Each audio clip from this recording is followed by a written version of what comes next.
Alright, so it is 2:30 a.m. I've got my coffee, and I'm ready to do part 2 of the speed run. Now, just to be clear, I don't know if, you're just watching these back to back. Obviously, at the current time, I haven't even posted the first video. But, in the future. These are not recorded on the same days. In fact, quite the opposite. The first session I did on Saturday, or no, not Saturday, Sunday night, going into Monday. And this is actually Thursday night going into Friday of the same week. So quite a few days gap. And like I said, I still haven't posted part one. Hopefully, by the time that, I finish this run and then, before I pass out and stuff, I'll actually have the first part of this posted. I'm still working on that. It's been a lot. I had to wait for it to re-encode because, as I mentioned in the previous video, I had to go back in and edit like one of the sections. I re-recorded over it, and then I also had some issues with the audio that I wanted to change. I've done a few tweaks because of that, so it might be a bit low. I'm not 100% sure. Either way, I don't want to spend a ton of time monologuing here, but there are a few things I'm going to need to do the moment I jump into the run, so I did want to at least get that out of the way. If you're watching the first video the moment it comes out, wait, why am I saying this? I was about to say, if you're watching the first video, then you will see this video on Sunday. But, that's redundant. Because, yeah, whatever. I'm being stupid. I need to just start the speedrun. So, obviously, there's no real official format for how the speedrun should be done. Doing a speedrun in two parts is not officially something you can do within the rules of speedrun.com for World of Warcraft. So this is already invalid, but I'm trying to keep it to the spirit of the rules, and I think just doing it in terms of a part 1 and part 2 is good. So I left myself off right here on the steps here. I'll just start the timer because I know there's a lot of slush time in between the two runs that I probably would have anyway. Now, one thing I'm going to really quickly do is, instead of going over here, well, I will start the RP. I think this should trigger Bolvar, or no, I have to go here. Tell me what happens, then I do this. Then they're going to do some RP over here and set up a death gate. So either way, that's the first thing you do, just to get their little RP session going. Now, I don't know if it resets. I've never actually done that and then completely left. But I'm going to go over here. I'm going to grab all of this stuff. And then I am going to grab this. And then head on over to Darkmoon Fair, actually. If it would let me. There we go. Right off the bat, going back to Darkmoon Fair. So I did buy myself an imbued crystal. As you can probably see, that was the one quest item that I was missing. There's a little thingy-mabobber going on. I can't do that while moving. Ah, wrong keybind. Whoops. So I'm just gonna adjust this, put these on my bars. Go grab that buff. Bear Tartar, I can still use. And this I can use. Okay. See, I've never actually done this part of the speedrun, so I'm trying to get used to how exactly it's gonna go. Refresh this buff, then refresh this buff, and then this thing, I don't know why I put that there, should be putting that on that keybind.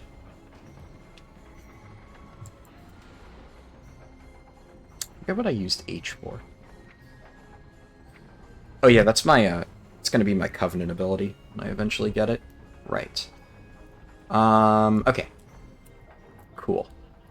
Then, did I use imbued crystal? No. Over here. Okay, that's 10 tickets. Then I'm going to go buy one extra hat from this guy.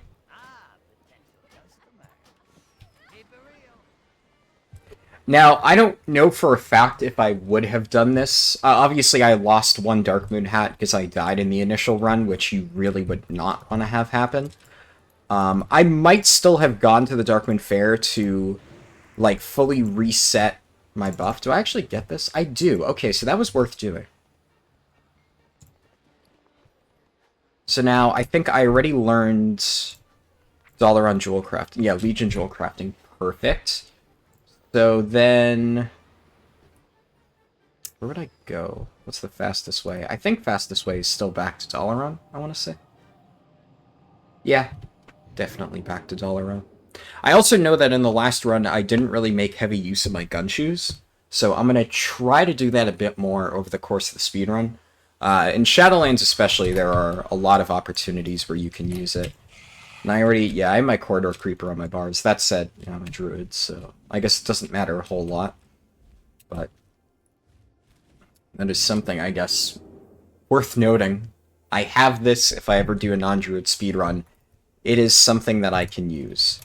There we go, Control E. That's what I was looking for.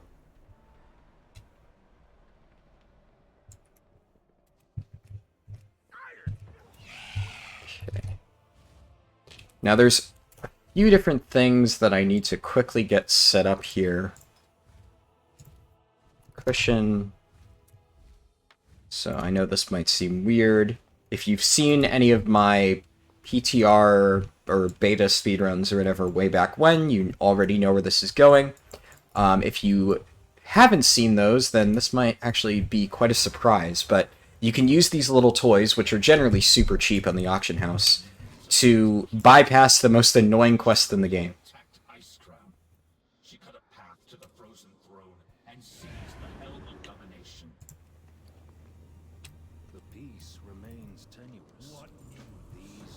Okay, so the way that these things work, you need to position it carefully.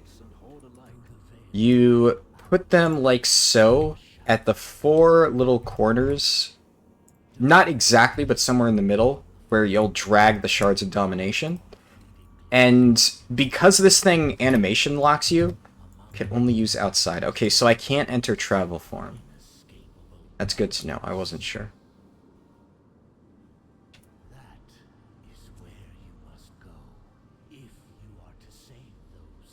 So the best way to do this is to put something, or to put as much distance between yourself and the shard as possible where you can still click it. Yeah, right here. Then I'm spam clicking this cushion. I'm going to jump over here, and then I'm immediately within range. So, same thing here. I'm going to spam click on this cushion. It doesn't seem like a lot, but it saves a few seconds on each shard, and that does add up. This was more important for me to do on launch day, because every single extra second you got ahead in the mob really mattered, because it was such a bottleneck, and there were tons of players. But even now, I mean, I find this to be a fun little skip that you can pull off. And this quest is really annoying otherwise. The cooler skip that you can do is for classes with instant movement abilities, namely Demon Hunter's Fell Rush. You can queue up a Fell Rush. Oh yeah, I have to click the thing in the middle. You can queue up a Fell Rush as you're clicking that shard, like while the cast is going off. The timing is very weird. I might have to show it at some point in a future run. I think it might be on one of my recordings, or maybe that footage is lost to the void, I'm not sure. But you can queue up something like that. And then the moment that you get the shard, it releases that ability. So if you like angle a Fell Rush properly by pre-casting it, you can quickly run to the different shard placements. It's kind of janky, but it's pretty cool if you get it to work. Now, one thing I need to do really quickly before I forget, I've been trying to do it, but I haven't had the time, is I actually need to equip this gear. So I have all of this crafted gear that I picked up off the auction house, and this is better, trust me, than heirlooms. Now, I'm not saying that you should necessarily pick up crafted gear for your leveling experience, but even over heirlooms, it's going to make things much easier, because the jump into Shadowlands is going to be pretty rough in most cases. So enchant chest. Oh, I already got Eternal Skirmish, so what do I need to do? Enchant weapon. No, I already got all this. Bracers. Okay. I forgot I already had all of these things pre-enchanted. Okay, so I'm good to go. Yeah, I have all my stuff. The only thing, my trinket requires level 56. that was unavoidable. Or Control 4 is what I have, right? Yeah, Control 4. Okay. Still readjusting to my keybinds. It's been, you know, a few days, and even then I haven't been playing WoW super regularly. It is nice to actually get back into speedrun. One of the cool things is just that I can get in and go. I don't have to worry about setting up all of my, you know, keybinds and bags and whatnot. I had to do a very tiny bit of that at the very beginning. But overall, it's not that big of a deal. I also need to make sure that I remember when I get into level 51 that I go ahead and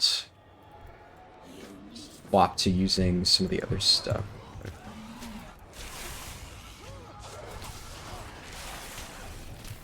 So, initial parts of the Maw, I'll probably do more commentary now. I kind of told a lot of stories and spent very little time in the previous run actually discussing it, really just because I've done that run a million times. There's a million commentary type videos of speedruns on my channel if that's what you're interested in, for 10 to 50. But here, I really only have, like, beta testing streams and whatnot, not focused speedruns, where I'm, like, commentating through everything. I will do my best, but you might be able to tell my throat is kind of fucked. I know I was kind of sick in the last speedrun, and I even said I was... I took, like, days of a break in between, and my throat is still kind of bad. Admittedly, it doesn't necessarily hurt for me to talk. So towards the end of that last speedrun, I just could barely speak. My throat was really killing me. Now, my voice just sounds hoarse, but overall, I'm pretty fine. And you can see these mobs definitely struggling way more than I did. Just even one level before. I think Six Feather Fan is actually scaling very poorly. I figured it would do at least decently well, but I haven't seen much at all from it, which is a bit disappointing. And I love that trinket, and it's really good on the 10 to 50 part. I guess it just completely tanks at the stage of the game, so...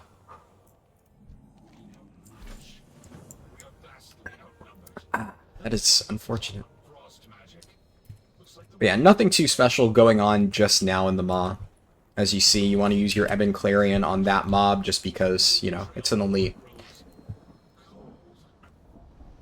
A lot of the optimization for the Maw that I did early on came to how I can make, like, very minor time saves over other people. So maybe I would do quests in a different order that would, in theory, lose a little bit of time, but would actually end up saving a lot of time because it, like, wouldn't end up being as crowded. I don't know if that makes sense. On day one, that was, you know, mostly what you needed to worry about. But for now, the route's pretty straightforward. You just kind of do the quests. I'm sure if you've played Shadowlands before, you've done these quests 1.5 million times. They're nothing super special. God, I keep or shifting out of my bear form because I'm hitting the wrong keybind. Need to get used to it. I'm used to my Guild Wars 2 keybinds, and that's screwing me up.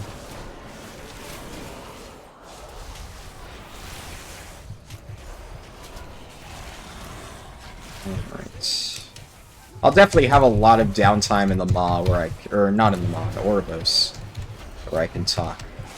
Now, one thing, I'll say it while we're early in the run. I wanted to try and say this, like, right at the start, just so people know. But, rule of thumb, the most important thing with Shadowlands leveling is do not use Threads of Fate. I can't stress this enough. Threads of Fate is just a half-baked system. There's literally nothing else to say. It's not finished. It's like an idea, and then they just threw that idea in the game without testing it at all. And, unfortunately, that just doesn't work when it comes to something like leveling, where leveling is entirely based on time spent, right? Like, you know, nobody really chooses their leveling based on, which one am I going to have more objective fun with? Maybe some people do. I don't know. I'm sure a few people might if it's like a little bit in between. I will say, I think Threads of Fate fails there as well because I've tried it and I found it boring as hell. The most efficient way to level through Threads of Fate is spamming dungeons with a 5-stack. And that's not a very fun way to level, because you have to run something in the realm of like 80 dungeons for it to be even remotely as efficient as just doing the story. With a 5-stack, I should add. So it just ends up completely falling short. But in terms of numbers, that's the thing, it's not there. If you do world quests, I don't even know how you're supposed to level. You get no experience whatsoever from doing Threads of Fate. It's absolutely pitiful. The rewards are completely worthless.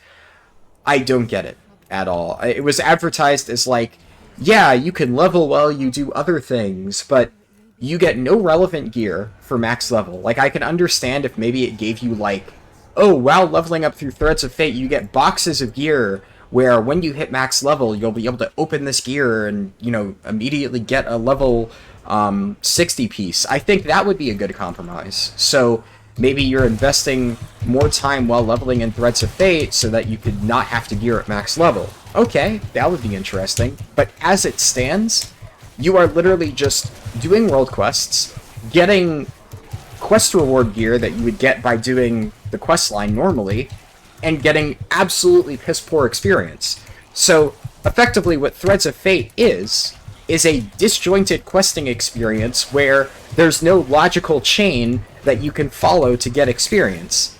So basically, the main story is just better. Instead of just doing a few random world quests that are loosely based off something that happened in the main story, you can just do the original quests. And then, like, what? You sometimes get extra anima by doing Threads of Fate? Barely any anima, I should add, and there are more efficient ways to farm anima at max level if you really care about that. But, I mean, are we going to really sit here and pretend that anima is a, you know, suitable reward for anything in this expansion? It's not. Getting additional anima and having a slightly more free-form experience does not make Threads of Fate worth it. Now, if you happen to like Threads of Fate, I guess more power to you, but I actually have genuinely not met a single person that actually enjoys it. I've talked to people who dislike it, but were under the misguided impression that it was faster. Because, like, somebody told them that it was faster, right? There were, like, a lot of YouTube videos early on that were like, level 60 in X amount of hours? Question mark, question mark, question mark. Threads of Fate is insane. And then they just assume, wow, I'm just really bad at this. But every single instance, I've watched a lot of those videos because I wanted to make sure that I was accurate when I was making my routes way back when. Even before I did this speedrun, like months ago, and I was just leveling alts. I'm like, is there a faster way to do this? Every single video I watched is exactly what I described. It's people running dungeons in a 5-stack, usually with multiple people carrying them who are already level 60, and doing dungeons in like 10 minutes. And then I sat down with a calculator.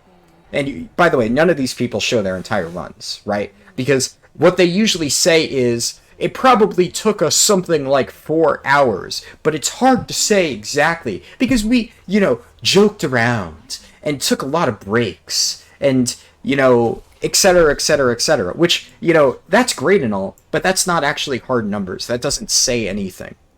When you actually calculate the time it takes for them to do a run, so I would look at their experience bar, I would say, okay, they're getting from 50 to 51, X amount of bars from start to finish, and I can see that it took them this amount of time to do a dungeon.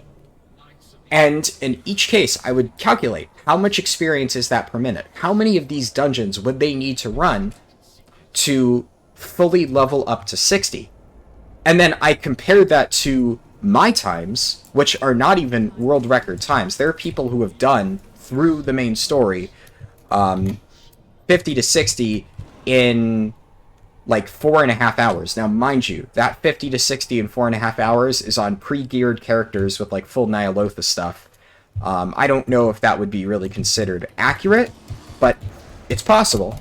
And in most of these cases, like I said, these people had already level 60 characters carrying them through dungeons, so I don't know if we can really say that one is unfair. And then I compared that to my times, which my times were on characters that were not super geared and were more in the realm of like 6 hours, which, if my previous runs are anything to go off of, is probably what this run will be, around 6 hours, is what I'm estimating. If I get below 6 hours, I'll be very happy. But I looked at the numbers, and it just didn't add up. The amount of time that it was taking these people to do just a single dungeon for the amount of experience they were getting, it would have taken them something close to, like, 7 hours, assuming this was, like, the fastest people. Some were even slower, and they still claimed to have these ridiculous, unbeatable times. Of course, you never see these people provide proof. That's the thing. That's why it's, you know, YouTube clickbait. And, you know, it's whatever. I get that, like, some people are gonna level the way they want. And I'm not knocking these people for leveling through dungeons. That's fine. But the issue I have is when I see a lot of people who come to me with these, like, just completely incorrect opinions on Threads of Fate is the fastest way to level. And the way that these people ask me about it is they'll say, "Hey, Haraldin, have you done anything on Shadowlands leveling?" Because up until now, I haven't posted a speedrun. I've just done, like, initial early streaming when I was leveling my characters through it the first time. And they'll say, "Have you done any theory crafting? How do you level fast in Threads of Fate?" Because I've seen people posting these really crazy times, and I can't do it nearly as fast. I must be doing something wrong. And then these people believe that they're just doing something wrong, that it's their fault that they can't match these people's absolutely insane times, because, you know, it must be their fault if these people are saying they did it in, you know, 4 hours. Like, who would go on the internet and lie, right? And it just creates this unrealistic standard for what a 50 to 60 leveling time should actually be. Meanwhile, you have people who have their full 4.5 or so hour 50 to 60 runs posted on YouTube, doing the leveling process, showing exactly how they did it. You know, proof is in the pudding. If you see somebody post a 4-hour Threads of Fate leveling to 60 thing, then I guess link it to me. I'll eat my words. But I've never seen any actual proof that that system is anything but absolute trash. And it's unfortunate, because it is cool in concept. I remember being really excited for Threads of Fate. I really like when... I got the stealth off just in time. But yeah, I really like when there are more options to actually speedrun with. Like, when I'm able to experiment around with different zones. So, the reason I really liked the new leveling system and why I started doing these speedruns in the first place is because instead of having to naturally progress through every expansion, I could mess around with each individual zone and decide, what do I think is going to be the fastest combination? And that idea really stuck out to me. So I heard the idea of Threads of Fate, where you can approach the zones in any order you want, and you can do world quests and stuff to level. And I thought, that sounds fantastic. I'm sure I'm going to love that. And I think if it was implemented correctly, maybe I would have. But it wasn't. It was not implemented correctly, not at all. Now I'm going to shut up for a second, because I need to do this next section correctly. So this is the reason that we have our jeweled lockpicks. You can do this with skeleton keys or with jeweled lockpicks. You just click right here, and you unlock the cage with the jeweled lockpick. You don't need to farm the keys. Now this is especially important because a lot of times killing these mobs just wastes a lot of time. So I can just go over here and unlock it. And I don't need to fight this guy. Now, I am going to have to kill this dude, so I still have my old drums. I'm sure they're in here somewhere. Ah, yes. There we go. So we have the Afflictor's Key. So, you know, Thrall and Jaina, they're over there beating on that mob, which is fantastic. Hopefully he'll drop a key. The key is slightly faster, I will say that much.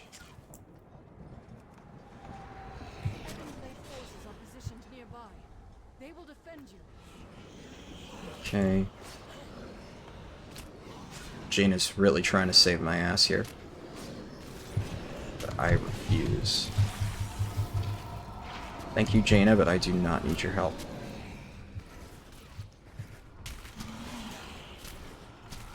Okay, this should give me... Yep, and we're done. And I can actually use... Right. Crap. All these consumables are 51. It's frustrating. Yeah, so it's that easy. With jeweled lockpicks or skeleton keys, you don't need to fight anything. You can just run through and unlock every single one of those cages. No problem. Now, as you saw when I got my Mossworn keys, I still went around and used them because the cast time is slightly faster. But you shouldn't really go out of your way to kill them. It's really more if they happen to die to cleave, like, you know, when I was fighting that mob, or if Thrall and Jaina just beat one down, then you loot them. If they drop a key, saves you a few seconds. Whoop-de-doo.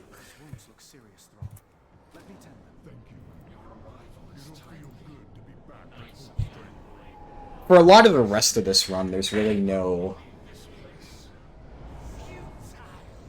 amazing way to speed it up.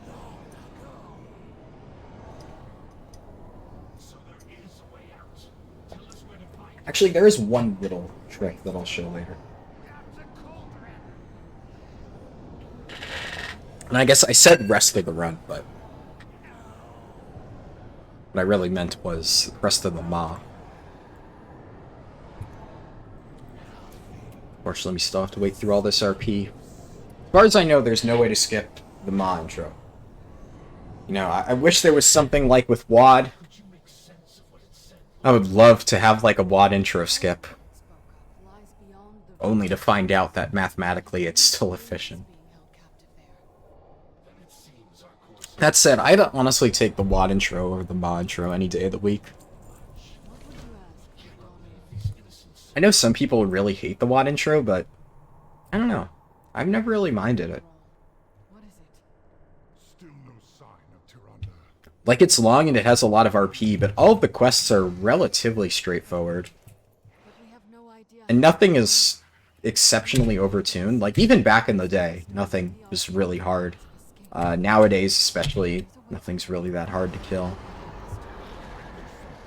So yeah, I don't know. I don't hate it. But the Ma, this place sucks.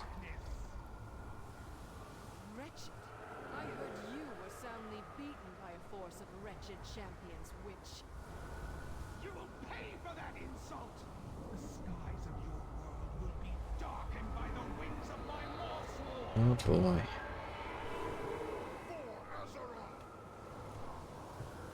I've heard this speech a million times. Thrall didn't throw his axe. Huh. He's supposed to do that. Alright. Unfortunately, I still have a bit of a cough. Oh well. Alright, so time for one of the absolute worst quests in the entire expansion. God, I hate this thing. So, this Witherblade right here is completely random. I've gotten it in 1 kill. I've also gotten it in, I think the longest it ever took me was like 25 kills or something obscene like that. It is a completely random drop, which, from modern day quest design, just baffles me. The Thrall weapon is guaranteed. It's like after X amount of weapon racks. Did I get that tag? Oh my god, I got that tag. Oh yeah. Fuck.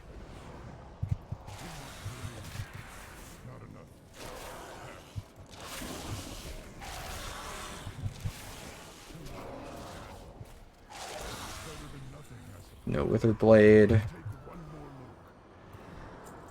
Witherblade. As long as I get it within this general area, I'm happy. because then I don't have to go out of my way. But if it takes me all the way to the other side of the zone, which, oh boy, I've had to do a few times now, and it's never fun. So these 3 mobs, this is usually the, like, average RNG point. I would say most of the time I've done this on alts and stuff, I get it from something before here. Of course, I didn't get it now. Alright. Is this how the speedrun's gonna go?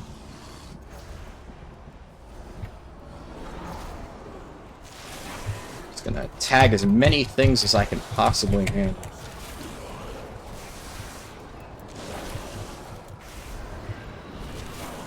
Oh.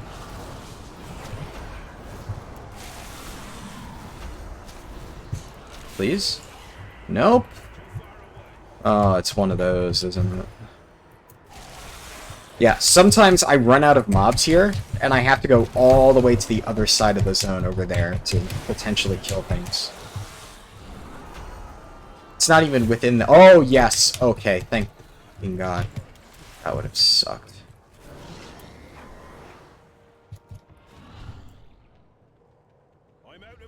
I would have been so livid. I require a target. I don't have a target.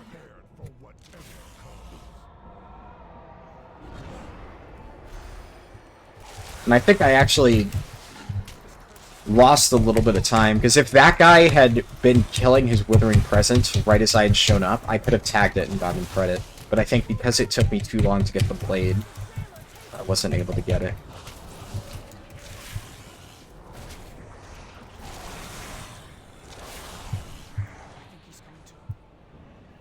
Alright.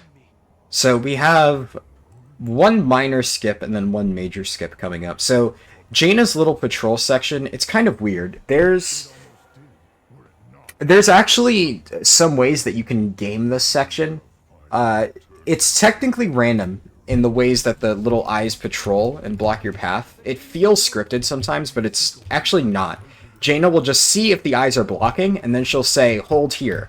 But if there's no eyes, she will just plow ahead and not stop for anything. So you can have somebody go ahead and kill all of the eyes for you, and that actually works. So what I'm going to do here is talk to Jaina.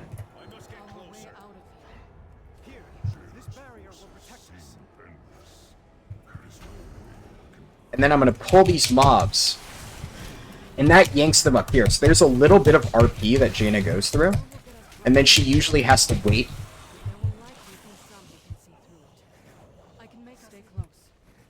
But now she immediately casts it and is just going to start moving. So it bypasses the RP. This is a very minor skip. I believe this only saves, like, I want to say 3 seconds. It's small. But it also could potentially save longer if you get really bad RNG in the eye. So this provides a very good standard opening for this patrol. And I would say overall it's a time save, so it's worth doing. But yeah, so that eye, you know, it could have been blocking us, but got lucky. And it actually might have meant the skip saved us even more time, because I think if we had been a few seconds behind, Jaina would have stopped. Yeah, I'm actually getting... Yeah, see, that guy's killed the eye already.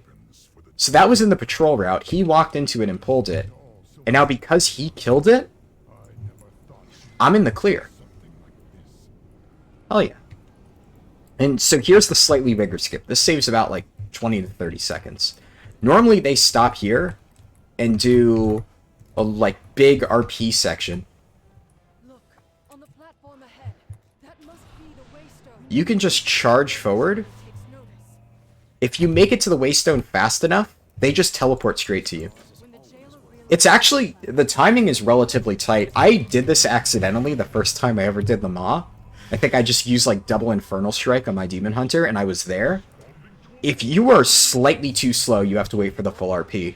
And then sometimes it can bug out if you're too slow because they don't know what to do because they're trying to follow you, but you're like really far ahead. So the timing is kind of tight to get that skip, but it does save quite a bit of time because of the teleport. And then here, you know, pretty straightforward. Oh, I hit level 51. Okay, cool. Okay, got my Shadow Core oil.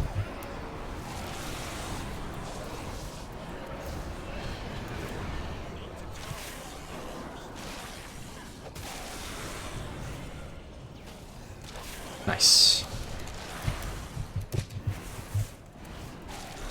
Stygian shield is obviously really bad. Oh.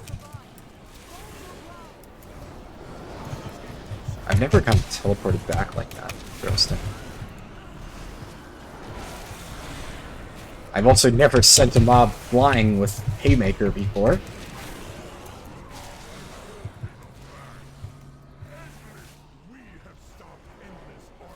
Okay.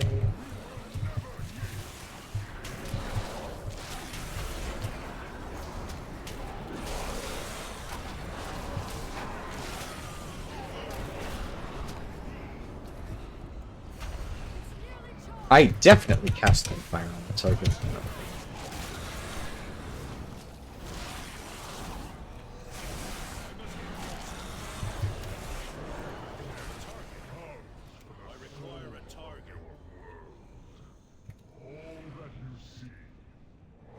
Alright. And now we have a chill 10 minutes or so in Ouroboros, so that's nice.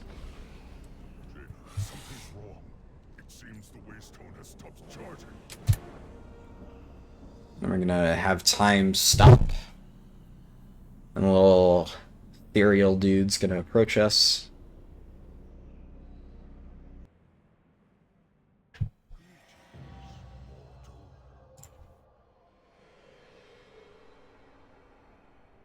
This would be the worst possible time to misclick. Replay storyline. Agent of the Maw is attacking There we go. Defend the Arbiter. We must bring them. Okay, they fixed that bug. Used to be a bug where the guards would take forever. Alright, so now we have tons of RP. You know, I'm sure you've all heard this a million times. So what should I talk about now that I have lots of time? I guess one of the main things that I was thinking about the other day, because I did talk over that little section that I cut out in my previous run just earlier today, and I was talking about the Bellular video, or series of videos, where he just kind of went off on Blizzard. And that's really gotten me thinking, just about the state of the game, and the state of stuff outside of raiding. I know I did say before that I didn't want to end up spending this entire video talking about WoW, and I'm not necessarily going to be negative, but I think more it's... When I think about it, I feel like Blizzard really ends up shooting themselves in the foot a lot of times when it comes to the way that they design this game. It almost feels like they are intentionally taking their work and throwing it in the trash so that they can try to go ahead and reinvent the wheel. And this means that... Did I? Yes, I skipped them off. Every attendant in Yeah. So, every single patch, almost, we end up getting into this cycle where Blizzard needs to think of new things for us to do. And I think because they feel this need to pack the game full of content, they try to go for these cheap tricks of cheap systems to make you feel like you need to engage with the game a lot, even if it doesn't actually feel enjoyable. And I think one thing that the developers at this point don't understand is that you don't need artificial systems, you don't need fake stuff like that to make people want to play a game. There's a reason why so many people went back to play WoW Classic when it re-released again, because it was actually fun by its own merits. Now, I'm not going to sit here and say I loved WoW Classic. I thought it was enjoyable. I played it, I got bored after hitting level 60 and doing a bunch of stuff, and then I quit. But I don't regret my time playing WoW Classic. And back in the day, when it was, you know, current content, obviously, I played WoW all of the time, despite the fact that I had no idea what I was doing and I had no real goal.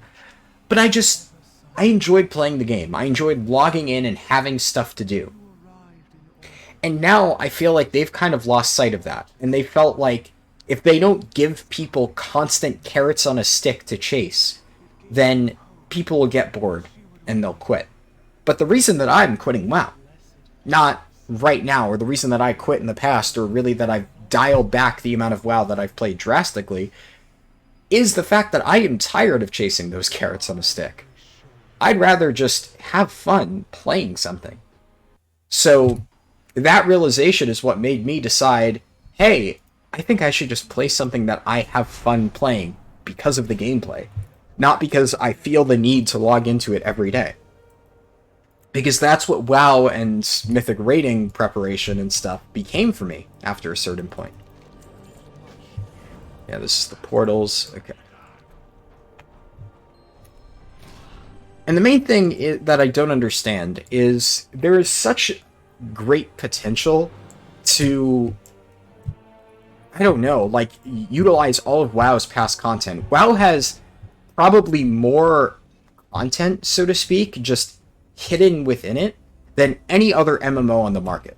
So I was talking about Guild Wars 2 the other day, or in the other speedrun. I think it's a fantastic game, and so far I've loved it. Still been playing it a shit ton past week, and it's still absolutely fantastic.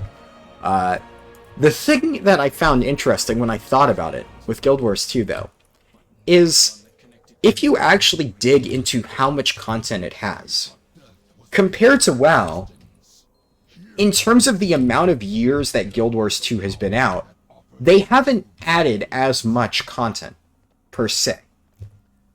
They've added, a few new zones, albeit very, very good zones, in the first expansion, a few more zones in the second expansion, and then some raids, some dungeon things called fractals, which I won't get into. It's a whole separate story. And then like one new class and some new specializations. And then obviously a bunch of minor other things.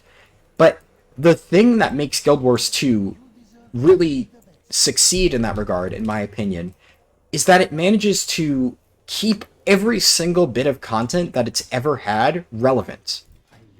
And despite the fact that I am playing content in Guild Wars 2, just like literally just this last night, before I went and started the speedrun, one of the guilds that I was in was hosting an event where they go and kill this world boss who, if I look it up, I'm pretty sure that world boss came out in 2013.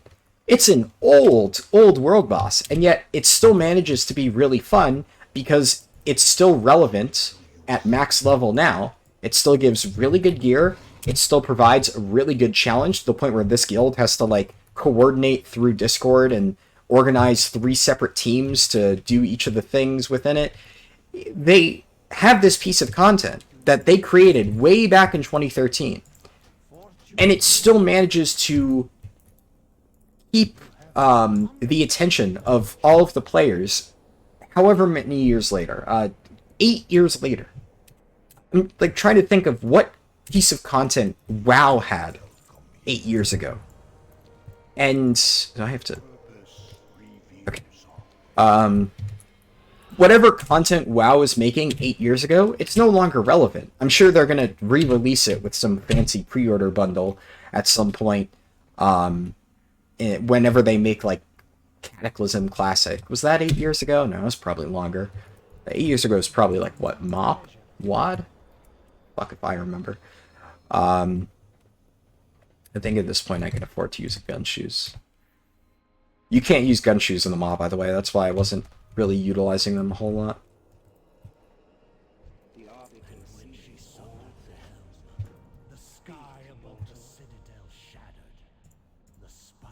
Alright. But yeah, so there's this really interesting design philosophy that Guild Wars 2 has, where by keeping every single piece of content they've ever created relevant, they managed to create this feeling of, holy shit, there's so much to do. So, like, if all I had to play in Guild Wars 2 was the absolute most recent expansion content, like Path of Fire, the thing that came out, I think it was like 2017, 2018, then yeah, I'm sure I'd probably be bored. I probably, at this point, would have played through all of that, would have realized that all of the old stuff wasn't worth my time, and then would have stopped playing. But because every single piece of content that Guild Wars 2 has ever added is still relevant to this day, as a conscious choice by the developers, the game feels bigger. You give players more to do. I don't even know when I'll be done with Guild Wars 2, because despite the fact that I've sunk a ridiculous amount of hours into it at this point, I feel like I've barely scratched the surface. I mean, I have 8-9 years of content to play through. Whereas in WoW, right now, if you start World of Warcraft, realistically, you have about 3 months of content. That's what awaits you.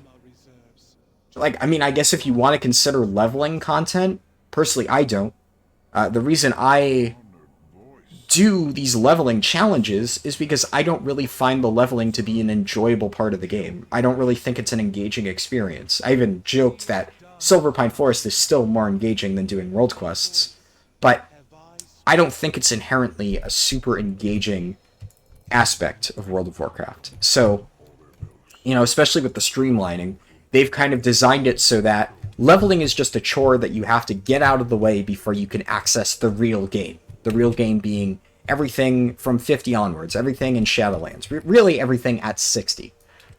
Nothing before that matters. And because of that, it gives new players this perception of like, why would I bother running old content? You know, obviously you can go back and farm mounts, but running around one-shotting mobs isn't exactly fun. I don't like farming old mounts because it's not really fun. In fact, you know, here's another example of an MMO that, you know, is different in a way, but still I think succeeds in a better way than WoW, Final Fantasy XIV. Now, this one I've talked about a lot, and I think Final Fantasy XIV follows a similar-ish pattern of using, like, I guess, relying heavily on current expansion content. For the most part, a lot of the relevant stuff in Final Fantasy XIV is at max level. Now, that said, the experience in Final Fantasy is much more about the journey than the destination. Raiding and dungeons at max level and stuff is very much more of, like, a side piece of content. It's still very well developed. I think the raids in that game are fantastic. But they don't have nearly as much gateway stuff to get into it. You just get a set of crafted gear at max level, set foot in raids, find a group of people, and then you can start progressing. There's really nothing else to it. In a way, it's kind of nice. The barrier for entry is kind of low. That said, leveling up to max level in Final Fantasy takes a very, very, very long time, which is why if I were to do a speedrun, it would probably be a ridiculously long speedrun. And that would only be to get to, like, I think I've said before that the world record for Final Fantasy is, like, 18 hours. That is to get to level 50, and the level cap is currently level 80. You can add, like, an extra 8 to 10 hours for each 10 levels after that. It's a lot. But the thing about Final Fantasy, they have a different approach to it. The content on the way is very good. Final Fantasy is, I've said this before, it's like JRPG first, with a heavy emphasis on the story, and it's an MMO second. And it's still a good MMO, but if you're playing Final Fantasy just for the MMO, you're probably going to be disappointed, because a lot of the content and a lot of the development time goes into creating that really cohesive narrative leading up to max level. And then when you get to max level, it's like, okay, well, you know, the next part of the story isn't out yet. I might as well min-max my character, you know, do some farming, get some raids done, and that stuff is fun. They still put time into developing that. But the core emphasis of Final Fantasy is the story. And that's one way to approach it. You know, maybe you hit max level, and then you don't have anything to do, and you stop playing. Alright, you got your, I don't even know how many hours do I have on Steam? Let me check. Steam, which is where I played it. It has been an age since we last welcomed a new arrival. The greeter will tell you more as soon as we awaken it. But yeah, like, regardless on whether or not I'm playing Final Fantasy now, you know, I can look at my library, And I can go down to...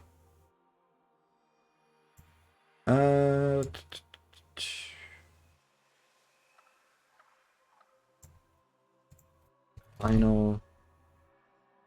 It's hidden? Why is it hidden? Yeah, I have 1,287 hours in Final Fantasy XIV, which, compared to my hours in WoW, honestly, it's a drop in the bucket, really. Like, I've put way more hours into playing WoW over the years, but I feel like every single one of those hours that I spent in Final Fantasy was well spent. The story took a very long time. It took me hundreds of hours before I actually hit max level the first time. But that's because I was watching every cutscene. I was fully immersed in the story, and I loved it. I think that, you know, MMOs can definitely tell really good stories. WoW does not, at least not anymore. But they can, and Final Fantasy is living proof of that. So, regardless on whether or not I end up loving the endgame content for Final Fantasy, I can still decide... Oh wait, clicking the wrong thing. Something else to ask. Never mind. I think there might have been a mistake. There we go. I was so confused as to why. Okay. There we go. Yeah, so regardless on what happens, my time was well spent in that game. I enjoyed it. The lead developer of Final Fantasy has gone on record and said they don't care if you unsubscribe. They're fine with that. They want you to play the game, enjoy the game, and if you're not enjoying the game, if you want to unsubscribe until the next content patch, they're okay with that. That is the way they design their game, and that's fine. Now, I think that, personally, a good MMO should want to keep you subscribed all the time. Obviously, it's good for business. I think it's a respectable decision that they make, but I definitely think most businesses want people to pay more money. But I think the idea should be that you provide a product that's consistently enjoyable, that you want to stay subscribed, like what people did back when WoW first came out. People enjoyed the game, and they wanted to keep playing it. Even if there wasn't carrots to chase, they just enjoyed being in Azeroth. And having more content to access would really help with that. That's basically what I'm trying to get around to. Is, even in Final Fantasy, even in that game, which is heavily reliant on the initial story experience, you can do old content scaled down to a certain level. Some stuff you can only do while scaled down to the original level. Which means that even in Final Fantasy, a lot of the old content is still relevant. It may not give relevant rewards like in Guild Wars 2. Guild Wars 2 is really incredible in how they do that. Everything still gives relevant, up-to-date rewards, which is cool. Final Fantasy, it doesn't give the same rewards. The best gear is still from max level content. But you can do other stuff and still have it be a challenge and a fun, enjoyable experience. And that makes going for older achievements or going for like old mounts or appearance farming, it makes it really fun. I enjoyed hunting certain mounts because I got to do the bosses as they were meant to be done, in groups. And I'm not saying they were the most amazing raid bosses ever, but they were still fun, and I still had to learn a few things. There were still, like, mechanics that I had to say, oh, okay, that's neat. I can see how this was actually kind of challenging back in the day. And I walk out of the raid, you know, with my little cosmetic reward or mount or whatever, feeling like, hey, that was a fun experience. But pretty much every single person I know who likes to mount farm doesn't like mount farming. They like having mounts. Mount farming is just a means to an end. And I know this may seem obvious, right? Like, well, duh, you don't like the idea of getting mounts, you like the mounts themselves, but I'm saying it doesn't have to be that way. You can still make old content fun and enjoyable and relevant without it being something you have to slog through in order to get the reward you. I mean, Guild Wars 2 does it, Final Fantasy does it, I'm sure there are other MMOs that do it, but World of Warcraft puts itself in a scenario where everything that is current content is designed to be really challenging. Not world quests, obviously, but I'm saying like mythic raids and stuff. They're designed to be really challenging and be the end-all be-all of content. And anything else before that is just thrown in the trash.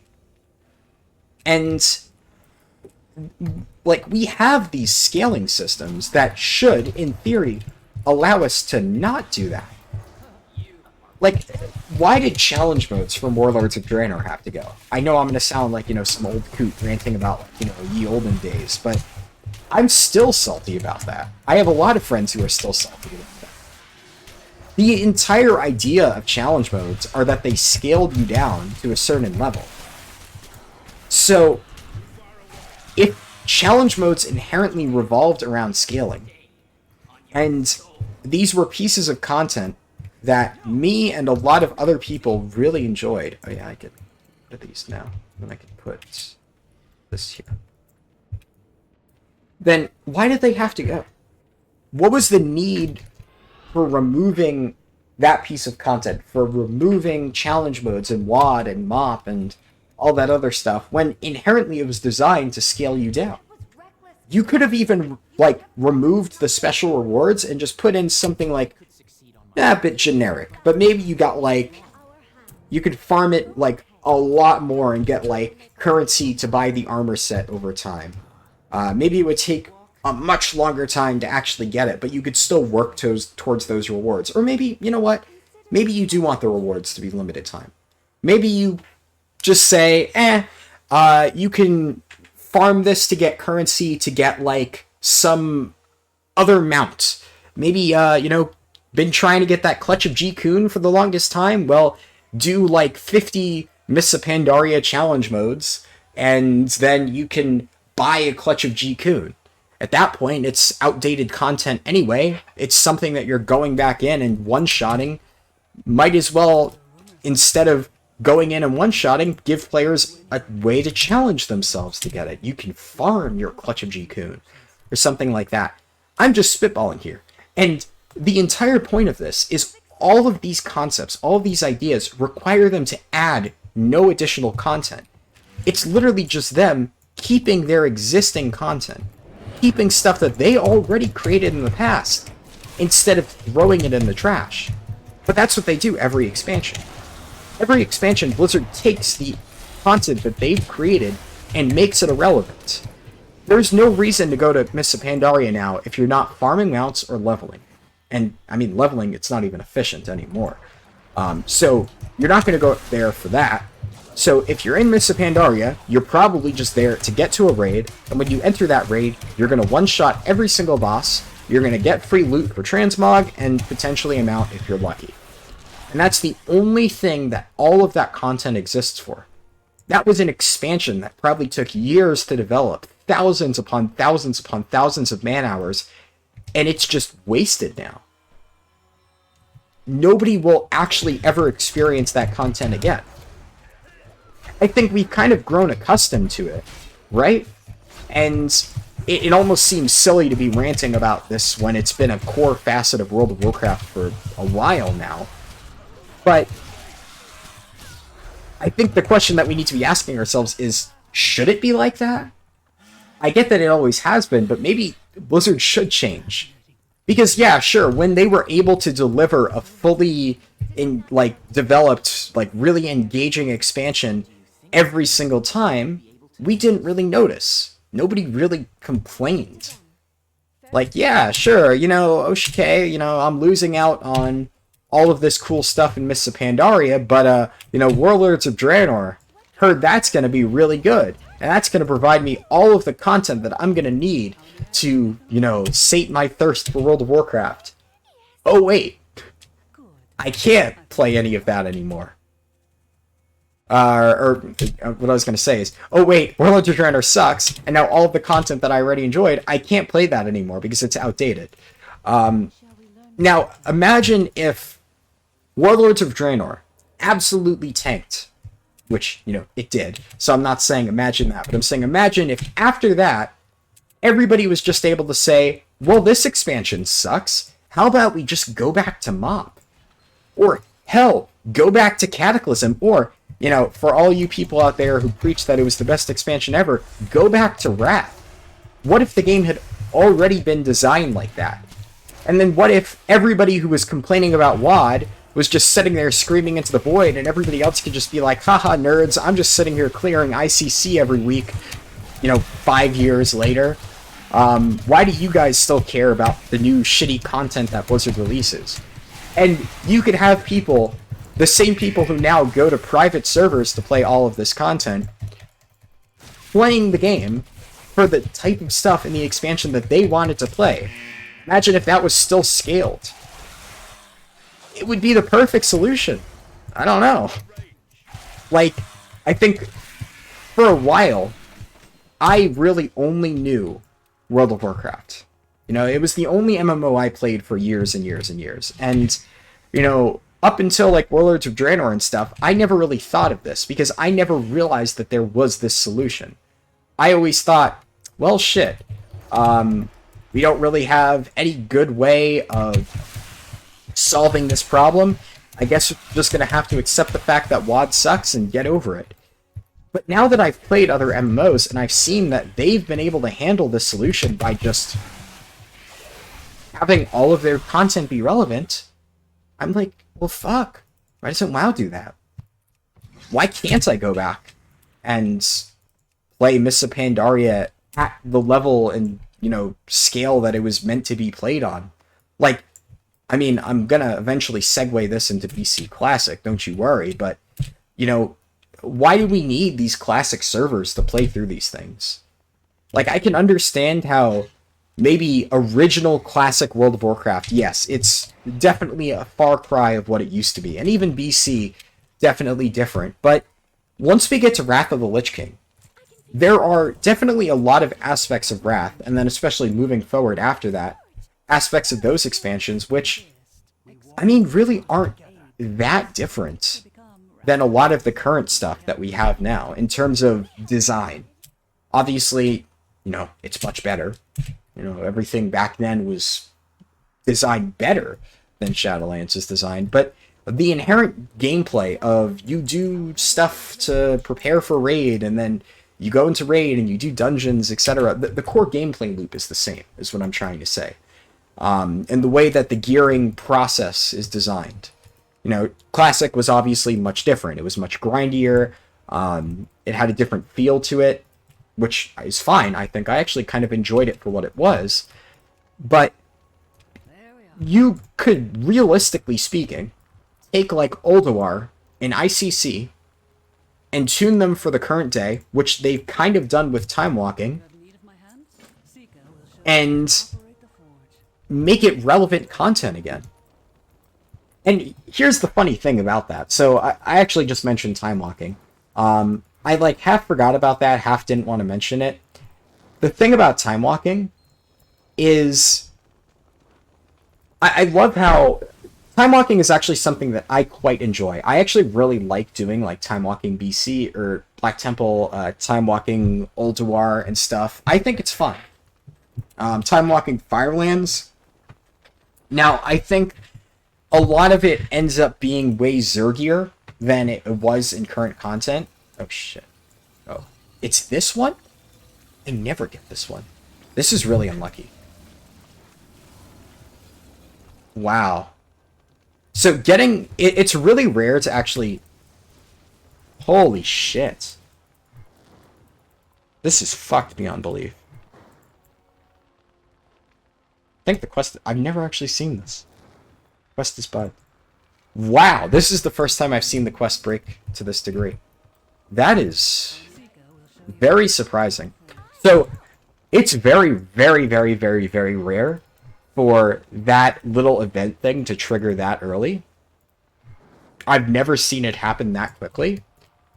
And when the thing that you're doing is adding fuel to the fire, that's easy, because you can very quickly tap this thing and counterbalance the loss. But if you get the thing where you need to open the vents, you can't counterbalance it. You have to open both vents, and then it still doesn't end up being enough, so you lose so much time.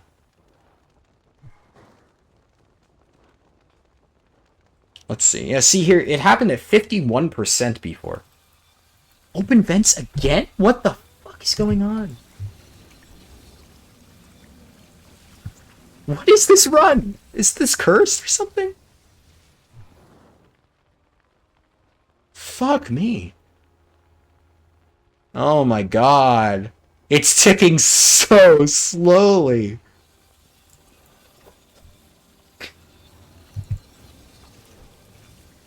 I've never seen this happen. This is ridiculous.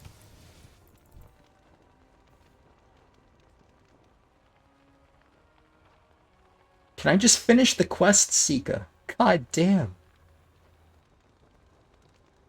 Fuck me. Never seen that happen before. I lost my train of thought completely. I've never had that quest take that long. That was by far the unluckiest I've ever gotten. Literally any run ever. Leveling alts, doing initial beta tests, that was the unluckiest I've ever been. Wow. Not to mention the bug where I had to reset the entire quest, and then it still happened. God damn. Oh well. That's frustrating. Finished. You have need of my hand? Claire may be right to place her faith in you. Go in service. Okay, so that's an upgrade.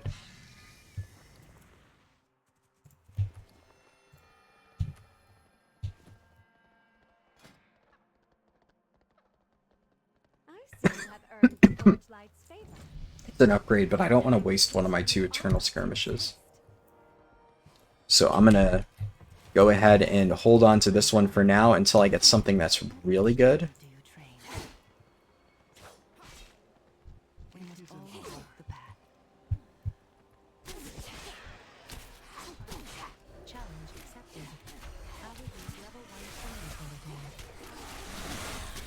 But yes, where was I? Ah, yes, time walking. So, I enjoy time walking, even though it is a bit zergy. Definitely remember, like, doing Flame Leviathan is always just a complete clusterfuck. It's never fun. That said, I always thought that it was interesting as, like, a way to get gear. And I thought it was pretty cool when, at the start of this expansion, it was kind of an alternative way to get gear. I remember doing it and getting a few 200 pieces and being like, oh, hey, you know, it's kind of neat. This is like something I can do in addition to Castle Nathria when it comes out. And then, I don't know if you remember, but Blizzard immediately nerfed it. I was lucky enough to, when I was gearing up my monk, I happened to get my time walking done on reset day. So I got all of the gear I needed from it before they nerfed it, which was like 2 days into that time walking week. Which not only is just fucking stupid, because it screws over every single person that hadn't run time walking yet, but it also is just a massive slap in the face to players. Like, God forbid somebody decided that they enjoyed gearing through Ulduar more than Castle Nathria. No, you are playing our game wrong. We are going to make it harder for you to get gear from this source. I'm already saying that I think that they should go ahead and make more content relevant. Make it so I can run Icecrown Citadel or Firelands as relevant scaled content. Maybe don't even make the rewards, like, super amazing. Maybe make it give equivalent to, like, Mythic Zero gear or something. But maybe if I have the option of where I want to get my free raid gear from, maybe I can do old content. That'll make it at least relevant for parts of the experience. I'm just throwing out ideas, but when you already have a system in place, time walking, to make that old content slightly relevant, why hamstring it by nerfing the amount of gear that it drops? And the simple answer is, the way that Blizzard sees this game now is they feel like they need to reinvent the wheel. They feel like they need to constantly keep redesigning and recreating all these new systems and dungeons and things to keep players occupied. And I think they see it as their job Like, their job is on the line to create these new pieces of content, or people will get bored. And maybe they're like, oh, if we don't add all of these new things and people don't engage with them, then, we're not going to get, like, good marks from our employers. I don't really know, but that's what it feels like. Because why else would you cripple the content that you already have in this game? I don't know, I'm starting to feel like I'm rambling a bit too much, but I think you all know where I'm going with this. And I'd like to think that most people would probably agree with this, because it's pretty logical stuff, right? You already have good content. Lean into that. Like I said, Guild Wars 2, it might have some nice content, but WoW has infinitely more over the years than Guild Wars 2 could ever hope to have. Like, it's not even remotely close. The difference is, Guild Wars 2 has kept all of their content relevant. Every single world boss, every single quest, every single anything in Guild Wars 2 is still relevant to this day. Imagine what WoW could do if they had Guild Wars 2's approach. Imagine if you could go back and play every single piece of content you always loved. That's one of the reasons why stuff like BC Classic and, well, WoW Classic was so popular. Because there is no other way now to actually go back and have that experience. And it's kind of a shame that we need to actually have completely separate products to provide that experience. I don't think it should be that way, but What is on your mind? I guess it's better than nothing. In the chamber below. And I guess in that regard, I'll stop ranting about Few aspirants. this aspect and move more into BC Classic and my thoughts on it. So You will have proven yourself. I am surprised that it's coming out so soon. Must delve deep. Obviously, if you have been following the news lately, it's probably been a few days old at this point by the time you're hearing this. BC Classic is going to be coming out on June 1st, and the pre-patch is going to be on May 18th, which, at the very least, is the day after my finals end, so I'll barely not have a conflict. That's, something, I suppose, and one nice little takeaway. But I do think it's a little bit rushed. I get that BC Classic should have come out probably already, with how easy it is to just re-release content, sure. But I wish that we would at least have a little bit more time in the pre-patch. I feel like they're almost kind of fucking themselves over by making it so soon. Why not make it like mid-June? Give people 1 or 2 more weeks. It's going to be kind of rough, because I know, personally, I wanted to level a Blood Elf Paladin. I probably still will, because, I have, God knows, way too much free time. But a lot of people probably won't have enough time with the limited amount of days to actually prepare their characters. They could have easily done a big thing where they're like, we have like a month-long pre-patch. Like, why couldn't that pre-patch have started earlier this month? I don't know. I think it would have made more sense, but either way, I'm glad it's coming out at least. It'll give me something to do. I don't know how long I'll play it. I'm still obviously like a bit so-so when it comes to WoW in general, but I know BC is not retail. But part of me wonders how much I'm actually going to want to play it. Okay, nice, I made that jump. Perhaps she does not believe it. We have but the word of a single aspirant. There you go.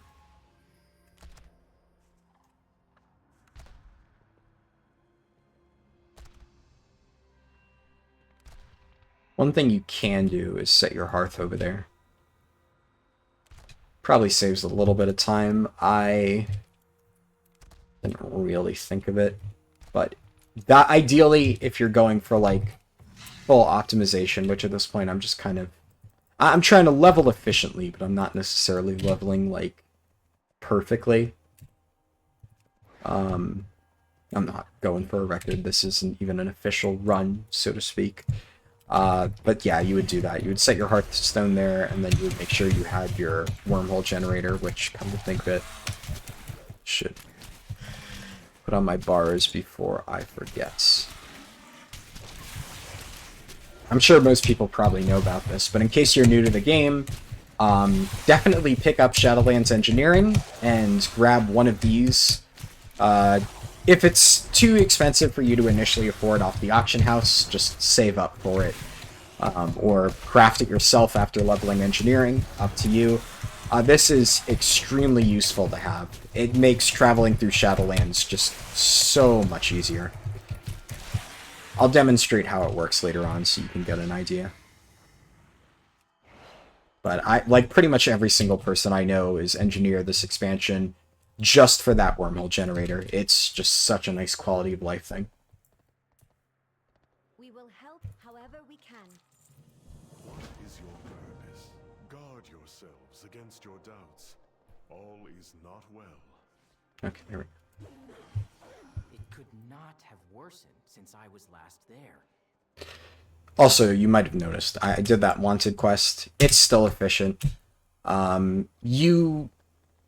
With Alliance War Mode, and I think I have a bit of rested experience here, I'm probably going to end up hitting 53 just fine, but normally not doing any of the major side quest lines, you're going to be a bit strapped for experience, and you need to at least hit 53.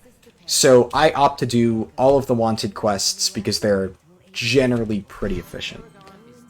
Okay, now before I continue on with BC Classic, because there are a few things I want to talk about, this quest is actually kind of interesting. Not everybody knows exactly how it works. We will get through this together. So, there are 3 types of aspirants, or 4 types of aspirants you can talk to. You can talk to ones that are sitting, standing, or, well, I guess sitting on a bench counts too. So we will get through this together. So if they're sitting either on a ground or on a bench, if they're kneeling, or if they're standing, those are the ones you want to talk to. So this one, he's kneeling. We will get through this together.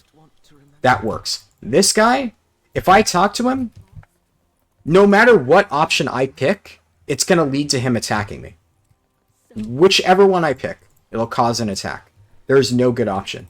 If you pick the wrong one on these guys, they'll still attack you. But if you pick the correct option, which is usually I believe in you, or we will get through this together, or something like that, then they'll just say, you're right, that's what I needed to hear. And then you get quest credit.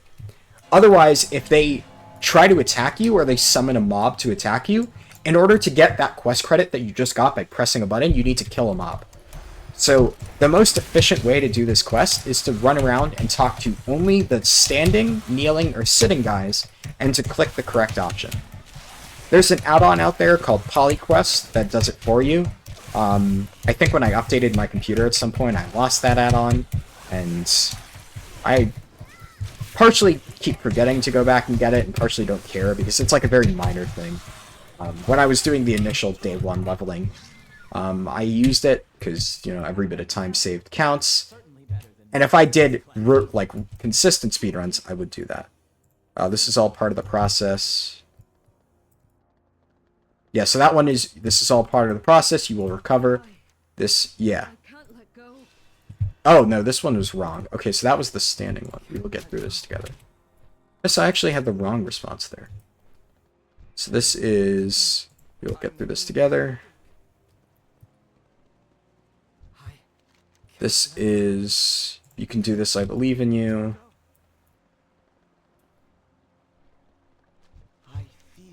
This is, we will get through this together. Perfect. And that's all of those completed. And even though I accidentally triggered that one, I can just walk away and it doesn't matter. This one is relatively straightforward. You just spam click the stuff. Have you read anything interesting lately?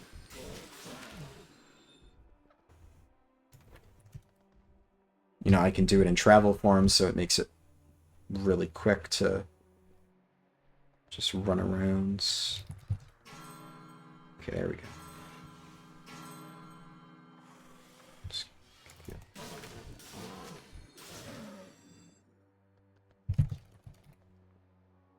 Alright, Disciple Helene.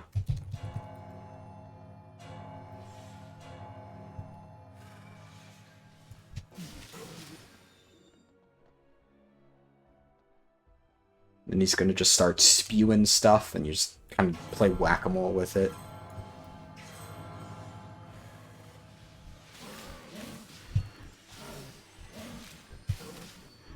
Just click whatever you can. Then eventually it stops. Perfect. Oh, I almost hit that post. I think I kind of slid against it. Cool. They would recognize me now. I hope when I must forget, it Bare goes. your soul to me. Begin the cleansing. Unfortunately, there's a little bit of RP in these quests that is unskippable. I think most of the other stuff here is relatively straightforward, so I won't go into it. But yeah, so, BC Classic. Let's get on to more nice things. You know, I was complaining about not being able to go through old content. Now I'll actually be able to do that. Which is honestly one of the reasons why I liked vanilla so much. I know some people say, like, Molten Core is super easy. And it is. But I really enjoyed at least going back and seeing that old content. And understanding what everybody... Oh, I have to shift out of bear form for this? God, this ability sucks. Why would anybody use this?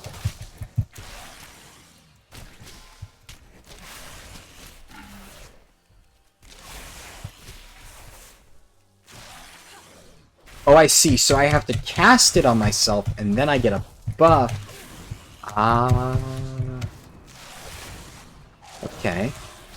This ability still sucks, but, you know.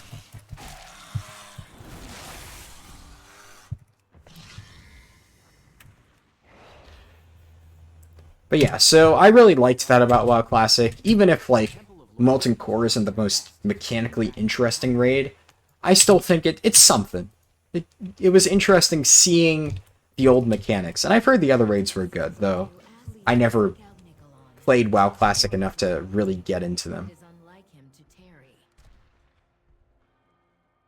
It would be cool to, at some point, try Nex Ramus. At this point, obviously I won't.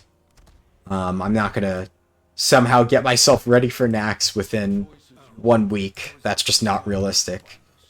But, you know, maybe eventually I'll play on, like, the Classic-only servers or something. But right now I have my Prot Warrior on WoW Classic, which I'm not really sure what I'll end up playing. Because I do like my Prot Warrior. I'm probably going to use the free boost on a Druid. I've messed around with Druid before, and it always seemed interesting, but, like, I did the Classic WoW leveling experience once. I don't really want to do the full thing again. I've heard that it's a bit more streamlined in the pre-patch, which is why I'm kind of willing to give it a shot. And obviously I have no choice if I want to play Paladin, which I kind of do. I'm very curious to see how Prot Paladin works. I've heard good things about it. So, assuming that goes well, I'll end up having all 3 tanks. So. Damn it. This is what I get for talking too much. My throat gets all fucked up. Anyways. I'll have Prot Warrior, Prot Paladin, Guardian Druid, all 3 of those. But I haven't really decided which one I'm going to focus on. I think I definitely enjoy Prot Warrior in Classic. I used to say that I enjoyed Prot Warrior in Classic more than Prot Warrior in Retail. Now that I've really seen how Prot Warrior in Retail works when played properly, I don't know if I would still say that. I do really enjoy Classic Prot Warrior, though. I think it's... You know, people call it simple, but I actually think when you're stance dancing, it has a decent amount of depth, especially while dungeon tanking. Yeah, while raid tanking, you apply sunders and stuff, but while dungeon tanking, which is a lot of what I did when I played, because I was, you know, farming pre-raid bis and stuff like that, I actually found it to be really fun and engaging to do dungeon tanking as a Prot Warrior. And I don't really know how I'm going to enjoy playing Guardian Druid or Prot Paladin. I've looked into it a little bit, but there's much less information about BC Classic than there is, like, original Classic. Like, definitely, I think there were way more people that were really hooked onto the idea of, like, original WoW private servers. And so if you dig into it, you can find guides everywhere for stuff like that. Obviously nowadays, but even before, there were already detailed written guides for exactly what the meta was.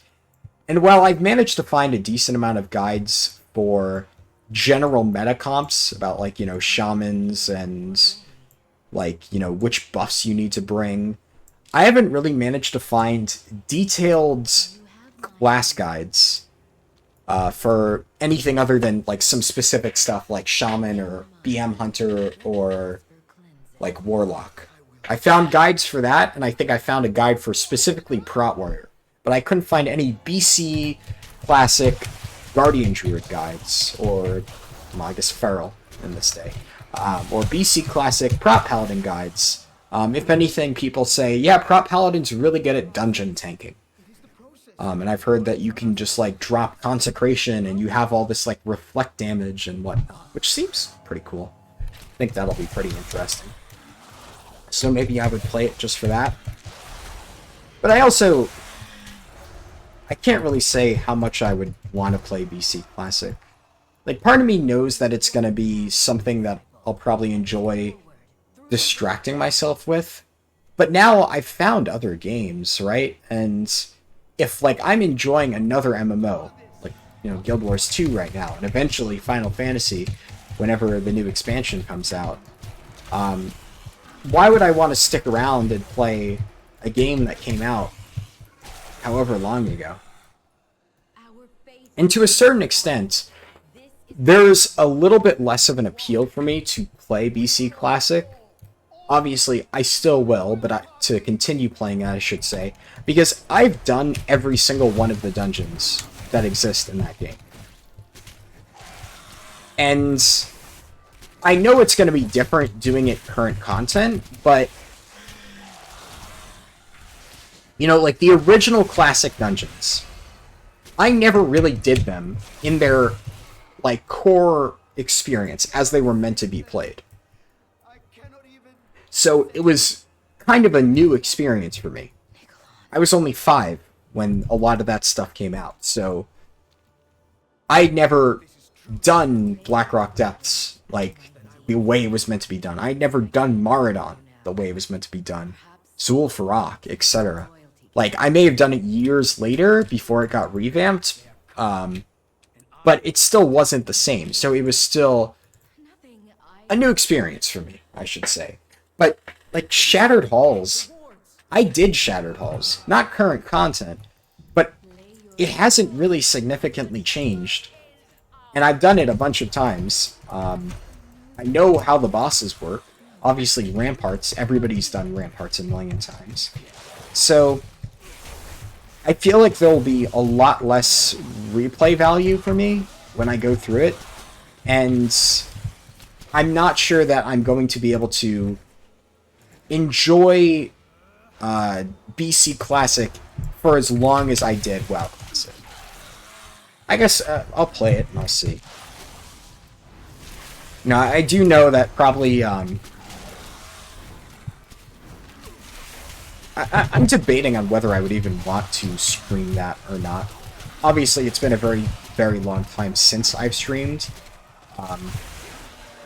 But the classic type of content has never been something that I've been really known for. It's never been something I've done. And honestly, it's been so long that I don't even know if anybody who is subscribed to my channel would still be interested in watching me stream. If so, cool, I guess let me know. It's something I'm definitely considering, but I know it definitely is a bit ambitious to come back and, you know, after however many months and be like, hey, would you want to watch me stream this? Most people are probably like, no, I've moved on. I found another YouTuber that I like watching, which, hey, I can't blame you. I definitely took a much longer break than I should have, if YouTube success is what I was going for, which, like I said, it's not. But that's why I'm also just considering not streaming it and just playing it for my own personal enjoyment or curiosity, I guess, in this case. And maybe I'll stream... I don't know what I'll stream. That's another thing that, you know, I guess while I'm on that subject, that I've really been unsure about. I know I have gotten general comments on people asking me if I was going to stream again. Usually I think they mean like raiding or like speedruns and stuff. And obviously I'm not raiding anymore. And I really don't know... Am I dead? Wow. It is not yet your time, child of Azeroth. I'm kind of salty.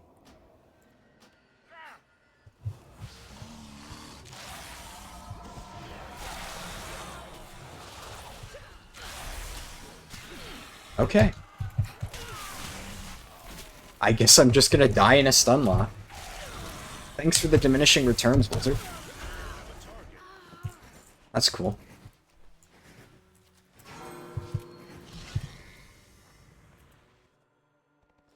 Anywho. I'm not entirely sure if that's something that I would really enjoy doing at this point. Streaming speedruns. Like I said, it's probably something that I'm going to take a step back from. I know some people, that's like their brand. They stream speedruns, and I don't know if that's mine.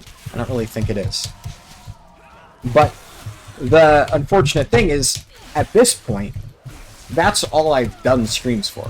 It was initially the speedruns, and then the raiding, and like the raid prep.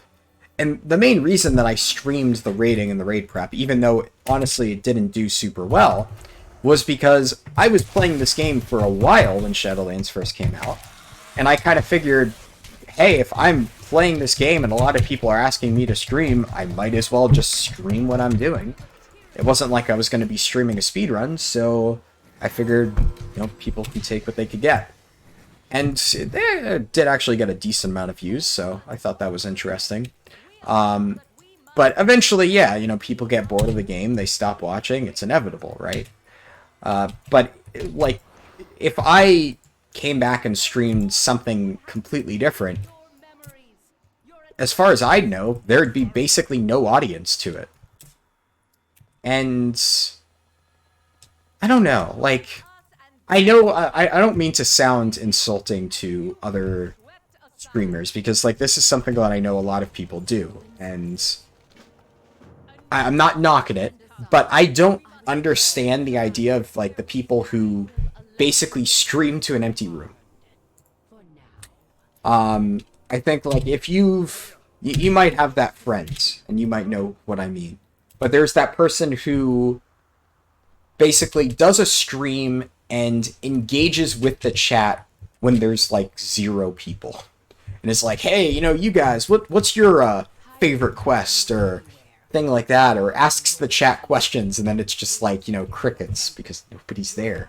But you know, I've heard like a lot of these people, what they'll tell me is that they need to stay engaged with their chat in case somebody joins, and they need to make it so it feels welcoming. And like, I don't know, like that to me that feels like you're basically just some random shitty dive bar on the edge of town, and like, you know, some person might accidentally stumble into your stream at one point, and you want to make sure that it looks nice and presentable, but like, if you get no business 99% of the time, like, it shows.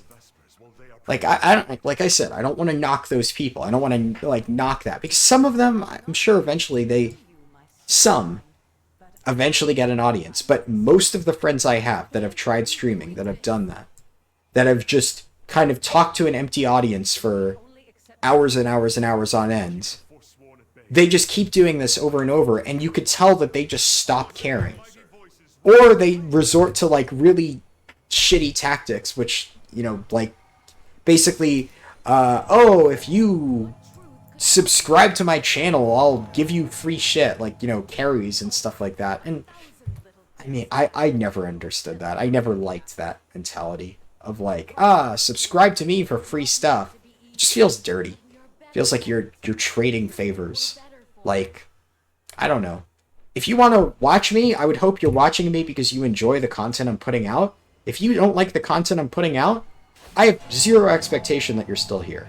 You know, leave my channel, unsubscribe for all I care. Like, you should only be watching something that you enjoy. God knows that's what I do. You know, I always just watch what I enjoy. I watch content creators that I think put out good content, and there are some content creators that historically I've enjoyed watching, and then they just start putting out shit content after shit content after shit content, and I'm just like, okay. I mean, I'm not saying I lose respect for the person, but I'm like, I'm not gonna keep watching them. Like, a lot of times I watch for the content, and if it's not there, I'm just like, yeah. There are very few people whose personalities are enough to carry my enjoyment of watching them. And especially if somebody's just playing through a game like World of Warcraft. Like, I mean, I'm not special. I don't think there's anything special about me that makes it interesting to watch me play World of Warcraft. When I'm doing speedruns, I guess, kind of.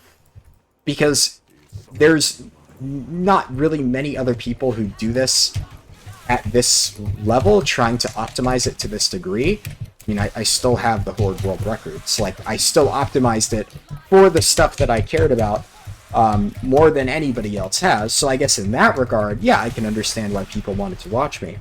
But, you know, I might be a good tank. I might be a really good prot warrior, a really good demon hunter. But I still don't think it's interesting to watch myself do dungeons as a prot warrior or demon hunter. I would be bored watching my own content. That's just not something that I would find entirely interesting, so I wouldn't expect other people to find it interesting. This is like getting to be a very existential conversation about like what people find enjoyable. I don't know.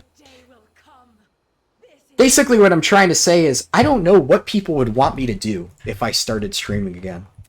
Because the stuff that I used to do, I wouldn't do anymore. So I would have to find a whole different type of thing for my content to be, and A, I'm not sure I want to do that, and B, I'm not even sure if people would be interested. I don't even know how many people are going to watch these videos. Now, that's the thing. With my new motto, I'm doing these things for my own enjoyment, so I don't necessarily care if people watch these videos or not. I hope that if they do, they enjoy it. But I'm not doing this for views. I'm not doing this so people click on the video and I get ad revenue, blah, blah, blah, blah, blah. I'm doing this because I felt like doing a speedrun. You know, it's been a while. A lot of people asked for it. I felt like, yeah, this is something I should do. And I'm going to end up doing Guild Wars 2 speedruns because I want to do Guild Wars 2 speedruns. I should gun shoes here. I should shift. But streaming is a little bit different. Now, when I make a video, like, obviously I'm talking into the void now, but to me, I guess, talking into the void when doing a video is a little bit different than talking into the void when doing a stream. Right? Because here I can talk with the certainty of knowing that nobody is actively listening until after I'm done telling my full, complete story. You know, I'm not going to get interrupted if somebody, like, asks me a question. I'm not going to have to, like, worry about anything unexpected coming up, and if so, I can, you know, play it off and then just naturally get back to that story later in the speedrun. I know exactly how things are going to progress in, you know, a offline recorded video type thing. Everything is, like, for the most part expected. I might every now and then die to some bullshit RNG and be like, oh crap, how did I die to that? And maybe that interrupts me for a little bit. But it feels different when I'm talking or trying to, like, hold a conversation with, like, one or two people in chat while also trying to, like, tell my own story. And I don't know. There's also a reason why whenever I streamed, I told way less stories, I guess. I don't feel like trying to figure out the correct grammatical way to say that right now. But I just never felt like... I wanted to tell as many stories because I always felt like it was taking up time that I could be using interacting with chat. And when there was a lot of people in chat, that was great and all. You know, there were people to interact with. But I feel like if I streamed and if nobody watched, right, it would put me in this awkward position of, like, I would feel like I still needed to do that, but there wouldn't actually be anybody to interact with. I don't know if that makes sense. Maybe I'm just sounding like a crazy old person. But that's the main, like, fear I have with streaming. I just feel like it would be very weird and awkward for me. You know, God knows I already have enough anxiety, especially while streaming. That's another thing, actually, just the general anxiety. When I'm recording offline, like, yeah, sure, all of the stupid stories that I told in my old speedruns, you know, tens of thousands of people have heard them now. Tens of thousands of people have heard me tell my stupid stories, and I mean, that fact alone is crazy to me, right? But when I'm telling them, I don't have that pressure. I don't know that it's going to happen. In my original video, which has like 180,000 views, I didn't know 180,000 people were going to watch it when I was recording it. I figured like 10 people were going to watch it when I'm recording it. And if I'm talking to an audience of 10 people, I'm like, yeah, you know, okay, might be a little bit nervous, but it's not too bad. Like, yeah, if I knew that I was going to have 180,000 eyes on me when I recorded that, I'd probably be shitting bricks. And, like, when I was doing my streaming and it would peak at, like, 1,000 people sometimes, I would get nervous. It's kind of hard to, you know, put together coherent thoughts when you know that if you say something stupid, there are, like, 1,000 people watching you say something stupid and they can immediately call you a moron in chat, which, you know, it's streaming. Of course, that's exactly what they would do. And, you know, I'm not upset about it. Like, that's just how streaming is. I knew that going into it. But that just adds to my anxiety. I know, ah, shit, somebody's gonna harp on that. So when I'm doing these offline speedrun recordings and whatnot, I can be much more laid back and I can just kind of talk off the cuff. Like, that's what I'm doing right now. Just talking through my thoughts, honestly. Like, I don't have a script, I don't have anything that I, like, directly wanted to talk about. I'm literally just bouncing from thought to thought and just voicing it. And it is almost freeing, in a way. It's really nice doing these speedruns because, you know, imagine if I was sitting alone in my room, just talking to myself and trying to, like, you know, psychoanalyze myself and my, you know, fears of streaming and whatnot. And I did this for hours on end. You know, my sister would be in the other room listening to me going, what the fuck is he doing? He's lost it. But now I can just be like, oh, I'm just recording a video. And it's commentary. And it works. So it's like, you know, it's justifiable insanity or whatever. I get to talk to myself without anybody thinking I'm crazy. So that's cool. But when I'm streaming, I don't really have that option. It's kind of hard for me to just walk through my thoughts when I'm talking to a bunch of other people or worrying about the fact that somebody might talk to me or make fun of something I said. It's just a whole different ballpark, really. These quests are also super boring, but at least they're pretty straightforward. Don't really need to comment on them too much.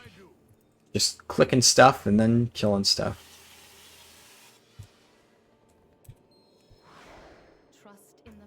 But yeah, there's a few things I've wanted to stream. But that, like, when I think about stuff that I would want to stream, it would probably be games where I enjoy playing these games, and I think maybe it would be fun to watch them.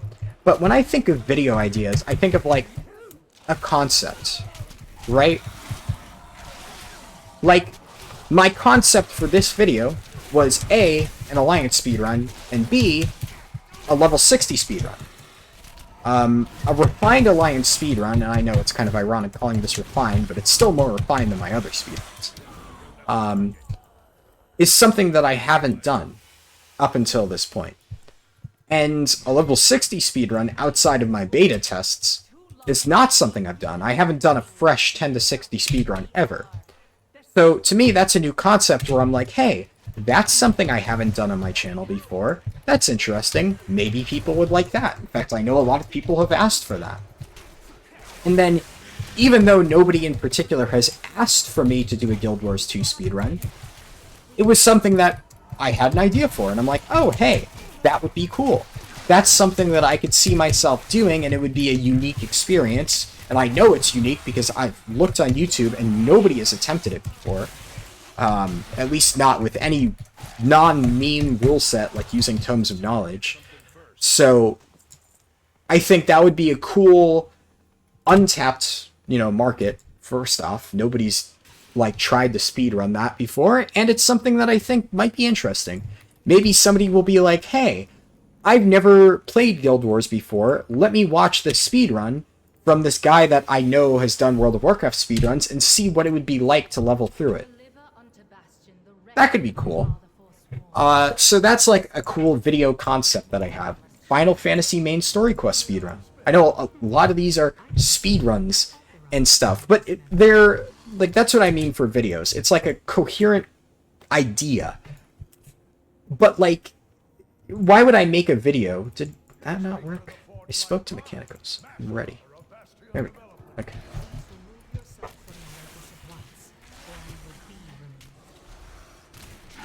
Did I refresh my Shadowfall oil? I did not. Whoops. Knew I was forgetting something. Aha! I'm also forgetting this. Whoopsie. But yeah, so I think of a lot of those things as unique concepts. I like making guides. Guides are something you put there and it lives on forever, as long as it stays relevant. So maybe if I think of another interesting guide idea, maybe if there's something in the new World of Warcraft patch, 9.1 or whatever, that I discover that I think, oh, this will be really useful for players to know, I can make a video guide on it. I have no idea. That's something that would kind of pop up in the moment. Those are all things that I could do videos on. But some people do videos on, I guess the typical thing is Let's Plays, right? You have people who have 200 or so episodes of Let's Play XY or whatever. And that's fine. I'm not knocking it. I know a lot of people who actually enjoy watching that type of content, but I would feel bad making videos like that because I wouldn't be personally satisfied with it. I would feel like I'm just uploading generic filler that anybody else can do.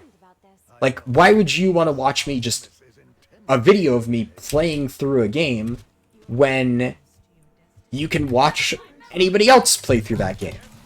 If I'm making a video, I want it to be either something that I don't think the average person can do, so they can watch it and learn from it, such as the speedruns, or maybe a unique challenge or something. I did the video on doing Torghast with being completely AFK. That video honestly didn't do too well, and I'm still happy with it. I'm still glad I made it. It was a fun little challenge that I set up for myself. I wanted to see if I can do the entirety of the last Torghast boss while literally just AFK auto-attacking the boss. It was a stupid challenge.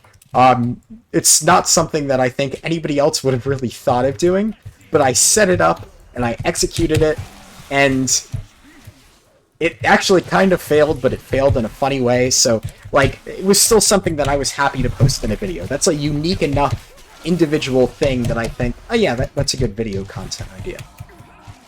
But something that I don't think would make for a good video is just me playing through Torghast.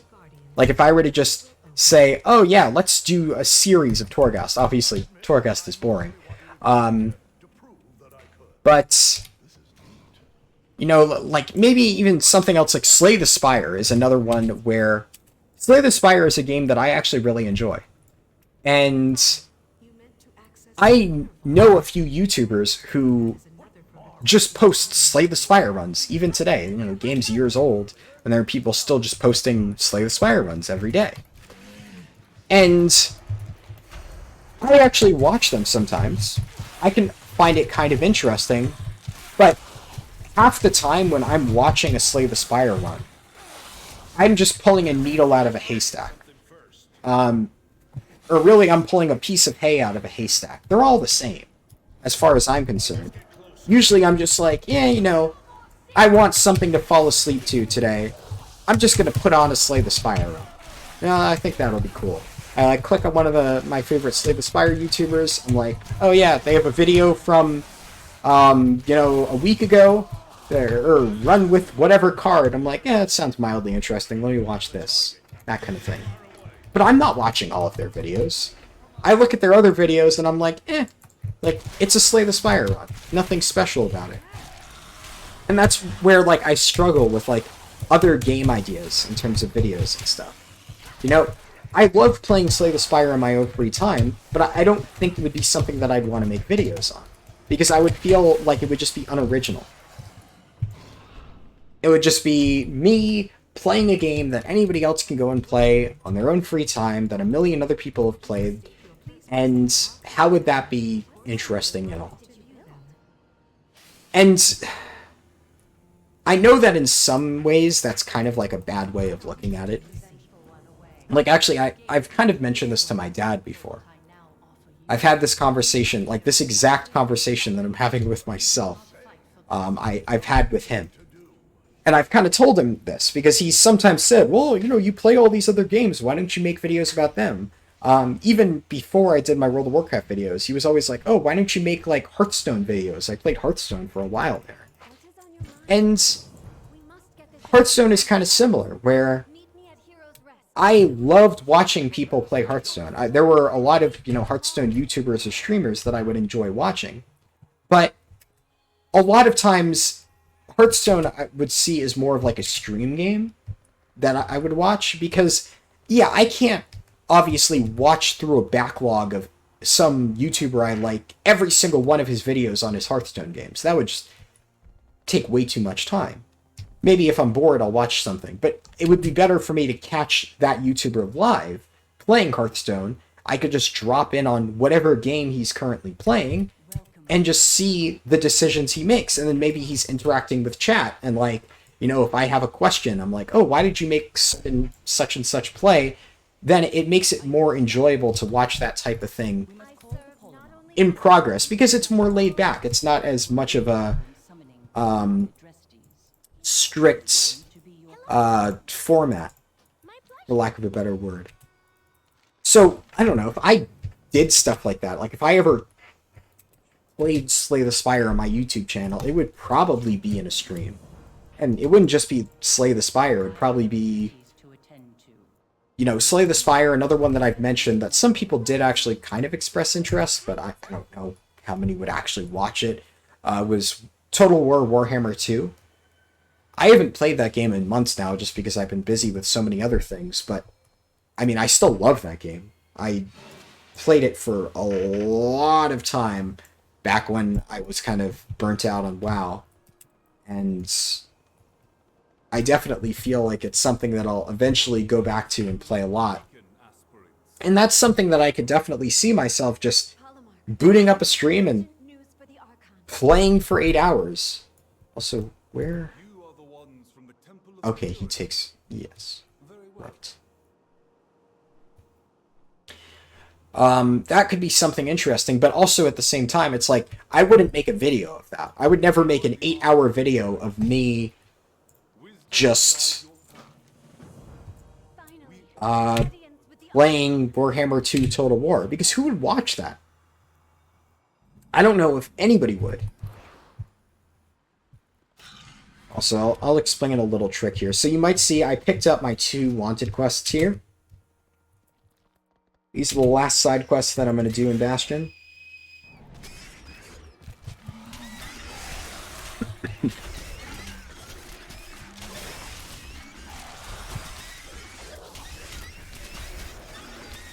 This. Oh, I'm sated. Whoops. Oh well.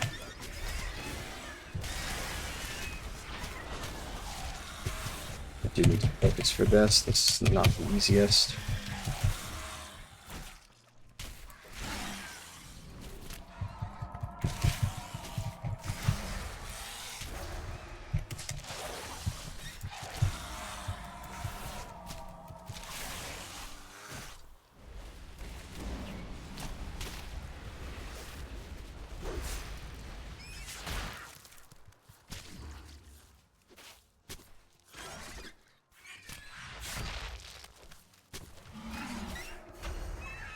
Nice.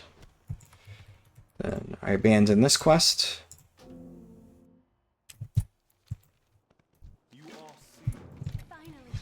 So that's a fun little trick you can do.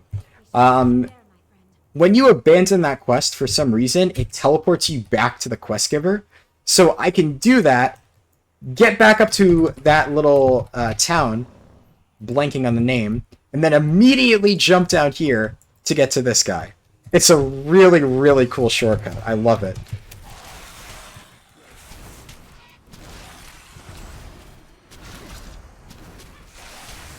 But these elites are mildly difficult. So I want to make sure that I don't fuck it up.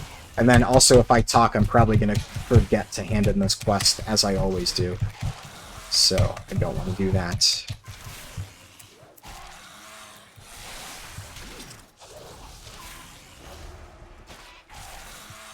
I picked Rend and Tear, right?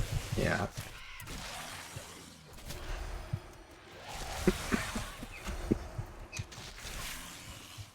It's caught. Ugh. Sucks. Okay, got dash. So this quest to kill Gorgebeak you hand in over here for some reason. Don't ask me why. So it's important that you hand it in before yoinking yourself back up. Then I'm going to do this on Swift Wings, abandon. It's going to teleport me up. I'm going to grab this and hand in this. Boom. Yeah, so that's a neat little skip. I really like that one. I found it completely by accident, too. I think while I was streaming, if memory serves. I just remember being like, yeah, you know, I can clear out my quest log, and I cleared out that quest by accident, and suddenly I got teleported across the map, and I was like, hold up, I can use this! And then I incorporated it into the route. So that's a neat little tidbit. But yes, where was I? I think I was talking about videos and stuff that I would want to do. Oh yeah, Total War Warhammer 2. So that's something that I would love to do like a stream of. And I'm sure eventually I probably will. Maybe once I've reestablished myself a bit more. But I don't know, like I couldn't see myself doing any Warhammer 2 videos because I just don't feel that they would do very well. And I don't feel that they would serve a purpose. Like, if something that I could easily do on a stream without it being functionally different at all, like I do in a video, it's like, why would people watch that? And I ask myself that because I'm like, would I watch that? If I was the audience member, and I tell myself no. And maybe I'm wrong. Maybe people would watch that. I don't know. But personally, like, you know, for Total War, there's, I think I've mentioned this before when I've talked about it on my channel, but there's a YouTuber, Legend of Total War, who is my favorite Total War YouTuber. I really enjoy watching his videos. And he has, like, his stream VODs, so to speak, as, like, videos on his channel. And I don't really watch them all the time, or, well, nowadays I haven't really watched that stuff as much either way, just because I've been, you know, busy with other games.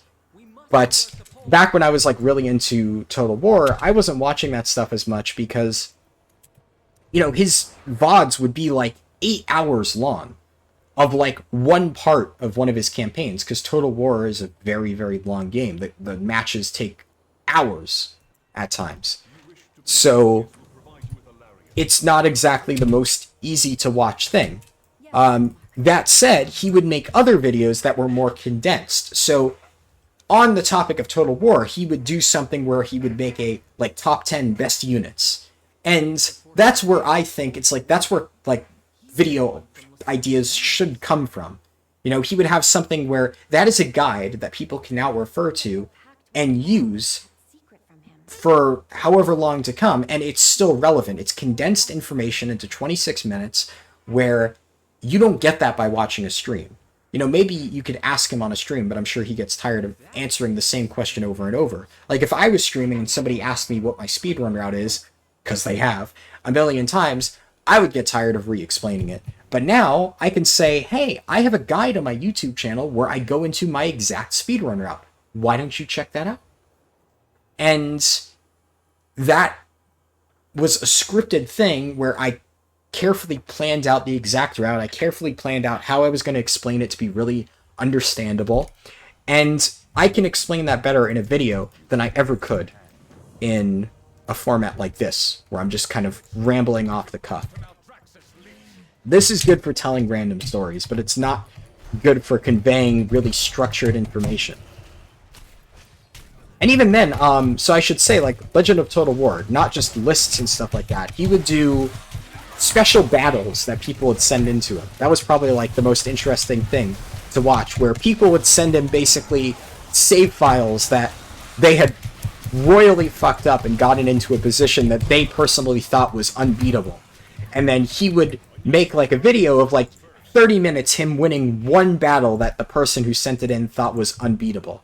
And that's an interesting concept. First of all, it's not something that he would directly get from his normal play.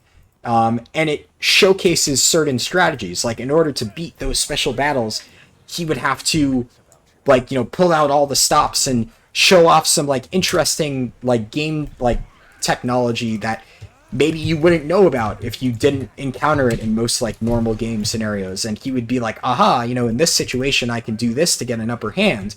And I would watch that and be like, oh, hey, I learned something.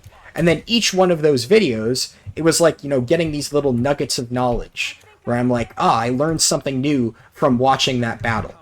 And I feel like I can maybe, if I run into a situation like that, put that into my own game.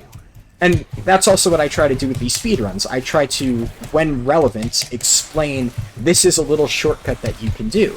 So that somebody watching this can be like, oh, hey, that little teleportation trick that he just did with that quest giver, I can do that while I level up.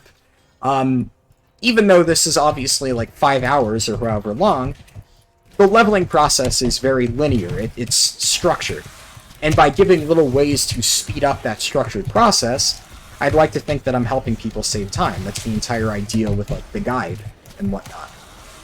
That would be the kind of thing where if I ever decided to make a 50 to 60 Shadowlands leveling guide, which I probably won't, because I don't really think it's... I don't think there's enough interesting stuff to fill a guide like there was for my original one. You can just watch the speedrun for it. But I would mention stuff like that if I ever did make one, because that would be the stuff that makes the speedrun a speedrun, outside of just, you know, efficient mob killing and efficient quest pathing. Little tricks like that. And there's going to be a lot more coming up. Maldraxxus especially has a bunch that I'm going to utilize.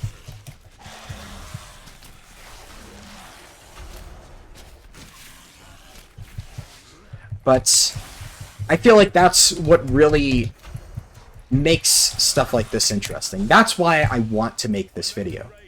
Because I feel like there's information about the Shadowlands leveling process that I can provide to people that they don't already know. If I was viewing this as just me playing through one of my other characters, I wouldn't be making this video. I'd be like, why would people want to watch that? I already, in most cases, hate leveling as it is. So the way I would see it is, why would somebody want to just watch somebody else level through World of Warcraft? So if I'm making somebody watch this, well, obviously I'm not making anybody watch this, but if I'm going to put this out there so that somebody might check it out, I would hope that they're at least learning something and, you know, taking something away from this video, rather than just watching some, you know, 22-year-old dude ramble about YouTube while questing. Which, I mean, is most of what this video is, but I'm trying to, you know, intersperse nuggets of knowledge in the mix. Unfortunately, this is one of the reasons why I haven't wanted to do 50 to 60 runs as much. There really isn't much to say here besides just do the quests in order. Obviously, you'll be able to see the little side quests I do, so that's interesting. You can see some of the little tricks I found, like the one before. But other than that, there's not a whole lot to it. A lot of the pathing that I did in my original run was more interesting. With, you know, how I did the rares, how I incorporated that in, which zones I did. That's maybe not clear.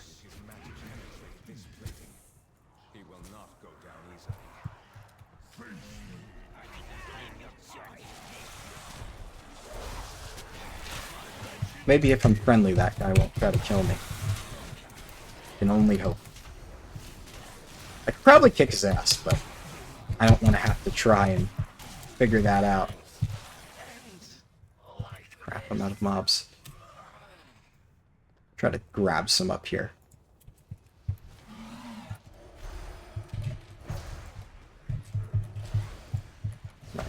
Some stuff here. Do these guys count? No, they don't. Crap.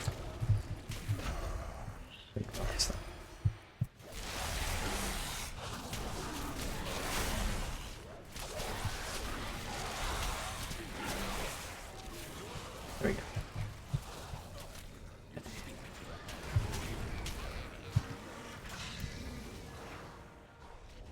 Nice. I think I've rambled for long enough. Something else I can talk about.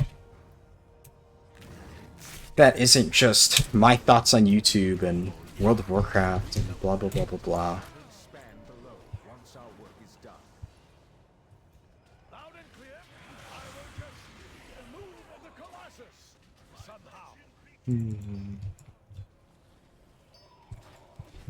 I had ideas before. Now I'm blanking. Oh, you know, I know the story that I was thinking of. I might have told this before. I can't remember. God, I've done so many runs at this point that it's hard to keep track of what stories I've told and what I haven't. I'm pretty sure I haven't told this stuff, so you know what? I'm gonna tell it. I have told it already. Tough shit. You get to hear it again. But, you know, a lot of times I just kind of sit there and remember, like, old things that happened, and I'm like, that was really fucking stupid. Or, like, why did that, like, have to happen? Like, what I'm trying to get to is I had a really shitty professor. And I was remembering this really shitty professor. And I'm like, man, that professor was really shitty. Why did he have to be so shitty? And I don't know. I don't think, like, I really told many friends about this story because it was a summer class.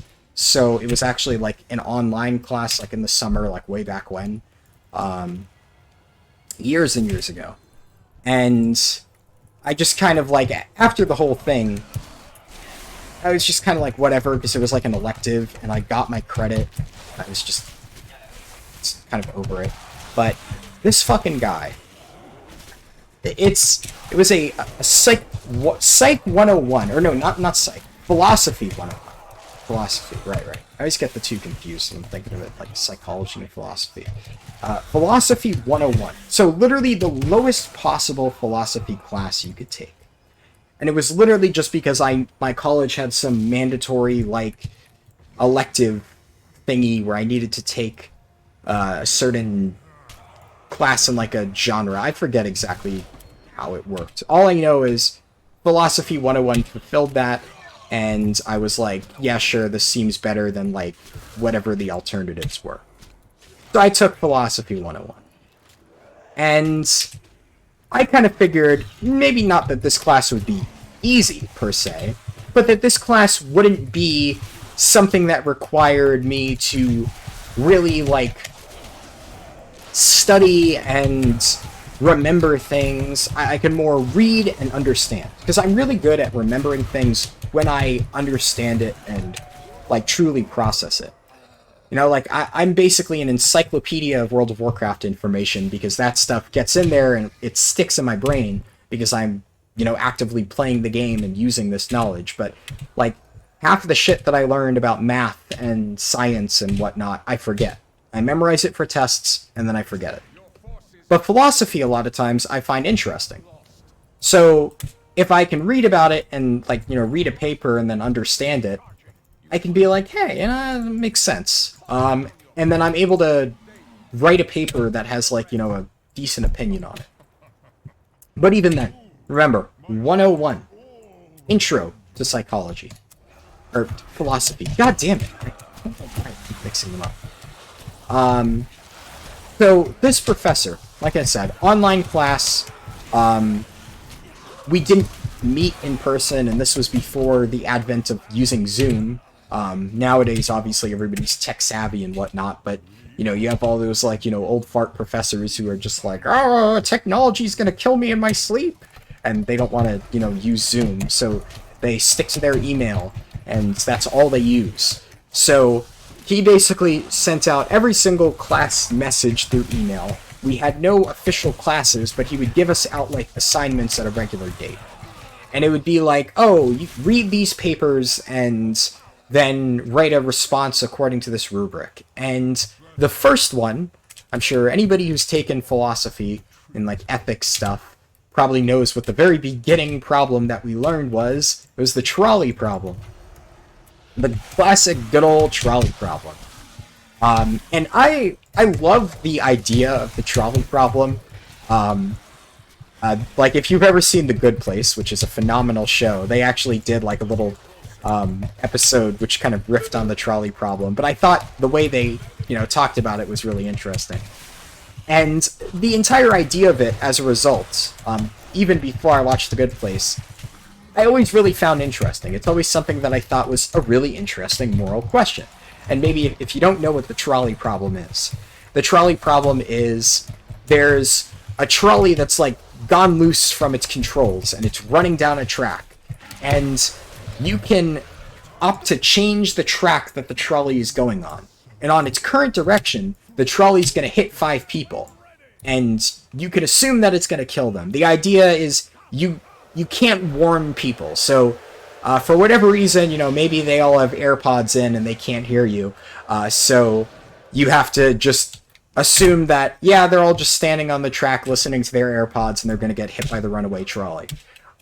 So if you don't move the trolley, 5 people are going to get killed. But if you do move the trolley, only 1 person gets killed. There's just some other random dude with his AirPods on chilling on a different set of tracks, and you can change the tracks so the trolley hits that one guy. And I always found this really interesting, because there's, like, 2 different schools of thought. It's like, do you look at life as a, you know, greater good type of thing of the more people you save, the better?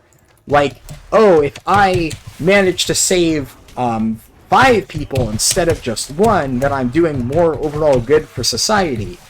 And then there's the argument of, how can you weigh a human life? You know, 1 human life is as valuable as the others. Which, personally, I've heard people use that argument. I've always found it kind of weak, because it's like, okay, but if 1 human life is worth as much as 5 human lives, like, they're still both equally valued, right? So, it seems weird to me. Personally, I go with I think it's called the utilitarianism approach, which is the one where the more lives you save, the better. You pick the action that contributes the most overall good to society. But then there's individual problems with that. Of, you know, are you, maybe, like, you're killing off 1 really important person, because then everybody's like, well, what if that 1 person's the president of the United States? It's like, well, if it was a year ago, I would say, yes, I would eagerly switch that track. But nowadays, well, you know, it's a tough question. Do you kill 1 really important person, or do you let him live so that 5 other, you know, innocent people can die? It's like, ugh. You don't know. It's a tough question to answer. And I think there's a lot of interesting depth to that. So I had to like write a paper responding to that. And I kind of went into my thoughts on that. I explained that I think it's, better for better in a vacuum, basically, to help save more people. And I think that's one important thing to look at.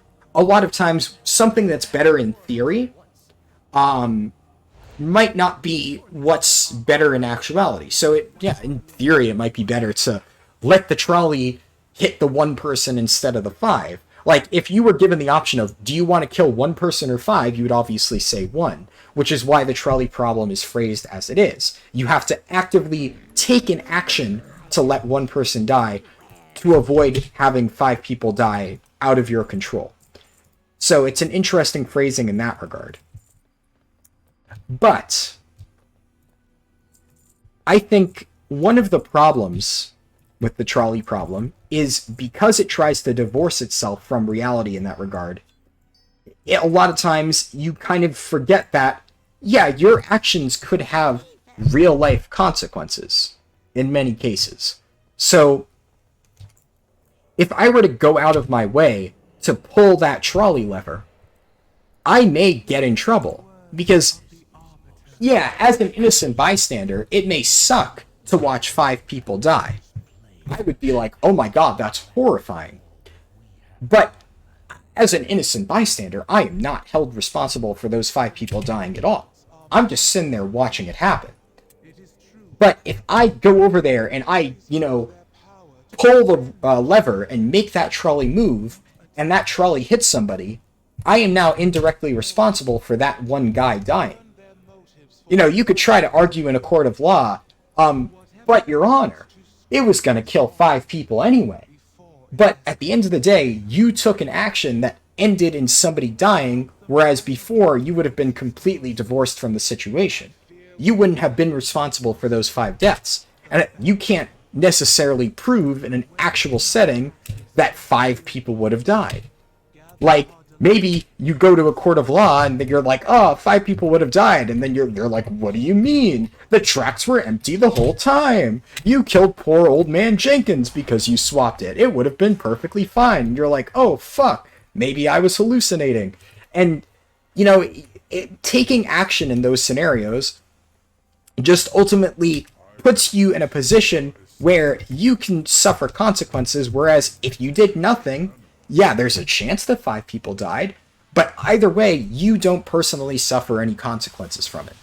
And that may be a selfish way to look at it, but I think in a lot of these cases, you have to kind of divorce yourself from the situation and say, what would be the most logical thing to do? And while we may be able to sit here and, play with our, little spectacles and, whatever, I'm thinking of like Sherlock Holmes type shit, like little pipe and whatnot, and be like, oh ho ho, if I was in this situation, I would save the 5 people, or I would save the 1 person, etc., etc. But if we were in one of these situations, what would really matter at the end of the day is our own well-being. We are inherently selfish creatures. What would matter is keep putting ourselves first and making sure that whatever outcome happened, we would end up not suffering from it. That may seem like a selfish thing to say, but that is, when it comes down to it, what 90% of people would choose. They would either do nothing or make a choice that benefited them the most. Maybe if they maybe if they were the 1 person, that's another variation on the problem. If you are the 1 person on that track, would you swap the track and kill 5 people? A lot of people would make that choice. And then maybe in that case, you could argue in a court of law that you were just protecting your own life and those people accidentally died because you would have died. I don't know. But anyways, the reason I'm going on this long tangent about the trolley problem is to show that I put a lot of thought into this. It was something that I was really interested in. And my entire argument came down to, I think that a lot of times the way you need to look at the trolley problem is how it would affect yourself. And it's very easy for people to sit there and argue about what they would do in an idealized scenario where they can, play God and control whether people live or die. But in a realistic trolley problem, people would probably just pick the thing that, they would benefit from the most. So that was a lot of what I focused my paper on. I initially talked about how in a perfect scenario, I would pick the utilitarianism approach.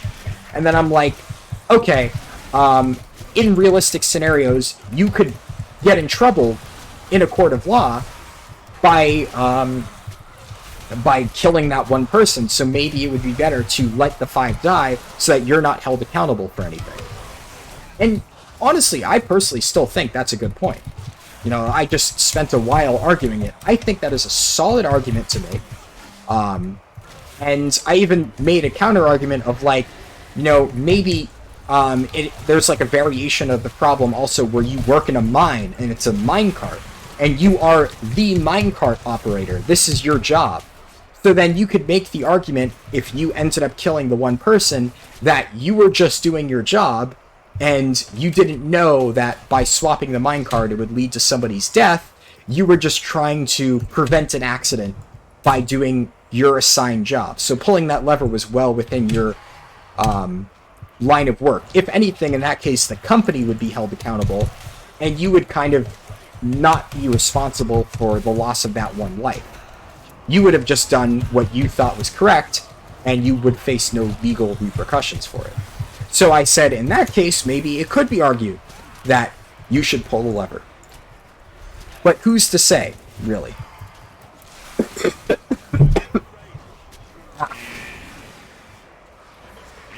Yeah, that's what happens when I talk a lot.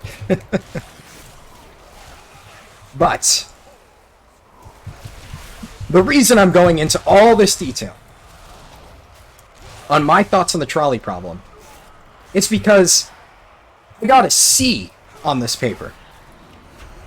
And I was pissed because I thought my point was really good. And the reason I got a C on this paper was not because I wrote a bad paper. Now, obviously, that's subjective, and you'll have to take my word for it. But I am a good writer, in my opinion. I mean, hell, I've written guides. I wrote the Covenant spreadsheet. I wrote multiple well-structured Reddit posts explaining my stuff. I wrote the entire leveling guide. I'd like to think when it comes to putting together a piece of written work, I am relatively, above average in terms of competence for that stuff. So my grammar, my sentence structure, my spelling was all as perfect as it could have been. Like I said, you can take my word on that or not. I don't care. But the only thing that really I could have lost points on in that regard was not following the rubric. Because the entire thing is subjective, inherently.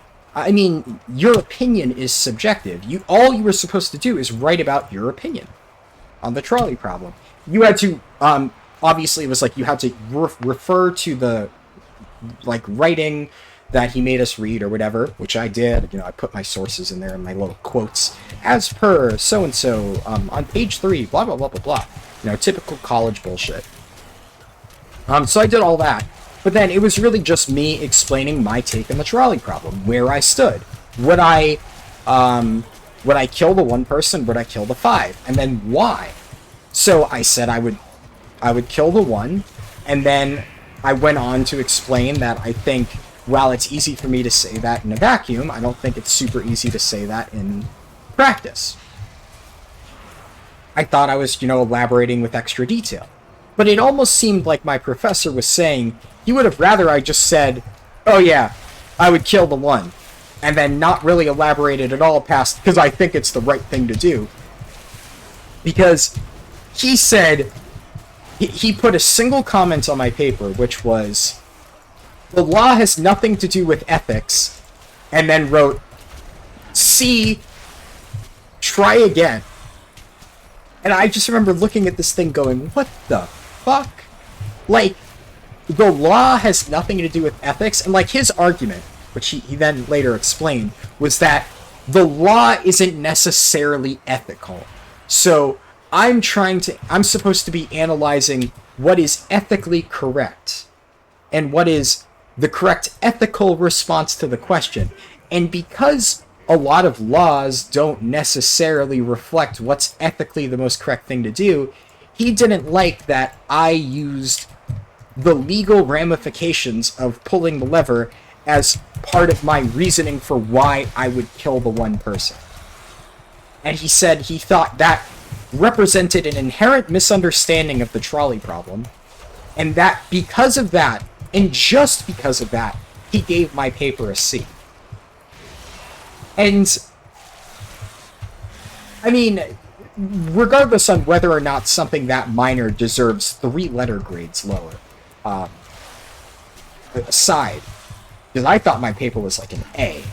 I usually get an A on written assignments. Like, if I fuck up, it's usually on shit like a math test. But I do well generally on written assignments. So I was happy with that paper. I was like, oh yeah, I'm going to get an A on this for sure. So, regardless of whether or not I thought the points off was warranted, I was kind of pissed. Because I thought I did argue on point. And I thought I expressed what I thought was the correct answer. Not the correct answer, but what I believed to be the ethically correct answer, which was the question. And then explained how, you know, ethics aren't necessarily easy to, like, cut into that, like, simply. And the legal thing, I never even said that the law is ethics. Like, he kind of implied, like, I was saying that the correct ethical choice is the correct legal choice. And I even kind of put in there that some people may not want to go against law. Some people might still think that killing the one person is still the correct ethical choice, and therefore they should do it. But I said a lot of people's ethical values are self-centered, which is, in my opinion, true. And that's how I see it. So I said I think in many people's beliefs, and probably mine as well, are that the correct opinion would be the one that benefits you the most. You know, it's a bit of a Machiavellian, like, approach to ethics, but it is an approach. I was just trying to analyze what I thought the average person would do, and even I said, like, you know, I can sit here and say that I would kill the one, but who knows what I would do in an actual situation. Like, you know, whatever my armchair ethics are different than my ethics on the street. You know, if I see a trolley about to hit 5 people on the street, I'll go, oh no, I'm glad that's not happening to me, and so would pretty much every single person watching this video. And that was pretty much the entire point that I was trying to make. So I almost found it insulting that not only did he, like, take off that many points for that one thing, but he also kind of insulted my entire argument and made it seem like I had a fundamental misunderstanding of the trolley problem. And I'm like, no, I think you have a fundamental misunderstanding of the point that I was trying to make. I thought my point was, and I think my point is still valid. Maybe, you know, if you think that my professor was right and I'm a fucking idiot, and that's a bad way to look at the trolley problem, you can let me know. But I personally think it was fine. But it doesn't end there.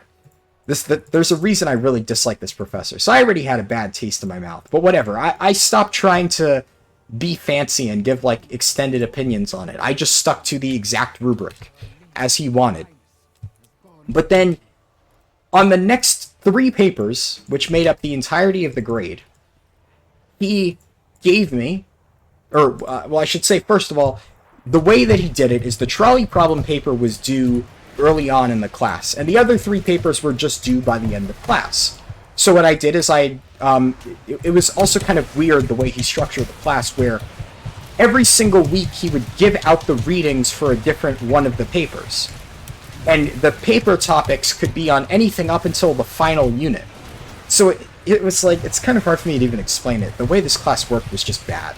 But I remember the reason I waited until the last minute, so to speak, or like the last week to write all of the papers, was because we didn't reach the last unit. I didn't get the readings for the last paper until that week. And it was like, we had to choose...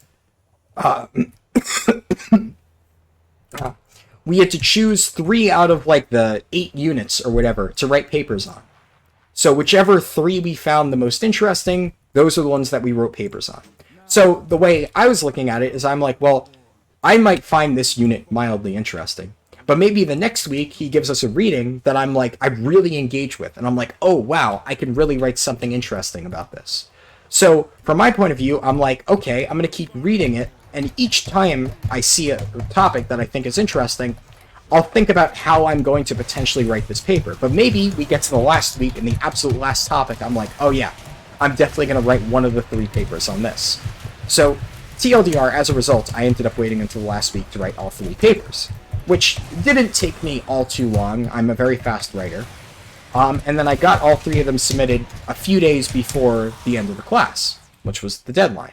And the class was only like a few weeks because it was a summer class, you know, that's smaller semesters in the summer. But he sent back all of the papers, like literally on the last day of class. I got a D, an F, and a D on those papers. And I was just so pissed off because none of those papers were even D worthy, much less fucking F worthy. When I think F, a paper that's worthy of an F, it's a paper that you didn't submit, or one that you literally just wrote random garbage. Now, personally, I thought my trolley problem paper was way more interesting than any of the other papers that I wrote. But I still thought that all of those papers were well written, grammatically correct, well structured, well thought out responses to the question that, you know, he asked for the paper. And I thought they were all deserving of, at the very least, like, probably a B. Bare minimum. God forbid, if he really didn't like it, I could see him giving it a C again. Like, at least a C is, like, the respectable, yeah, I didn't think it was very good, but it's still a well-written paper. But for me to get a D, an F, and another D, I was just looking at these grades like, you are fucking shitting me. So this guy clearly just had it out for me. I don't know why. And basically his comments on the papers were equally just garbage. Like, it wasn't like he picked it apart or something like that. He would just put at the bottom something like, you missed the point completely, D. And then the one that he gave an F, his logic was, it doesn't seem like you read the required reading. Go back and read it again, and then rewrite this paper. F. Which was insane because I even showed later on, because, you know, spoiler alert, I ended up appealing the grades, which is the only time I've ever had to do this in college. But I ended up showing that within the paper itself, I had direct quotes from the assigned reading. I literally had quoted the reading that he was then giving feedback on, saying he didn't think I read it, and that's why he was giving me an F. So I'm like, what the fuck is this bullshit? I've never had a professor screw me that hard on papers where I clearly followed the rubric, I read the required readings, and he didn't even give good constructive feedback. He basically was just like, paper bad at F. I'm like, who the fuck does this guy think he is? Like, it was insane. So, of course, this was like the last day of class. I did not have time to rewrite these papers. I kind of emailed him something to the effect of like, you're kidding me, right?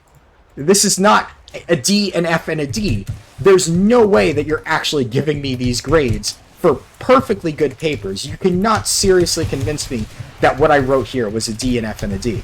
And he gave me some generic bullshit response of, well, you know, I understand everybody has their own differences of opinions on what they think is good writing, but I believe that it didn't fit the exact things that I was looking for, and I'm just like, okay. I think I tried to have a conversation with him on, like, at first on why he graded it like this, and maybe he misunderstood it or something, and I'm like, I really don't see how you can possibly call this a D.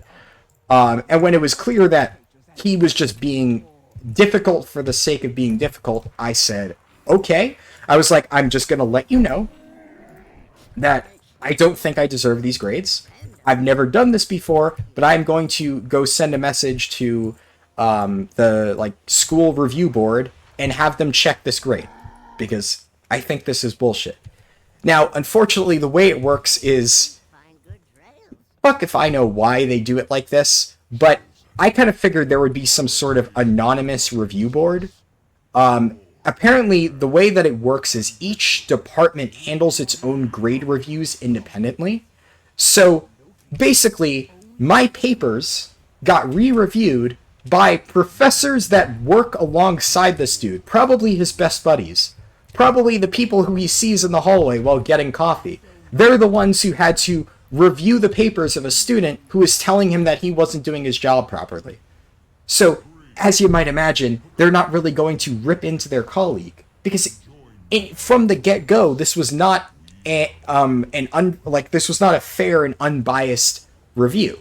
It was being reviewed by his fucking coworkers. So, I kind of put like a little snarky remark. Obviously, I'm not going to like actively say, exactly what I'm thinking to the people who are increasing my grade, but I did say something to the effect of like, isn't this a conflict of interest? Like, you are co-workers with this dude, you're professors in the same department. I assume that my college would have its own independent review board, and you're telling me that it doesn't, and I'm gonna have to get my papers reviewed by people who, in my opinion, clearly have a bias. And I think they said something to the effect of like, well, it's a bit offensive that you would think that we'd be biased. It's like, I don't fucking know you. I don't know any of these professors. All I know is that they are working in the same department with him, directly alongside him. Of course I'm going to think there's a bias. Like, it's not like I've known these professors for a long time. No, I don't fucking know them. They're just these dudes that work with the shitty professor that just screwed me over. As far as I know, they're the same as him. So they did bump my grades up. So they bumped my grades up because I will say, I think to a certain degree, it was almost impossible to say that those papers were a D, an F, and a D. That's just insane. They bumped all three of the papers up to a C. So I ended up getting 3 C's on my papers, or 4 C's on all the papers, because the trolley problem won too. And I ended up getting a C overall in that class, which still pissed me off, because I mean, a C isn't good. It's passing, and I got credit for that stupid elective, which at the end of the day, I'm like, fuck it. I'm never taking a philosophy class again at this goddamn college. But that really pissed me off. I've never had a professor who was that shitty with their grading and then more difficult about it. Like, I've had professors who gave difficult grades, but they were at least, like, when I contacted them, willing to work with me about it. They were like, okay, let's see what we can do. This guy was just basically like, well, no, difference of opinion, it's subjective. And it's like, yeah, exactly. Philosophy and ethics and stuff like that is subjective. That's the point of the papers, you fucking ass. Why are you grading me because you disagree with me? Blew my mind. The best part, though, is the entire reason in the first place why he graded these papers so low, as I found out, and one of the main arguments that I used to... They of course denied this heavily, but it was one of the main arguments that I used to get my review submitted. And they denied that it was an actual factor, but they were like, we can see how that might be something you perceive. Is he basically was saying that he thought that I should have resubmitted it to get it regraded for a better grade. But this was never conveyed in the syllabus. At no point in the syllabus did it say the papers are expected to be resubmitted.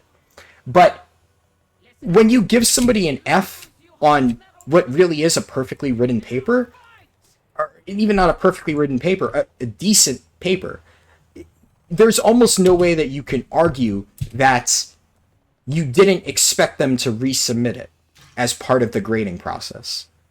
And he kind of said something to the degree of, oh, well, I expected, because eventually, like, when I was having conversations between me, him, and the people reviewing it, he was saying, well, the students are expected to submit their papers earlier than the last week so that they have proper time to resubmit it. And my counter-argument was, that's complete bullshit, because, as I already explained earlier in this video, I had very, very logical reasons for submitting it in the last week. The way that you structured the class, I had no idea which papers I would actually want to write until we reached the last week of the class. So, as far as I'm aware, my papers are going to be graded on their own merits from the first submission. Any resubmissions would be a bonus, but I didn't think they'd be required because I was confident in my own writing. So, I'm like, okay, it makes most logical sense for me to wait until the last week to get a good idea of what I want to write, and then write 3 really strong, standing on their own papers, rather than putting in some bullshit early on, having it sent back with an F, and then having to rewrite it. Not only does it save me time and effort, but I feel like it would end up producing a better paper, like, overall. But his argument was that, oh, well, the class should have been done this way. I'm like, well, first of all, it's an online class. We have no actual meetings, and you never conveyed this in the syllabus or any of your emails or anything, which is one of, I assume, the main reasons why I was able to get the grade increased. I probably wouldn't have done it unless I was so sure that I could, but this was such an absurd situation that I was almost certain that I could get at least a minimal grade increase, which I did. But fuck, those papers should have been fucking A's or B's at least. I was really happy with those papers, especially the trolley problem one. I loved writing it. Like, 99% of the time, I can feel bullshit coming out of my mouth, or my fingers, I guess, when I'm typing school papers. I have zero investment in it. Like, when I'm writing about, like, yeah, like, I think I remember talking on one of my streams about, I had, music history, or something like that. Or no, I talked about that one, but then also I talked about women's art history. And I was talking about how I hated that I was forced to take women's art history, and how I had no interest in the subject, but it was a required elective. And I had to basically pretend to care about this subject. And not knocking people who like women's art history, but this was not a class that I wanted to take. It was just, I either took that class, or I took a class that was quite literally called gender studies, and don't want to take that, because it's a required elective for my college. So I'm like, fuck this shit, I'll take women's art history. But then I have to write like a, 10-page paper about how profound this one piece of art is, and how it changed the course of women's art history, and I have to, like, spew all this garbage about how interesting it is, and I'm like, it's a fucking painting. Like, it's a good painting, it's a well-painted painting, but I can't look at that painting and see all of these profound messages. It's like, my teacher will go on and on about, like, it's a statement to the, oppressed woman of the age, and, by, like, there was one painting where it was, like, a woman painting herself as a horse rider. And, women were not allowed to ride horses back in the day. So the fact that she was secretly painting herself as the woman, as the person riding the horse, was a statement of rebellion, and a statement that she too could fill a man's role at the time, and it was a revolutionary piece at the time, critically acclaimed.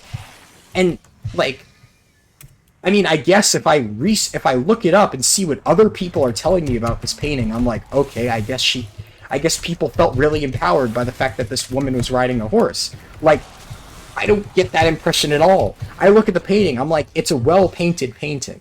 But, like, I have to, like, force myself to, like, write 10 pages on something that I just don't give a damn about.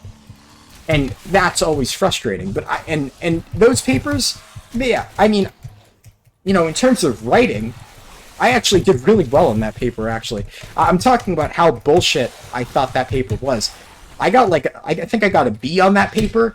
It was a research paper with 0 citations, which I still don't even know how I swung that. I could not find any citations for anybody doing any sort of, like, we had to have, like, an official published documentary on whatever, or not documentary, but, like, study from, like, a professional art critic or something on whatever a painting was.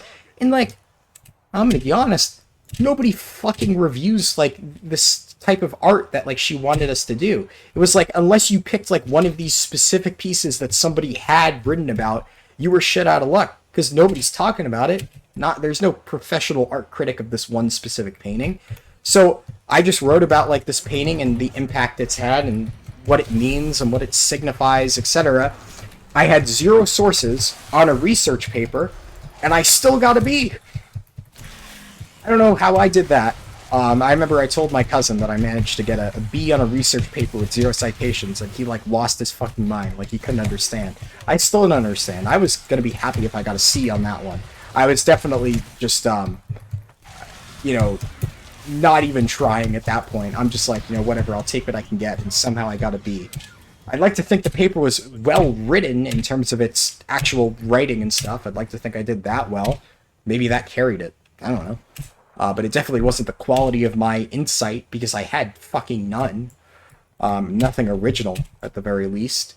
So, all of this to say that when I can get a B on a paper about something that I don't give a rat's ass about, when I got that invested in the trolley problem, and I was super interested in what I was writing, and I was like really having a fun time writing this paper, thinking in my head the different ethical, you know, problems with the trolley problem and how to, you know, properly convey it, and then I get slapped with a C and told that I'm looking at the problem wrong. God, I fucking hate teachers like that. I really, really hate teachers like that. Did I just talk for 40 minutes about a shitty teacher? I think I did. Whew. I'm halfway through Maldraxxus. When did I get here? Cool. Well, I'm almost halfway there. Like I said, it's probably going to take me around 6 hours. We're looking to be on track for that. That said, it does speed up a lot once you get to Ardenweald. Ardenweald is really, really, really efficient, so hopefully I could actually make up some good time there. But I still have a lot of Maldraxxus to go. And God knows this place sucks ass. Worst zone in the game.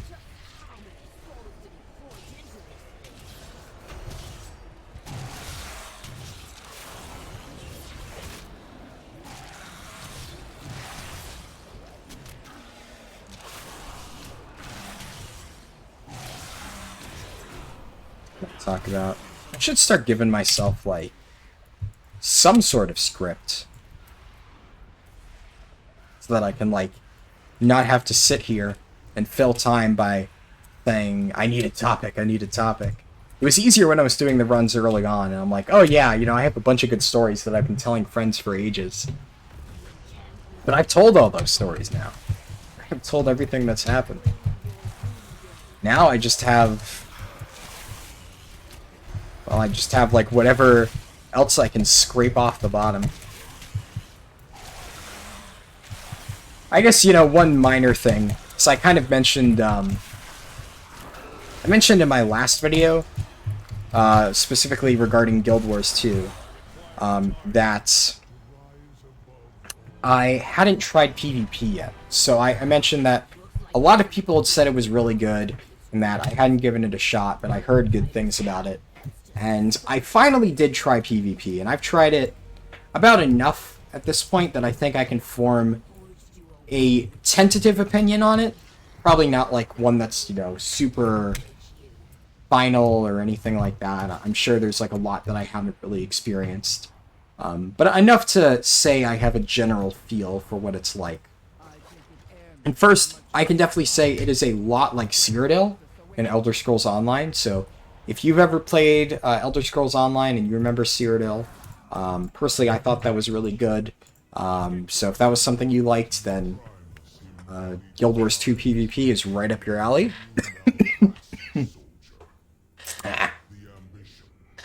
But I will say, as with most PvP, I found myself just constantly getting frustrated, because a lot of times it felt like I was just kind of slamming my face into a brick wall.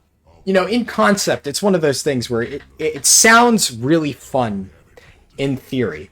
So the way it works, for those who haven't played Cyrodiil and know nothing about Guild Wars 2 PvP, I've heard there are, like, you know, Battleground-esque or, like, Arena-esque matches and stuff like that. I haven't tried that. But the main draw to Guild Wars 2 in its PvP department is this thing called World versus World. And it's basically a 3v3 server-wide battle. Think Wintergrasp, but 24/7, and there's, like, you know, 10 Wintergrasps all controlled across 3 different servers of players.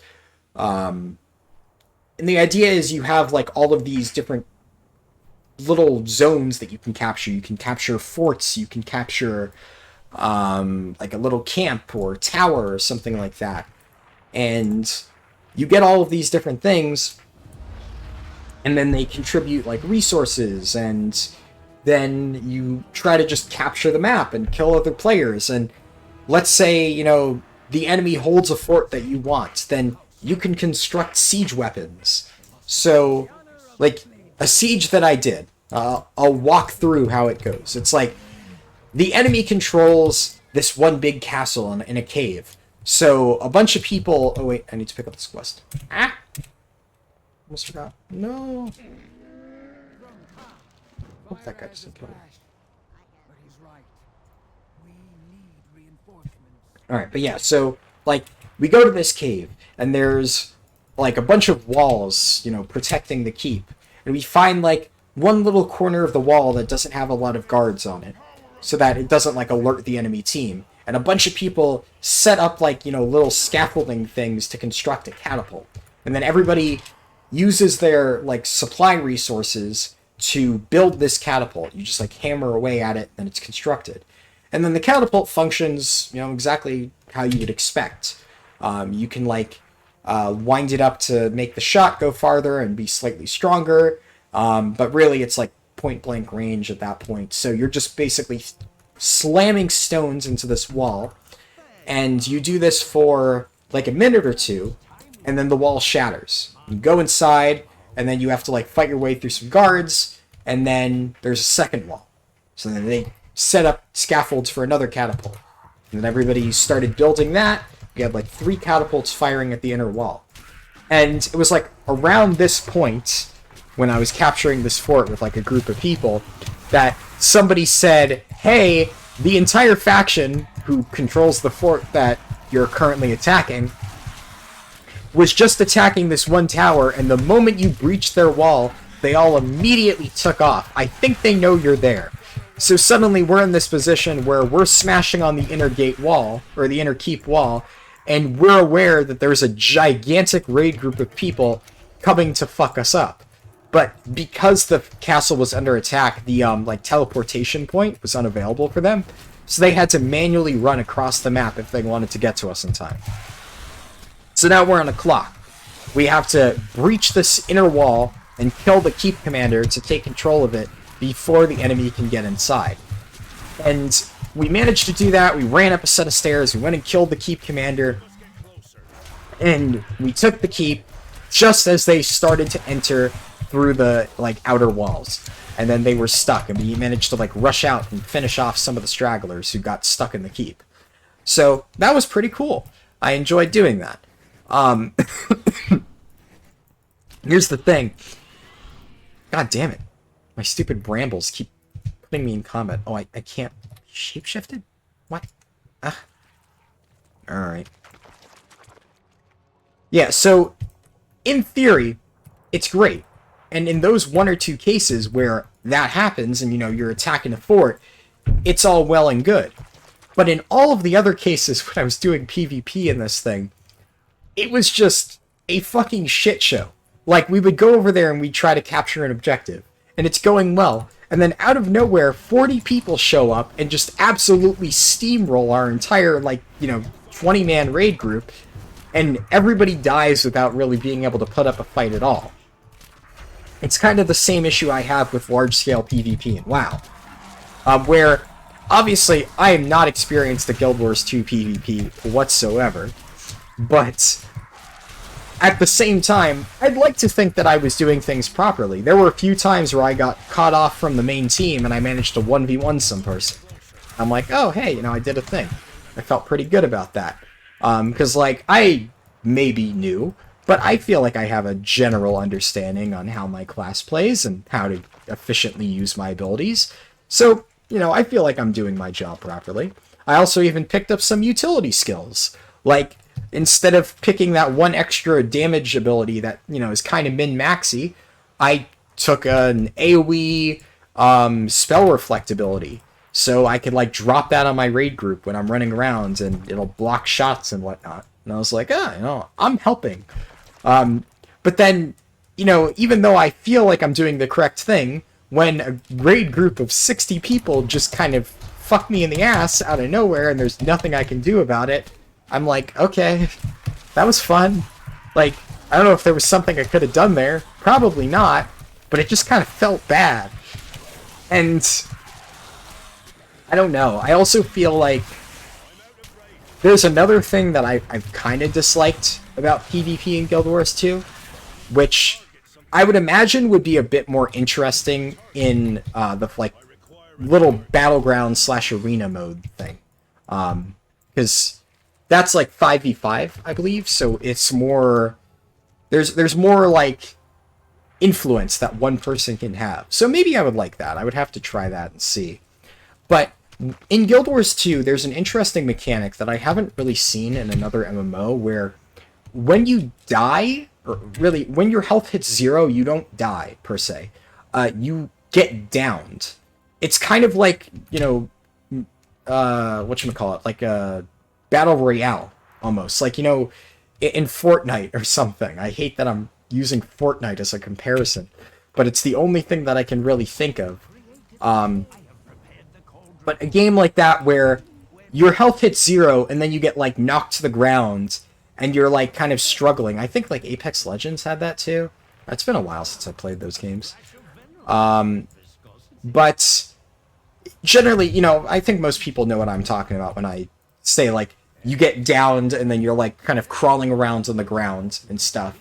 And you can get picked up by your teammates, but people can also finish you off.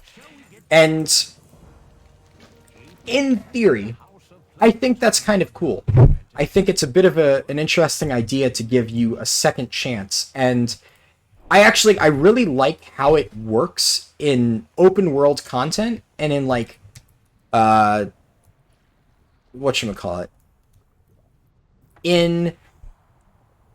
What's the word I'm looking for? Like in PvE content, I guess. PvE content. That's what I'm looking for. So in PvE content, I like the way it works, because I think when I'm like doing a dungeon or something, and I see one of my teammates get downed, I can like make a conscious choice of like, okay, am I going to go over there and try to help them and risk maybe getting hit by that same mechanic to try and save them, or am I just going to say, fuck it, they're dead, and try to continue with, only 4 players? In WoW, you don't really have that choice. If somebody fucks up and they get themselves killed to a mechanic, they're just dead. And in Guild Wars 2, if they get hit again while downed, they still die. So, if somebody colossally fucks up, they can still just get themselves outright just completely fucked. And I've seen it happen a lot. But if somebody just accidentally gets clipped by like a hard-hitting but instantly lethal mechanic, yeah, you can take a risk and run out to them and maybe revive them.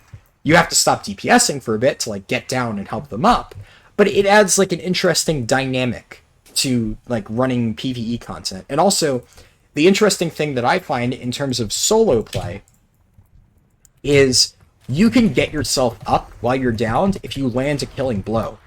Or I think if you just kill something, whether it's like the blow or not, or if you contributed to the kill. So if I'm doing like solo content and I get knocked down by a bunch of enemies, what I can try to do is, if I think I'm about to get knocked down, I can focus one enemy and like leave it hovering at around 5% and then try to AoE down everything else. Then I get knocked down, and then I immediately swap using my downs like abilities and target that low health enemy, kill it, bring myself back up, and suddenly I'm back at half HP. You can't do this infinitely. There's like a little modifier on you where like if you get down too often, you start rezzing with less and less health until, you just instantly die.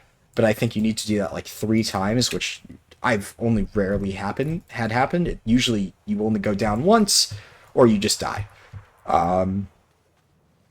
So I think it adds like a bit of an interesting like risk-reward type thing to both like solo content and group content in PvE. I think it's really interesting as a mechanic, and I like it. But in PvP, it's extremely frustrating to me. And, like, I get it, it's a core game mechanic. It's not like they should just take it out for PvP. And ironically, it has more roots in PvP games than any other thing. So it kind of almost makes sense that it would be in PvE or PvP, but it ends up being really frustrating because, especially in these like 40-player scenarios, I know there's like a cap on how many people can be rezzing you at once, but if the maximum amount of people are rezzing you, which I think is like 5 or something, you get up extremely quickly.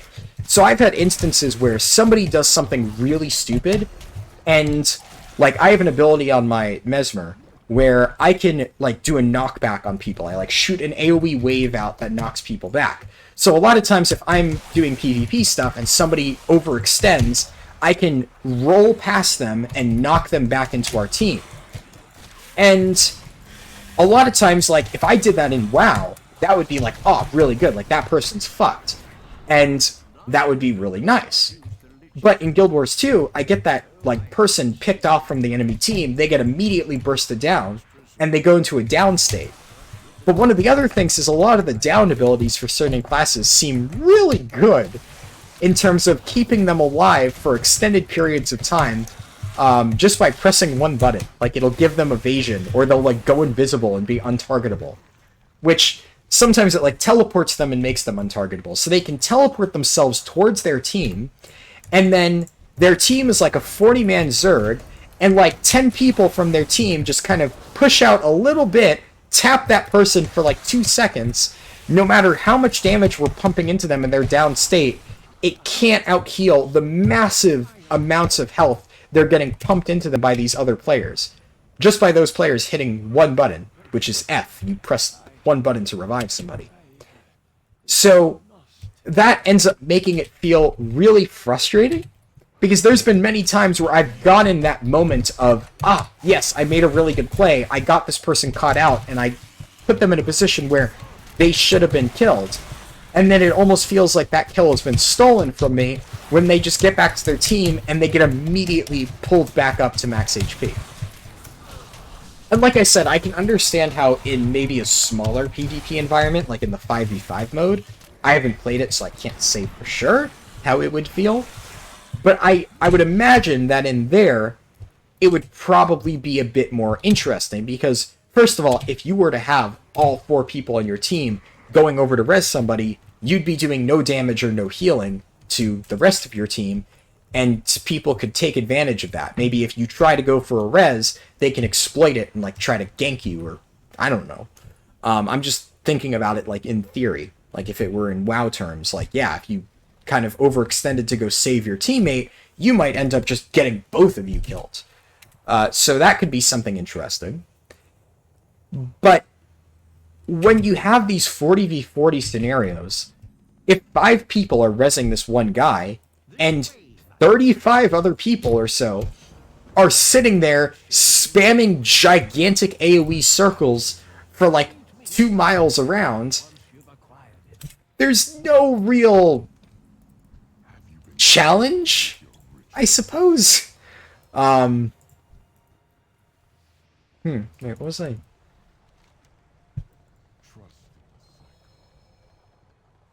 Speak with Boilmaster Yelch. But yeah, so that one quest is good. Oh yeah, I have to go out there and do that. Right.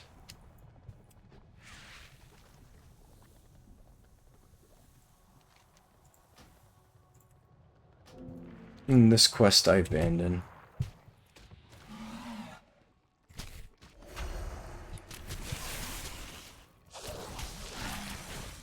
It's really not going to be any major conflict for a bit, so I can probably get away with popping this stuff.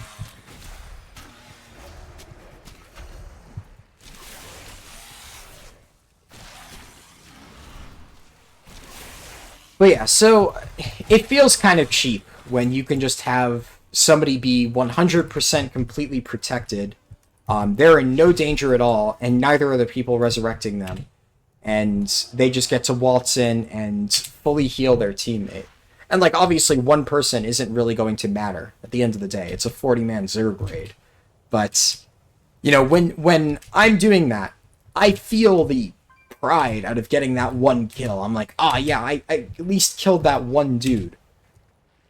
And a lot of the time, it just leaves a sour taste in my mouth because I don't end up getting that kill because they just get saved by their team. So that's one minor gripe I have with the PvP in Guild Wars. But really, it's just... This is something I have heard, though, that is common. It's very Zergy.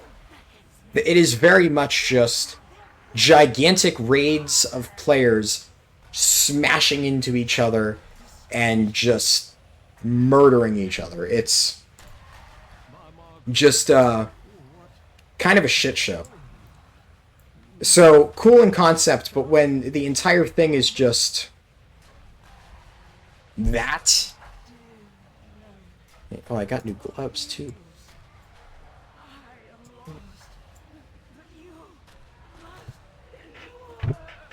And then I can replace Six Feather Fan.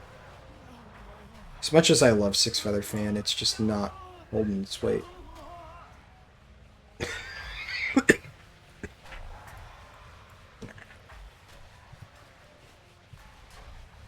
Oh, we're gonna say. Right.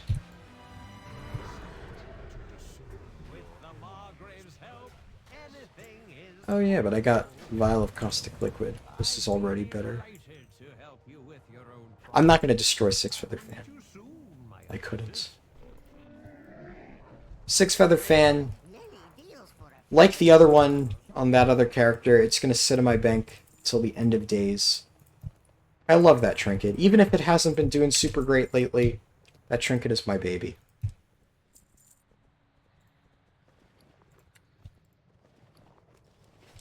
What are these boots? Here, let me do this.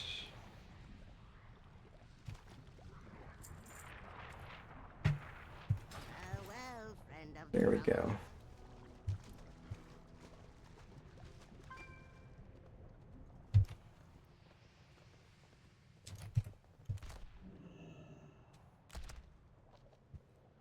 God, my character looks so derpy. Yeah, I think if I play it more, I'll probably enjoy it a bit more, the PvP, that is. I will say, one thing that has made it a bit hard for me to truly get into the Guild Wars 2 PvP is, I think I mentioned before that there are 1, 2, 3, 4, 5, 6, 7 mounts in Guild Wars 2, but there's actually 8. I was forgetting about the Warclaw, which the Warclaw is the PvP only mount, and when I say PvP only, I mean PvP, it's only usable in PvP, but it's also the only mount that's usable in PvP.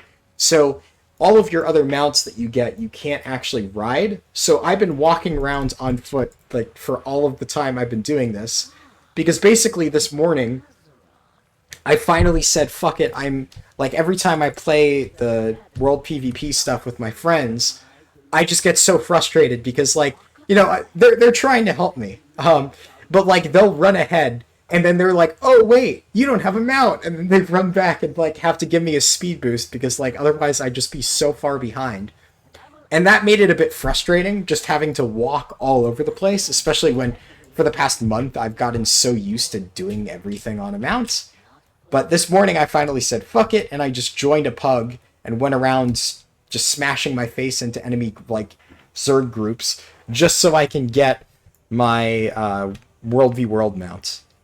And I finally have it, so hopefully, fingers crossed, that'll make things more bearable. I haven't actually really played around with it a whole lot. Oh yeah, this is something you should... What? It got mailed to me. Okay. So that's a quest item. Normally it you know, goes into your inventory.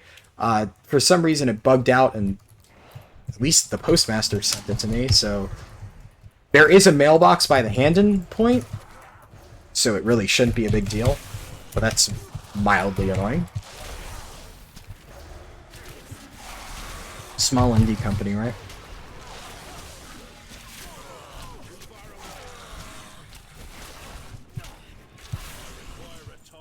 I'll say though, I'm not... One thing I'm thinking about now is like how much I actually feel like playing 9.1 and just WoW in general going forward. It's just like, obviously I've shit-talked WoW so much.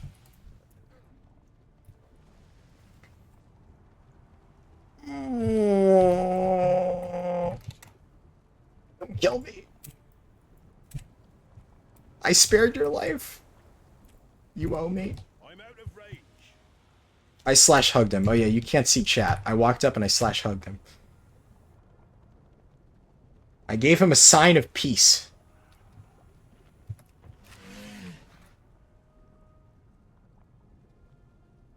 I am a friendly bear. I mean you no harm. Go now, my friend. Godspeed. If he emoted at me, I didn't see it. So I think he was just, like, checking me out, like, this guy looks shifty.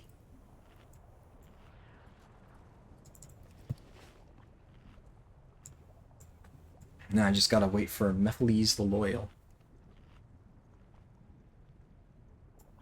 I definitely could have killed him. Either way, I'm gonna tell myself that I could have. But I'm pretty sure I could.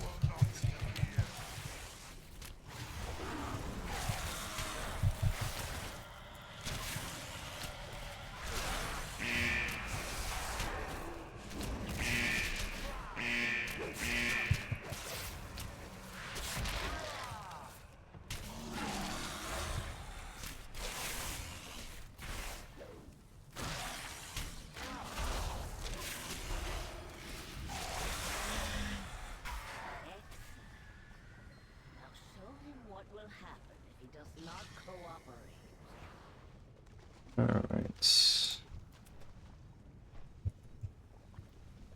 Okay, buddy, I'm gonna have to borrow this Morbid Disciple. Hope you weren't using him. I hope you can respect the fact that I'm taking one of your mobs, considering I let you live. I was using the tree mount. I don't know, I can't say I'm a huge fan of that tree mount, to be honest. Like, so I voted for the tree. I know, I'm basic. But like, to me, I'm just thinking about it more like, a lot of the other ideas, like, I don't think they'd be super interesting. And I probably wouldn't have, like, actually rode any of those mounts, except if I ever play a Night Elf Druid, which I don't know if I'll ever make, but like, the only time I could see myself riding any of those is I was like, yeah, if I play a Night Elf Druid, I could theoretically see myself riding that Ancient mount. So, I voted for the Ancient mount. But, I don't know, the thing looks so derpy when it walks. Like, I'm not a fan. Oh, shit.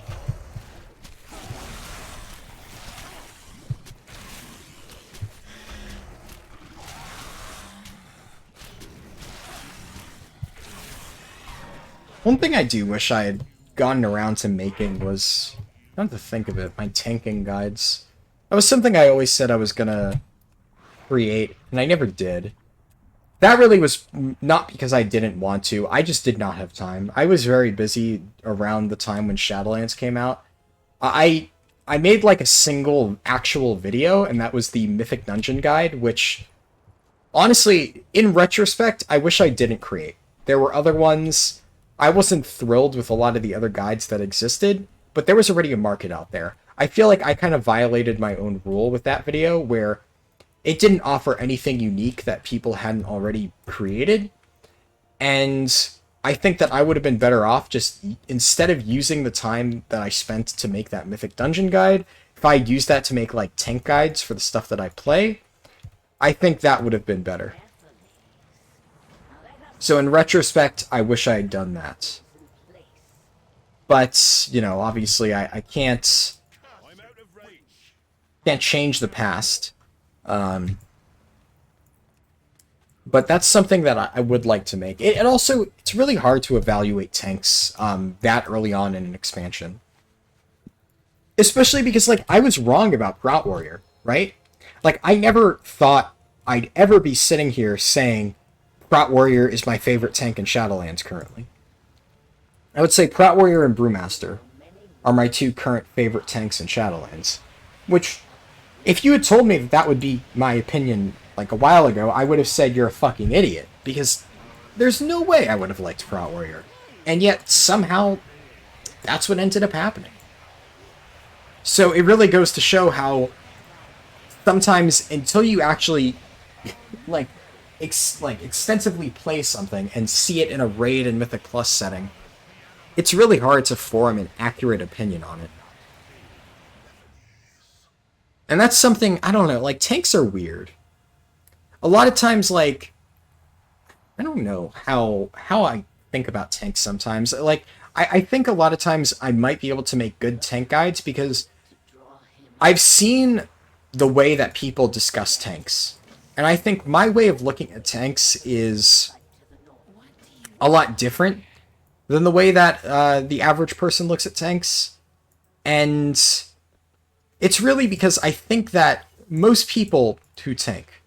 Hey, he hugged me back! Hey, buddy. Alright, we're friends now. Cool. But yeah, I think a lot of the times, like, people who main tank, I know there's been I will say, a notable shift in recent years where I think people have gotten a bit better at understanding how to properly, like, tank in, like, a modern MMO. But for a while there, people really thought that the right way to tank was just to stack as much defensive stuff as possible. And to a certain degree, you need to stack as much defensive stuff as you need to survive. Now, I've talked about this before, but this is something that I think a lot of people don't necessarily cover. And even when you look at some of the top-end players, or like at least content creators, I think they kind of give an unrealistic view of what tanks actually do in a raid. So Limit Max, before I say anything, I think Limit Max makes fantastic content. I absolutely love his videos, and I think they're really interesting and insightful. That said, the guy clearly has knowledge that is entirely centered around World First Rating. And for World First Rating, his knowledge is really good. And I think a lot of the stuff that he talks about is more a perfect ideal comp. And for DPS, I think sometimes you can follow that, right? Where, yeah, you have, you know, ideal DPS. Some fights require specific DPS, but pretty much every fight can be tanked with any tank combination. Bar, like, one or two that require, like, a Brewmaster or a Demon Hunter, something. Really, the main thing that it's important to have tanks for in World First Rating, you'll hear Limit Max say this all the time, is buffs. Tanks are basically the, you know, the just leftovers. Whatever you need to fill, like, whatever you need to fill, like, a raid buff, you use tanks for. If you need a Demon Hunter buff, which, you know, a lot of guilds this tier did, because Havoc was not in a good spot, well, you use tanks. That was how you solved that problem. Fuck, I forgot to use the thing. Can I? No. Me. Whatever. I always forget to do that. I knew I was going to forget to do that. So, a lot of people this tier, because Warrior wasn't in a good spot, still kind of isn't, and Demon Hunter wasn't in a good spot initially, Havoc, that is, a lot of people, Limit especially, ran... Ooh. Okay, he's just getting this thing. A lot of people ran that comp of Grout Warrior Vengeance Demon Hunter. And I think, honestly, Proud Warrior is not a bad tank, but I actually think it was on the weaker end as somebody who played it before the buffs. It had solid survivability, but before Reprisal, it didn't have 100% consistent shield block uptime. It was consistent enough to tank all of the content if you were good. And its damage was alright, but not amazing. Now it's, I would say, significantly better. I managed to push Prot Warrior above Brewmaster in some fights. I'm sure it's much different now. This was like 2 months ago. But I thought Prot Warrior was still in a pretty good spot, but it was mostly run just because of the fact that it brought that buff, Battle Shell, that people were missing. Whereas Brewmaster, honestly, in a pretty good spot. I played Brewmaster for a little while there. I mained Brewmaster for a little while this tier before I swapped to Prot Warrior. It's really good. It does a shitload of damage in most cases. It has decent survivability, it has pretty solid utility, and it brings a buff. But what is the thing with Brewmaster? Well, Brewmaster brings a monk buff, and okay, cool.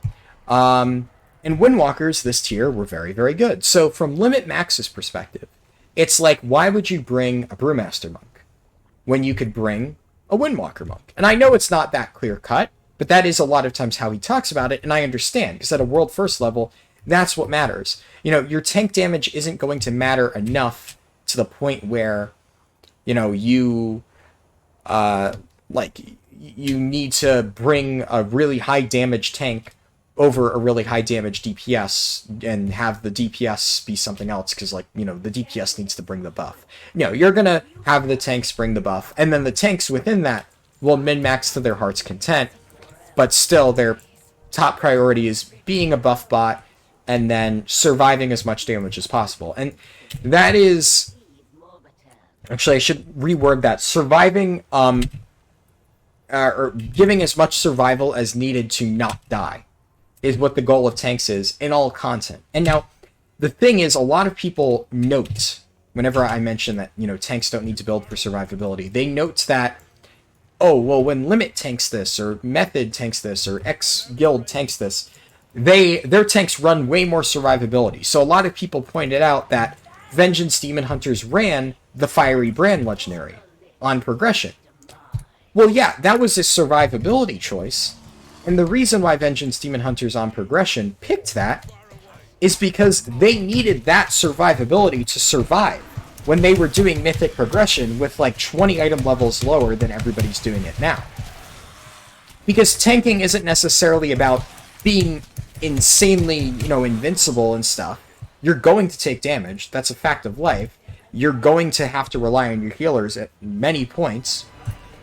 But tanking is really about mitigating as much damage as possible to the point where you don't die. And then once you're confident you don't die, everything else goes into supporting your raid. You know, either buffing your raid through stuff like, you know, maybe the Prot Warrior Necro banner. God, I hope I don't have to run that, but that is something that may actually be useful. Or like just doing as much damage as possible to help your raid meet DPS checks. And it might seem trivial, but over the course of like all of my guild's council blood pulls, like on one night, I was like our 5th overall DPS as a Prot Warrior. Because I was just pulling such ridiculous numbers that I was literally one of the reasons we were meeting damage checks on time. Your tanks can actually give quite an impact. Obviously, you don't want that to happen. You want your DPS to be pulling numbers so where the tank's damage doesn't come down to being that important. But that's just not a realistic scenario for a lot of, you know, tanks and guilds. As somebody who's been tanking in random guilds for years now, I constantly find myself in a position where my damage really does matter. The amount of damage that I can put out as a tank can, in fact, make or break our ability to kill a certain boss. And whereas I can be pretty sure that even with really low survivability stuff, I can survive a boss, I can't be entirely sure that we're actually going to be able to kill it on time unless I build for full damage and try to carry the meters. That's just something that happens.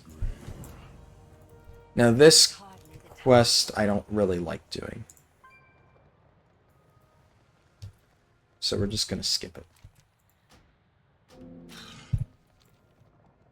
But you do have to go past here either way. You have to get over to that Baron of the Chosen Place. So you could take a flight path and it'll be slightly faster to get directly to that point. But because this involves getting a quest on the way, I think it's faster. This is also part of where you might use a Cracked Radnax control gem. I decided not to use them at all for the speedrun. Just because if I run future speedruns, I have a bunch saved up. I can try to optimize it then. But for now, we're just not going to use Cracked Radnax control gems. But they do work in Shadowlands. That is something that you could do. That's definitely more of a min-maxing type of thing. Anyways. So, I think that a lot of tank guides are written either too high-end or too low-end. So they're either, you need to survive and you need to build for survivability, which I think is incorrect. I don't think that applies to the average tank at all. And it probably puts people in positions where they end up hurting their guild more than helping. And then there's other situations where the people who write for really high-end guides might say, oh, well, you should build for damage if you can. But if you need to survive, because they're saying need to, because in many cases they would need to, then you build this way. But the way that a lot of people end up reading that is the same as the more casual guide of, oh, well, I need to build as survivability-oriented as possible, so I'm just going to go with this build for heavy survivability. And then they shy away from the damage component. So that's why a lot of times when I talked about Vengeance Demon Hunter, and I said, if you're not running Spirit Bomb, you're trash, it was because in many scenarios, people would just be too afraid to run Spirit Bomb. And then I would have, honestly, like, you know, decent discussions with people over when it was correct to take or not take Spirit Bomb. And there absolutely are many instances, this expansion especially, where you don't run Spirit Bomb. Now, I will say, there's a reason I don't play Vengeance Demon Hunter. I personally don't enjoy it outside of Spirit Bomb, so as a result, I just stopped playing Vengeance entirely. And I refuse to play it until Spirit Bomb is the only viable talent pick. But luckily, I've been enjoying Prot Warrior more, so there's that. But, yeah, I've had good discussions with people who say, oh yeah, you know, Spirit Bomb has its merits, but maybe you shouldn't say that it's the only thing. And I usually give them this explanation of, if I don't tell people they need to learn Spirit Bomb, they'll always be too afraid to learn Spirit Bomb. They'll never go out of their way to do it. And this is what I've always found out. People will always take the easy way out. So if I wrote tanking guides, I would literally say, run this build. Run the hard build first. You may not need to run Spirit Bomb for everything. You might be able to run the easier, like, more face roll builds in many cases. But that doesn't mean that it's what you should practice. Spirit Bomb is ultimately the build that you should be practicing, and you should learn, because in cases where Spirit Bomb is played, it's harder to utilize than just hitting Soul Cleave every now and then, and getting Fiery Brand up, like, an indefinite amount of time. So, that's the kind of stuff that I would teach. I would also, you know, for instance, Prot Warrior. Prot Warrior is interesting because there is a talent called Bolster. And Bolster used to be... Bolster used to be in an earlier tier, and it was an auto pick. But now Bolster actually competes with Anger Management, which is the final tier, and is really good. And even then, there are still scenarios where you run Bolster. Despite the fact that Anger Management is historically one of the best, you know, warrior talents in general, but Prot Warrior specifically, like, their best final row. I think the other option, Heavy Repercussions, has never been good, and even now it's still not seeing play. I see one or two Chinese people using it. Not to be racist against Chinese people. For some reason, it really is only people on like Chinese servers who I saw using heavy repercussions. I don't know if it's like popular there or something. Nobody else runs it. Anger management is just better. And in most cases, anger management was the better pick. But I actually made the mistake of thinking, I think I should try to learn Bolster first. I feel more comfortable with it. And it actually made it harder for me to adjust to anger management, because I got so used to playing with that extra buffer of shield block, and being able to just hit last stand and suddenly I'm covered on shield block and I don't need to worry about it, that when I started playing anger management and had to actually manage my shield block charges efficiently, it was hard for me.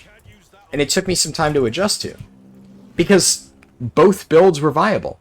But admittedly, Bolster was easier. It's much easier when you could just press one button and basically be unkillable.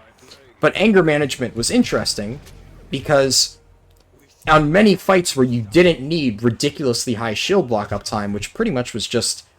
you needed it on, I believe, Sludge and Council of Blood. And then maybe on some of the later bosses, like Stone Legion Generals. Hard to say for sure, though. But because I was so afraid to learn it, I didn't end up really perfecting the build that was used in a lot of other scenarios until quite a ways on. And I think my Darkmoon Fair buff just fell off, right? Yes. There we go.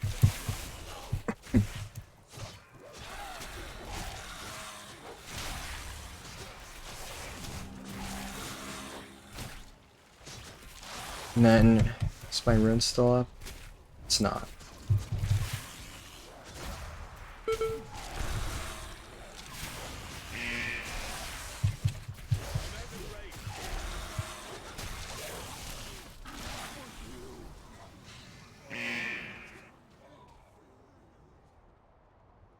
But yeah, so I think in many cases, if I wrote guides like that, I would recommend learn this build first, and then if you learn this build, like so in Prot Warrior's case, if you learn anger management, Bolster should come very naturally.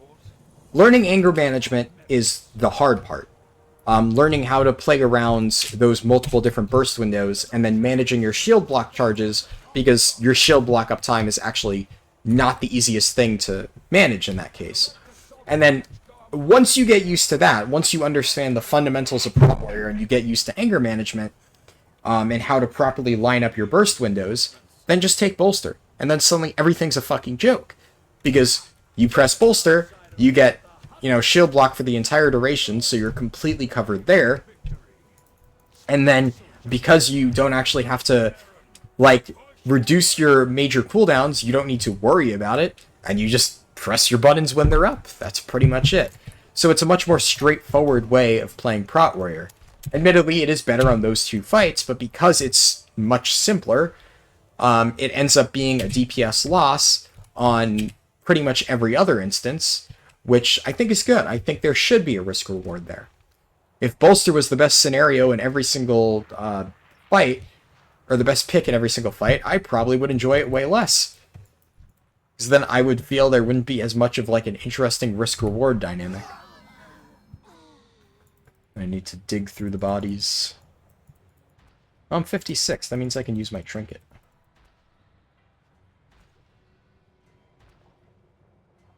Stand together. I am not yet acquainted as one. The others. Can you help me find them?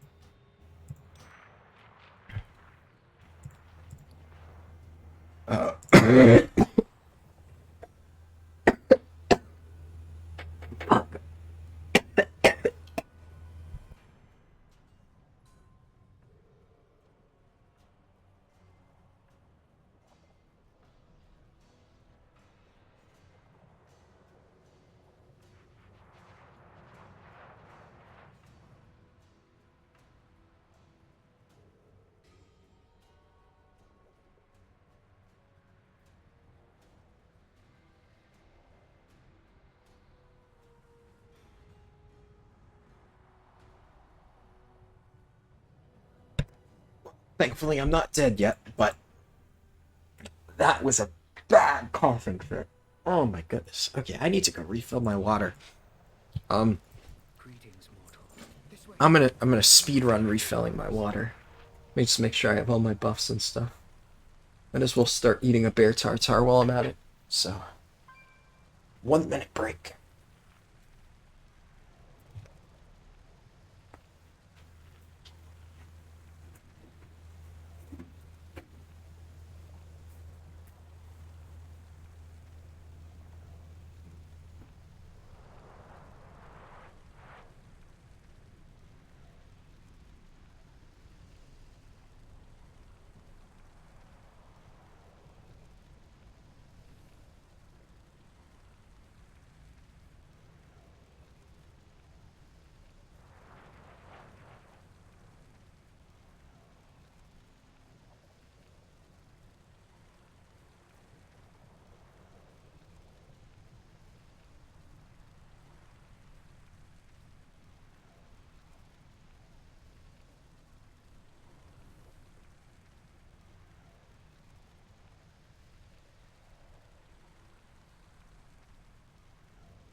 I have my water, but you know what? I'm gonna go ahead and take some cough medicine real quick.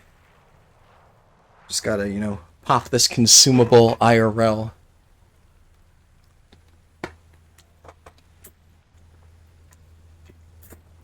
Yes, I know, I'm a total nerd. What can I say? I said in the last video, this run is cursed.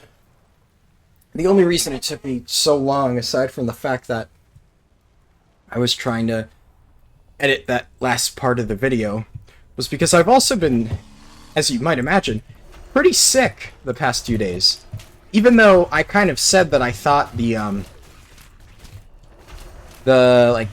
sickness from the COVID vaccination was kind of going away after, I recorded that last one.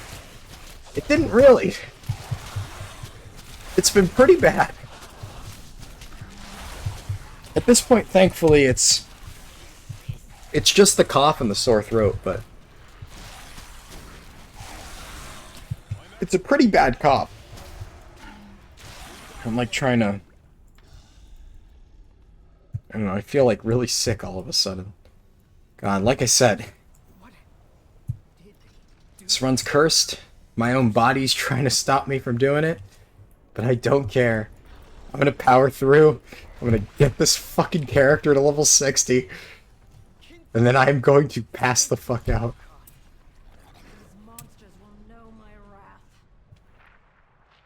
Good. You're still in one piece. Can you reach the top? I'll secure a position outside.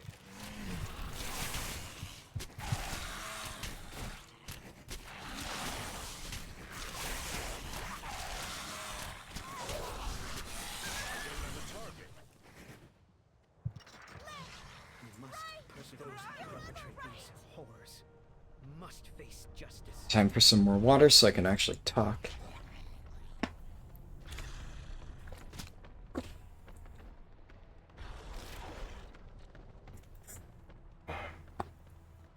Oh yeah, I was talking about tanking, wasn't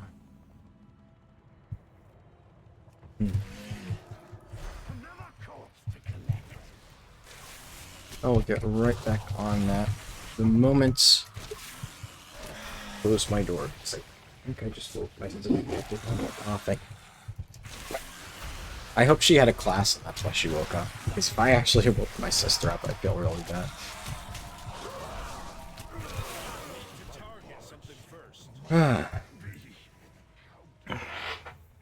Wait, I actually think... I think the way that tanking works in other MMOs is really interesting. I always end up playing a tank whenever I play, like, other MMOs. It's just something that I connect with a lot. I don't even know what about it I like, per se. Like, I've had a lot of people tell me that I should play DPS, and don't get me wrong, I have in the past, many times, because I am so damage focused, especially when I play tanks. Like, I always advocate for the highest DPS tank builds, and I genuinely think that's the correct way to play it. But a lot of people say, well, if you're like DPS that much, you should just play a damage dealer. Like, if I'm able to get a rank 1 parse as a tank, then a lot of people are like, oh, imagine what you could do as, like, a DPS if you got rank 1, like a DPS spec. Which, like, I mean, that would be great and all, but something about tanking just... I really, really love how it works. And I love almost like the responsibility of it. There's something extra that tanking provides you that you don't really get with any other role. Like, whenever I'm DPSing a dungeon, I'm like, yeah, I enjoy just, you know, hitting my buttons. Like, if I play Windwalker for a dungeon, which is probably my favorite DPS spec, yeah, I enjoy just, you know, cleaving down entire packs with all my AoE. It's fun as hell. But there's something extra when you play a tank, when you have to, like, control the mobs and, you know, direct the flow of the dungeon. It hits different. And something about it just, it's hard to describe to people who aren't super used to tanking, but it feels really nice. It's something that's really fun about tanking. That's hard to, like, really put to words. But I like it. And I've really liked seeing other games' takes on it. Like, Final Fantasy has a pretty standard approach to tanking. They actually don't really have too much customization. There's no, like, talents or anything like that with Final Fantasy. Every class is its own tightly designed experience, which I do generally like a bit more variety in what I'm playing. So I usually like to be able to, like, experiment with my abilities, and Final Fantasy admittedly doesn't have that. That's probably my biggest gripe with it. But overall, I think the tanks in Final Fantasy, they work. They have a very solid, generally, damage rotation, which I think is good. A lot of games don't really give that to tanks. I actually really disliked Elder Scrolls Online's approach to tanking, which I'll get into in a second, because of that, really. Yeah, I don't think it had a very cohesive feel for, like, the damage. It felt very survivability oriented. And with like, Final Fantasy, it felt like the tanks were designed from the ground up to be, like, beefy DPS. They did have, like, a lot of mitigation abilities and stuff, as you might expect. But it felt very similar to a WoW tank in that regard, or at least how I would personally build a WoW tank, which I liked. Thought that was cool. Personally, I think I mentioned this before, but I played Gunbreaker and Warrior, and I enjoyed both of those quite a bit. But I always thought, like, the other two seemed pretty interesting, and I definitely, at some point, once I get back into Final Fantasy, want to level those up and try them out. But, oh, nice. Now, let's see, I need to get 3 more Kyrian. And I can...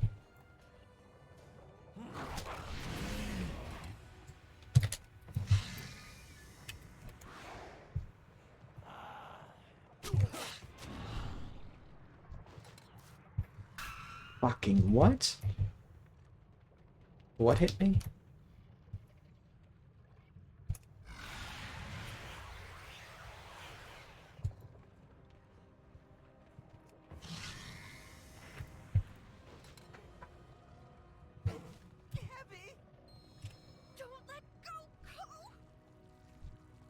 Too far away.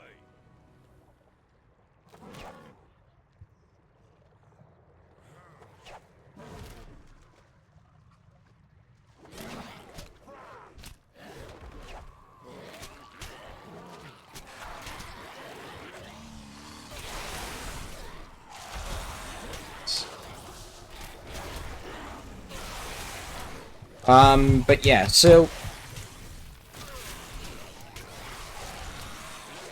whatchamacallit. I forgot what I was saying. Whoops. Got myself distracted by that little quest I was doing. Anyways, one thing, yeah, that I disliked about Elder Scrolls Online specifically, when I tried the tanks in that game, is it felt a lot of times like they were trying to make tanks just like a, you know, you sit there and you reduce your damage taken, and it felt very, like, non-customizable. Like, the way that a lot of stuff in that game worked is, like, a lot of things were attached to the weapon you chose. But it also didn't really matter which class you were, because you had to, like, pick between weapon abilities or, like, class abilities, and I looked up, like, what the best tanking builds were, and it was just kind of a basic, like, you know, reduce damage taken and block stuff kind of build. But because of the limited ability slots in that game, it didn't really feel like you had very much customization room. Like, you just had very basic rotational stuff, and I don't know. I wasn't a fan. I don't think tanks should be designed that way. Obviously, that's how it worked in that game, and, like, I respect the meta, but I don't think that the design was good. I don't think the meta should be designed like the way it was. And then, I know I keep talking about Guild Wars 2, but I mean, it is a really good game. But I think the way that tanks are handled in that game is really interesting, in that there almost are no tanks. Tanks are literally, by definition, just beefy DPS, more so than in any other game I've played, and I find it really cool because, like, the way I've seen it, there's almost no definitive tank. Because the thing about Guild Wars 2 is, Guild Wars 2, one thing that it's relatively well known for is it has a dodging system where you have like an energy bar, and you use like your energy to avoid attacks. So if I'm having, like, let's say that necrotic bolt shot at me, I can use an interrupt, like, you know, WoW and stuff. Or I can just roll out of the way of the attack, and then I take no damage from it. It gets evaded. And I think that's a really interesting way of handling, like, damage intake. It's actually not the easiest thing in the world to manage properly. You actually have to kind of be pretty precise a lot of the time with how you do your rolls to, like, properly avoid all of the damage. But from what I've heard, if you actually do your rolls properly, you can avoid most damage that you're supposed to take in raids. So that turns a lot of the survivability into a skill check for all players. And if somebody dies to something, it's their own fault.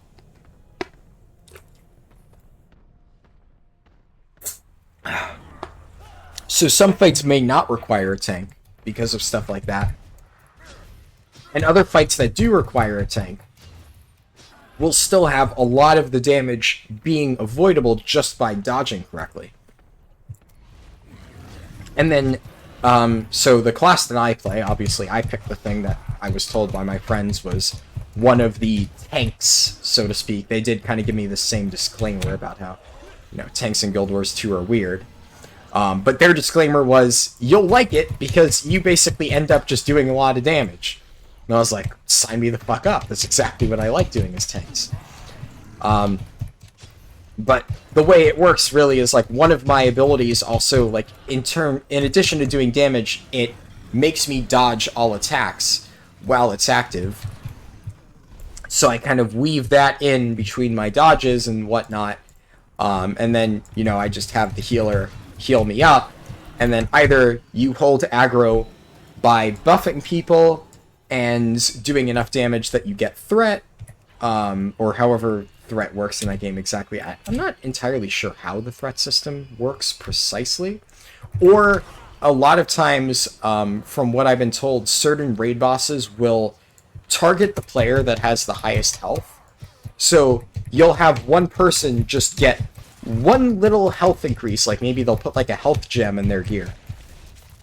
And then that single health gem will make them have the highest health in the raid, so then the boss will automatically always have threat on them. And then from then on, they can build as heavy into damage as they want. As long as they're able to hold threat, that's it. They're good in that department. Then it doesn't matter. So I think that's like a unique approach on tanking. And a lot of the Guild Wars 2 comps that I've seen involve like really high buff uptime. So, sorry, I'm like trying to drink water in between.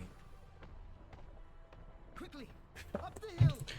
But it'll be something where you need to apply, like, basically the equivalent of haste or cooldown reduction, or attack power to your entire group.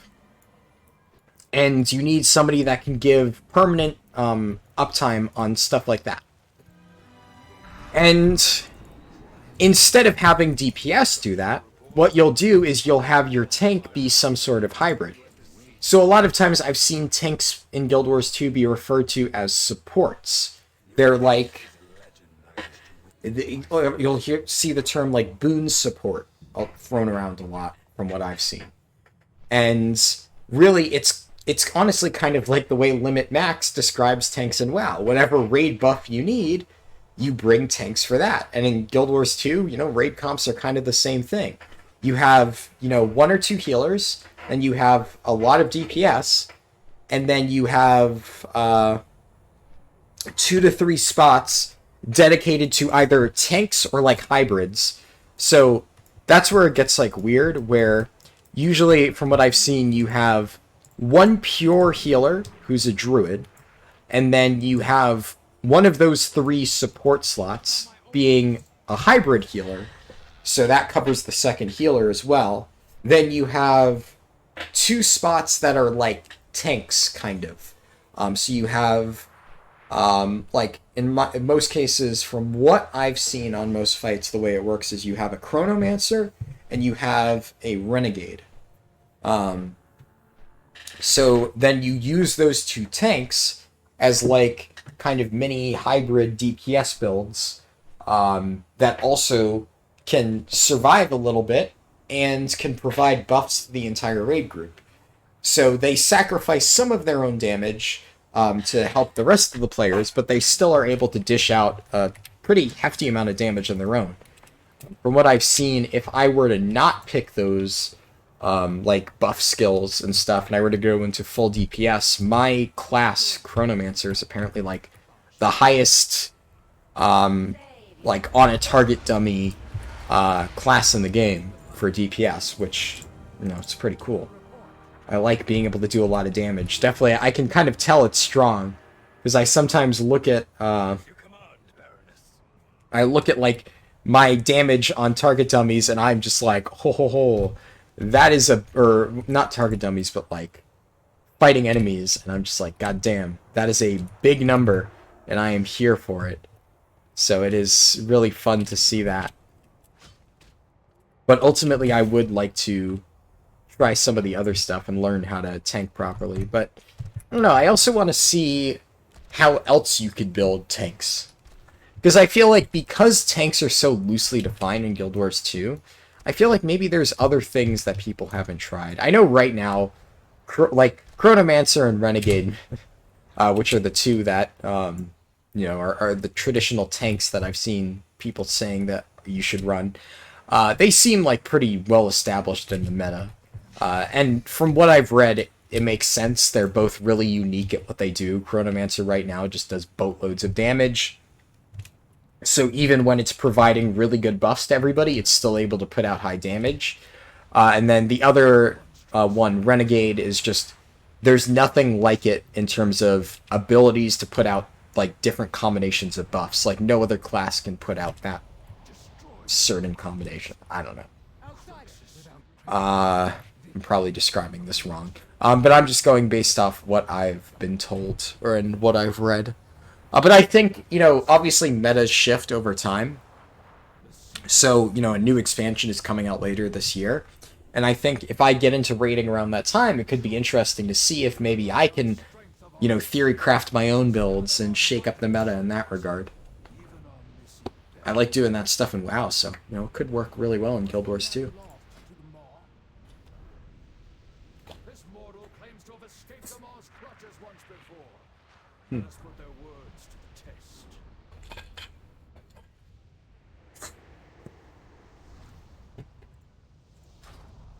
Out with it.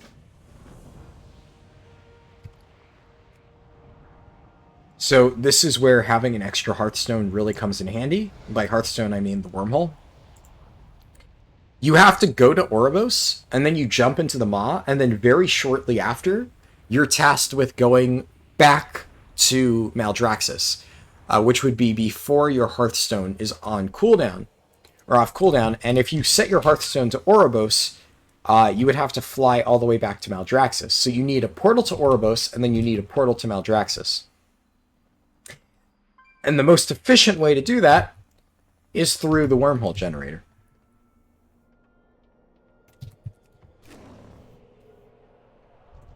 We said it would go carefully, champion. Find Darian, and he will aid your... So you take the wormhole generator here, then I'm going to use my Hearthstone, which I set in Maldraxxus, to get back after the fact. You're our living allies, but I believe I can help you find Darian, O'Grave. That's a start, at least.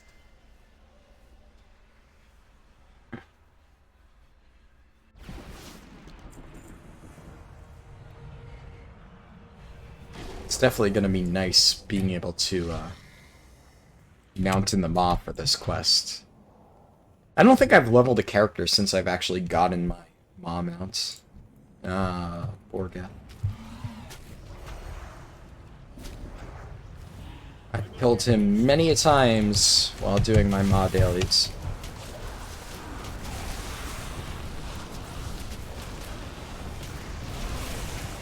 I do not like this place.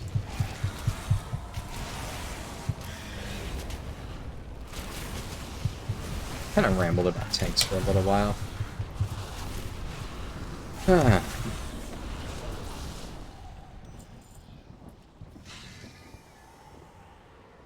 I need to figure out what stuff I'm going to do in the immediate future, though. BC Classic is interesting, but it has thrown a bit of a wrench into my plans. As I mentioned before, I kind of expected there to be a bit of a longer pre-patch, but now suddenly, the moment my classes end, and, you know, I'm going to be busy in the next week or so. So I guess, don't expect really frequent videos, at least for the next, I don't know, like...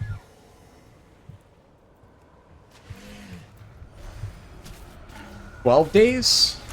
However long it is until all my finals are over. I already said that I'm not doing another WoW speedrun, but I'll probably start my Guild Wars 2 stuff at some point. I did want to at least begin with the, I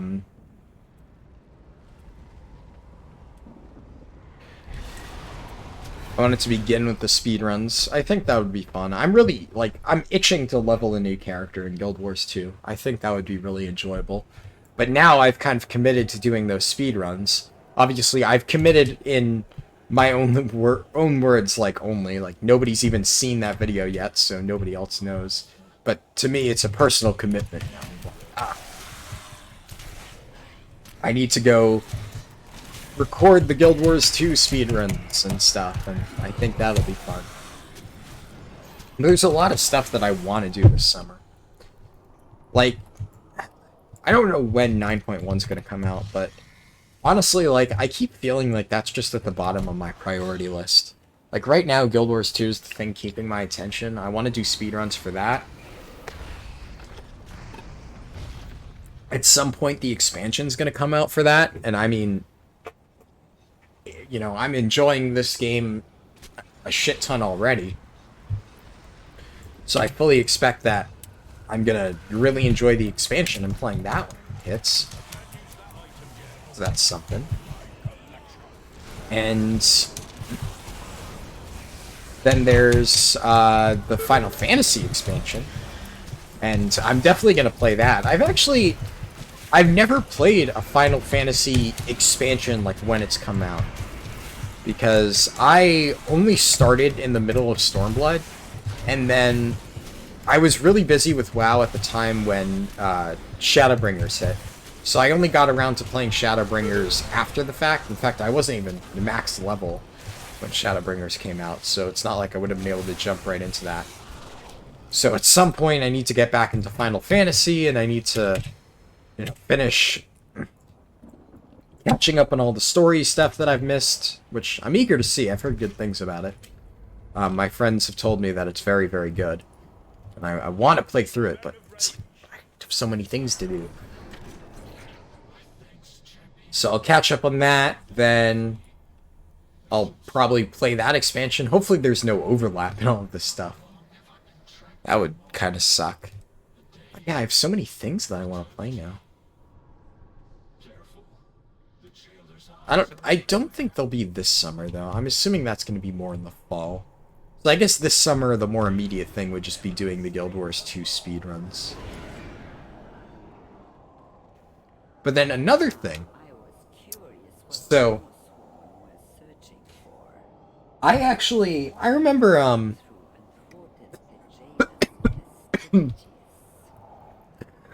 damn it. When I was, like, much younger, I actually did play the original Guild Wars quite a bit. And I didn't play it a ton. But I remember, like, when I say I didn't play it a ton, I played it about as much as I played, like, classic WoW, honestly. So I played it a lot, but I never really got into the content because I was so little that I never really could fully engage with it. I would just kind of wander around having absolutely no clue what I was doing. Just queuing up for, like, PvP matches by accident and then ending up in, like, scenarios where I was just wandering around and just killing shit. I had no idea what was going on, etc. So it was, like, an interesting experience, but I remember quite enjoying the game. I thought it was, like, fun as a kid. And that said, I never really gave it a full chance because eventually I just stopped playing. I didn't really know anybody else who had played the original Guild Wars, and it was just something that I figured, I'll just continue playing WoW. I don't know about this game. And then, as a result, I obviously never tried Guild Wars 2 when it first came out, which, you know, my mistake on that. But the thing about Guild Wars 1 is there's a set of achievements in Guild Wars 2 called the Hall of Monuments. It's more, the achievements are referring to a system in Guild Wars 2 specifically, where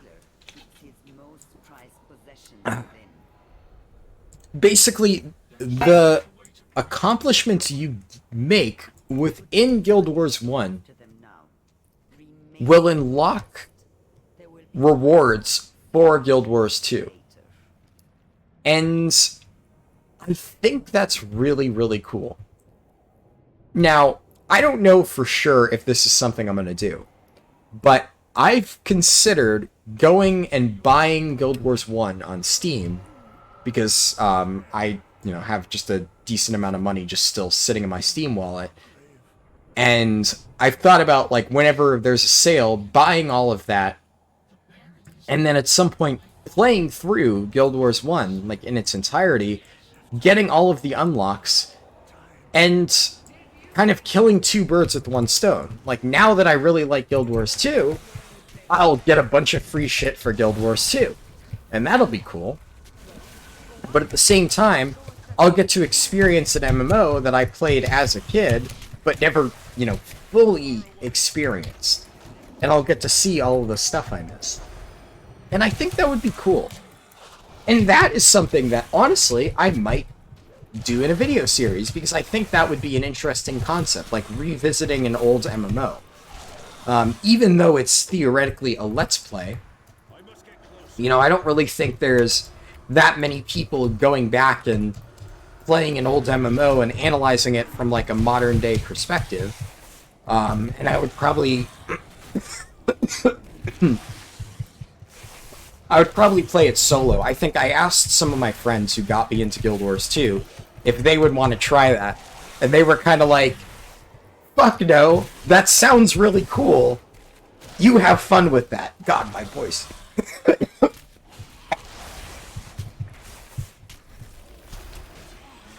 One second.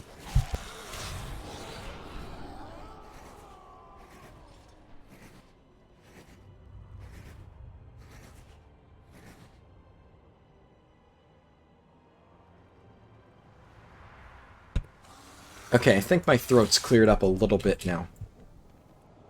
God. This sucks.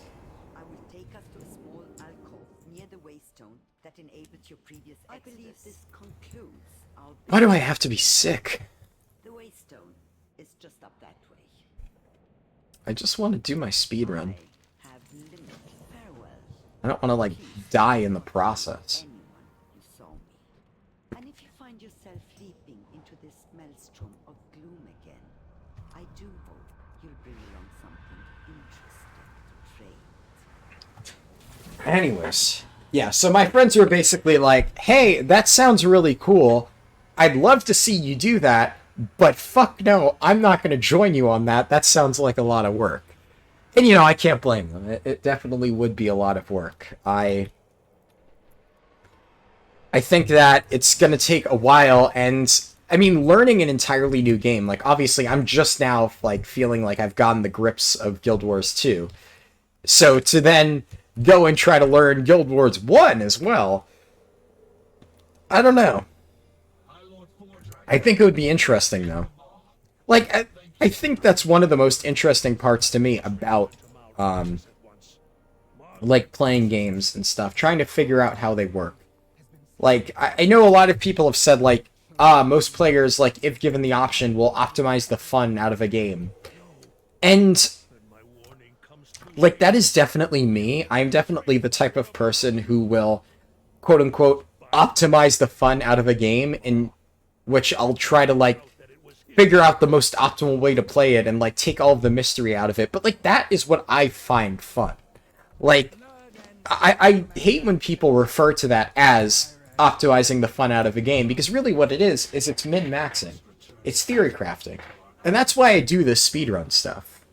That's why I do all of the things I do in this game. It's because I find it really fun to, you know, perfect a strategy, and then, you know, I employ that strategy. Like, when I was competing for the Horde World Record, I kept refining the route over and over and over. So then when I was finally able to get the time that I wanted and get the world record, it felt really good. I was like, fuck yeah, I worked for this. I spent a lot of time trying really, really, really hard.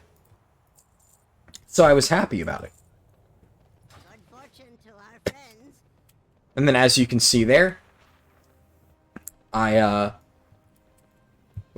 set my hearth, and then I was able to quickly get here. Now this one's interesting. So, Baron Virez is going to, at a certain health percentage, get enemies that will make him immune. And then I'm going to have to kill those enemies in order to finish him off. But if I burn him fast enough, I can completely ignore those enemies. So that's what I'm going to try to do. But victory lies in one's choice of allies. And with their help, I now claim the mantle of Margrave. So what I'm going to try to do is, first of all, I'm going to pull him over to Morgraine so he helps, hopefully.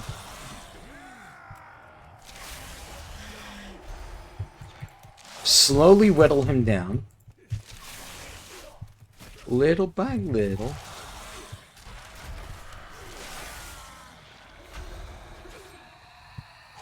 I'm gonna pop this, pop this, pop this. 7.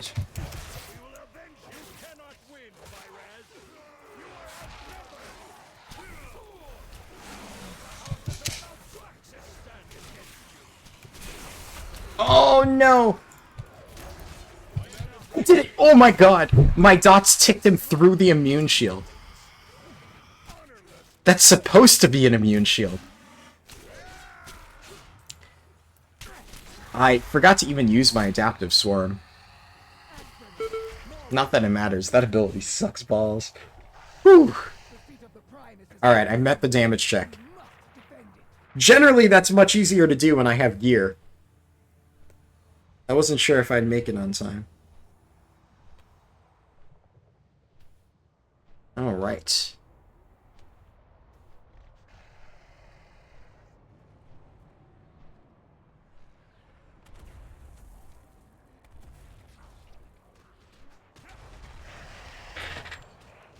Then I talked to Draka.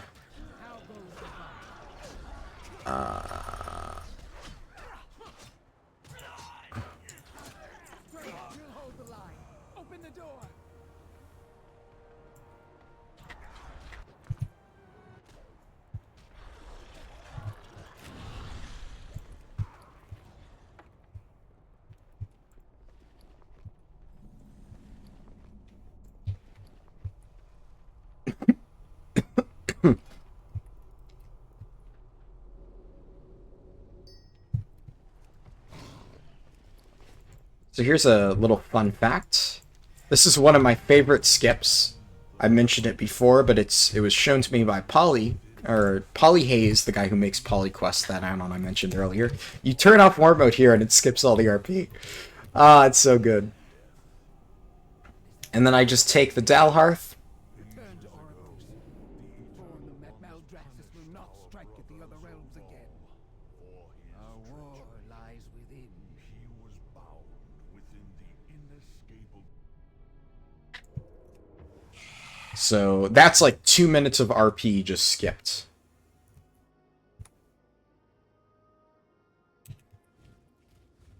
And now I'm really hoping things speed up now, because we're getting to Ardenweald, and Ardenweald is really, really, really efficient for quests. So where's the Alliance Ouroboros portal? I always forget.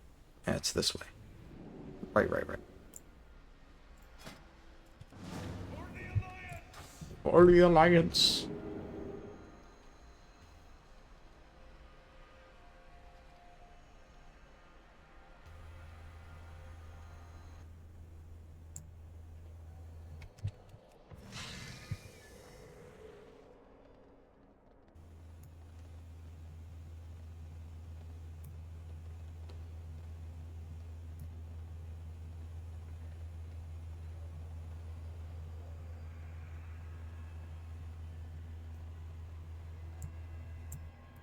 The purpose brought you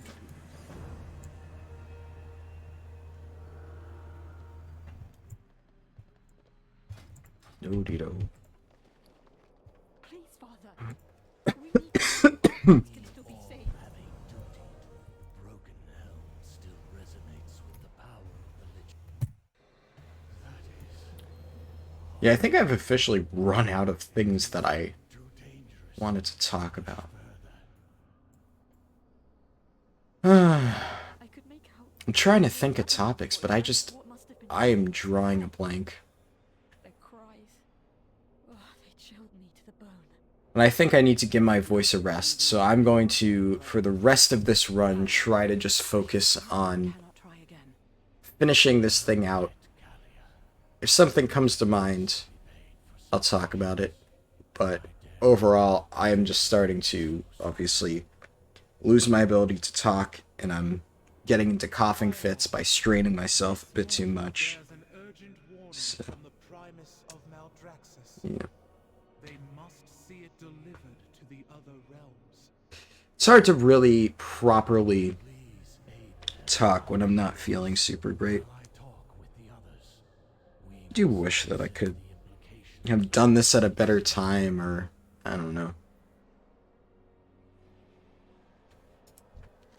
will face whatever comes. That's kind of nice.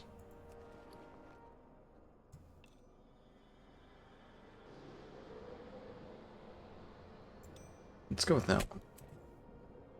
What might your purpose be? Do I have any ring enchants? Nah, I didn't give myself one of those. Activate the gateway to Ardent Wields. Alright. Oh, right. Wasn't I crap. I just had that moment of, like... I realized that I'm supposed to finish working on the video, the first part of this, and posting it to YouTube after I'm done. I did say that was the plan. God, I'm not going to be able to do that. I am already exhausted, and I'm still level 56. Admittedly, I'm close to 57, but... Fuck, how in the world do I expect myself to work on editing a video when I can barely, you know, not die of coughing and blah.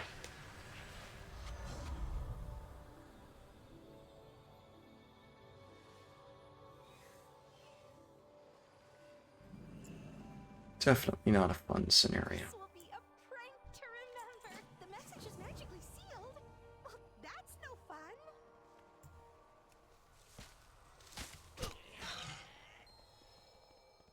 Featherlight, you All right, place the lily. you have my attention. Stupid seal just won't open. Say hi.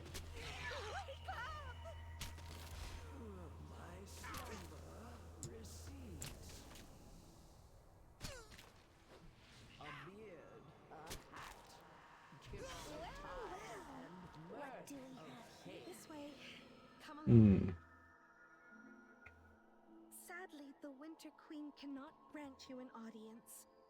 Her spirit is spread thin across Ardenweald. This drought threatens the entire forest.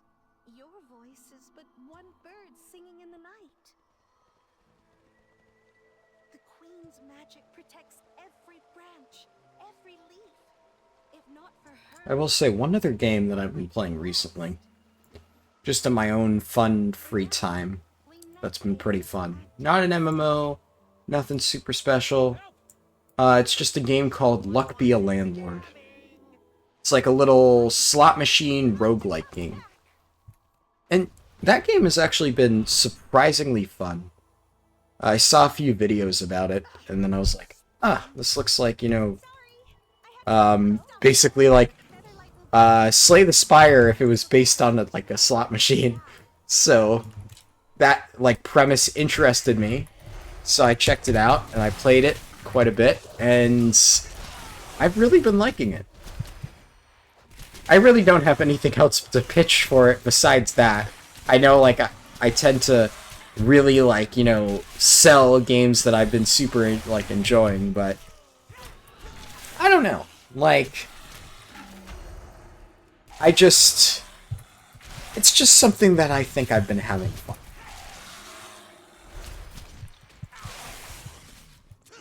And I wanted to at least express that. I am quite busy, you know. Corinth is all I guess another game, this one is not a new game or anything, that I've been playing a lot is Age of Empires 2 for the DS. This is like a game that came out in like 2005. But like, I found my old DS a while ago, and then it had my Age of Empires 2 game in it. And I was playing that, and I was like, huh, And what is it you this game still holds up. And it's like, it's kind of interesting. It's like turn-based, whereas the actual Age of Empires 2 is not turn-based. That game is an RTS.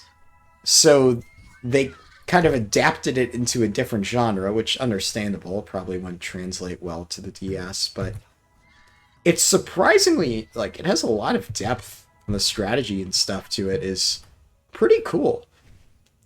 You know, I remember playing it, like, a lot and enjoying it as a kid, but the fact that I'm able to pick it up and really enjoy it now as an adult and find that there's like a lot of deep strategy and stuff to it, I think is really cool. It's interesting how like a really well-developed game, like even the art style still holds up because they didn't try to go for like super fancy graphics. It's definitely a very stylized game. Like all of the art, it's just that, it's art.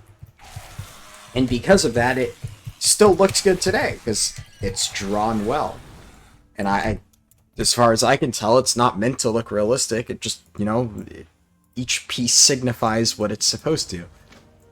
So I think it's cool.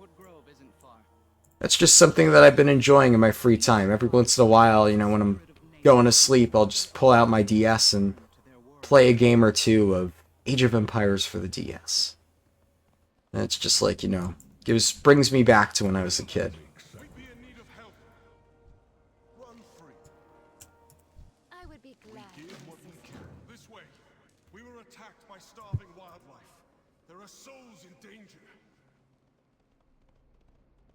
I swore an oath to care for those wild seeds. We can't just abandon them. Tazan, you found help. Elsewhere, friend. This grove will Have you come to help? be gone.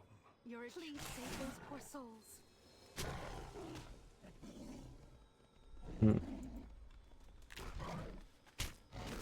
Oh, I need to kill these guys, huh? Shit.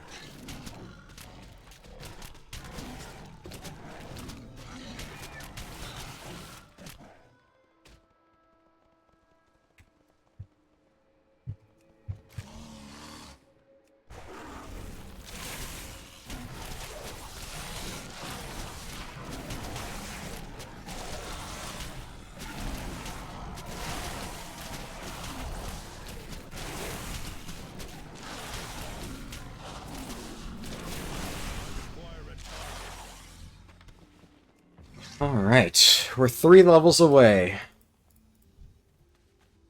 I will say, I find it just baffling that the process of 50 to 60 is longer than the entire process of 10 to 50. We're in your debt. I don't think that should be the case. I'll see you there.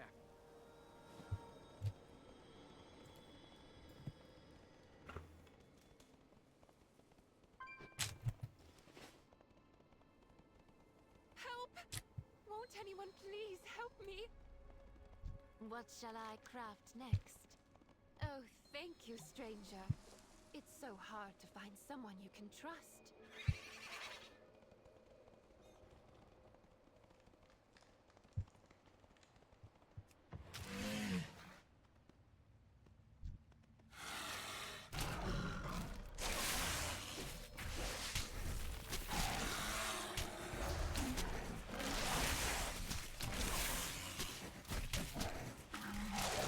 This quest is so weird.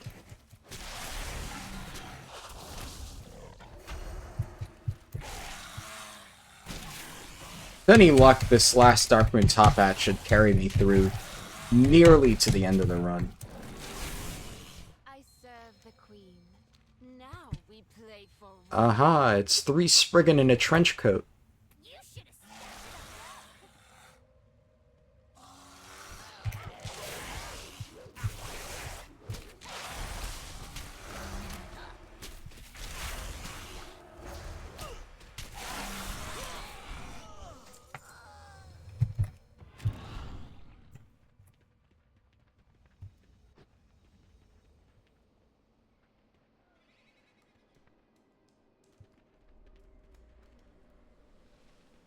Let me glider down the rest of the way. I think I should be able to from this angle. And most of it. Hurry now. Everything must be Is this where I get the best Covenant ability? Hello again. I have good news.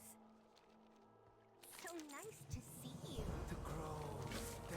We have a lot to do before the queen arrives. Oh no, I have to do these quests first. Ah.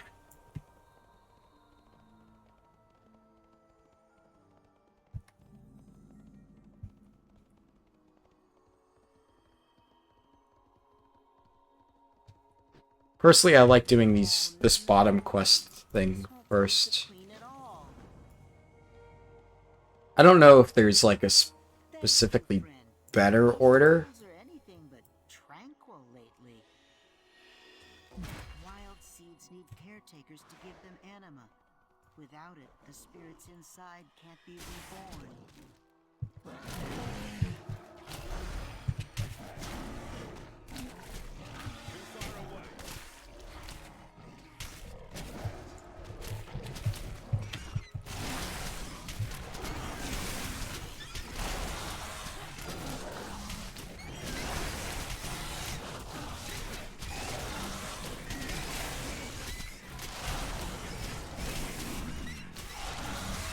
Even in this level bracket, Guardian Druid's still insane.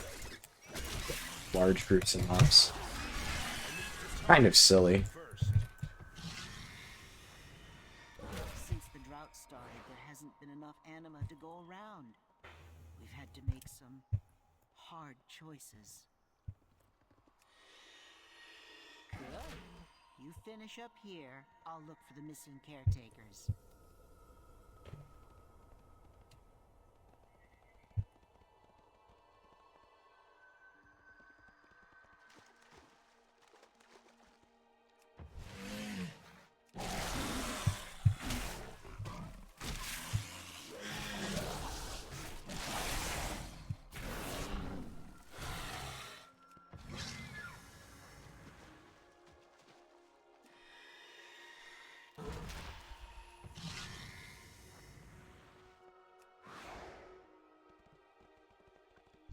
Need anything? Use my dagger to open the plants and free the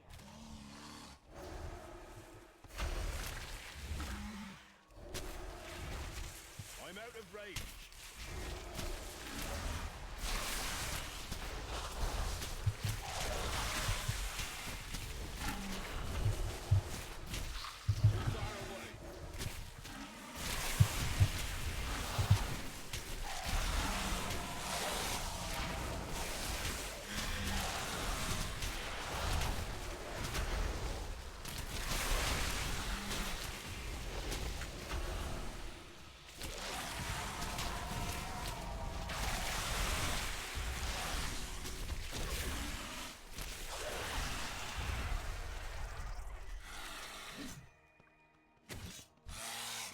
It's not ready yet.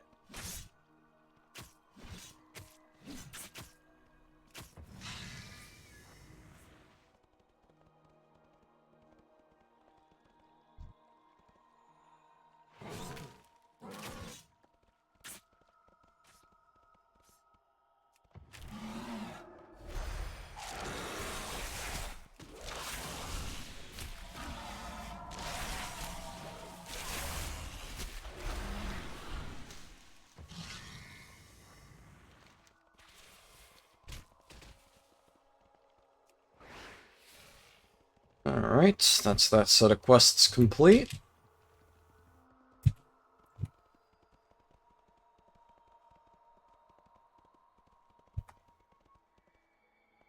Hello.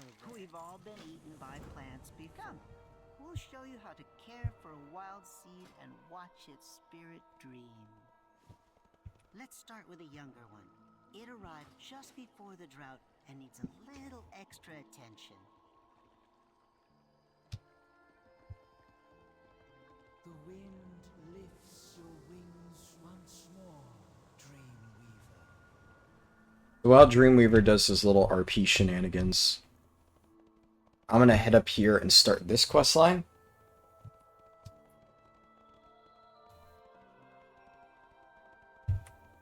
I'm eventually gonna have to come back and do Dreamweaver stuff, of course. But he does a long little RP patrol.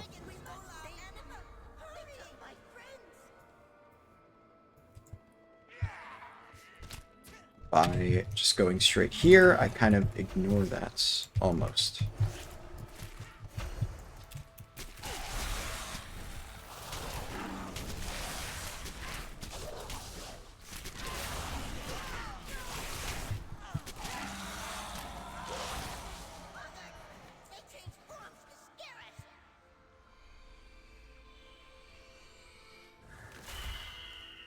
Guy just killed a bunch. Can I just use his? Can't use that item yet. Ah, it doesn't work. Unfortunate.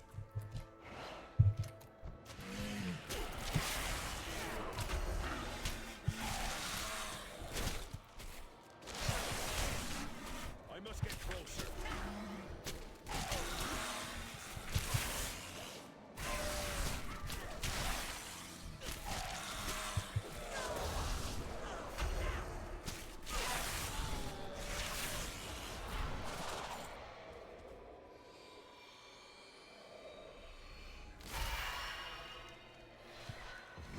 What an odd creature you are.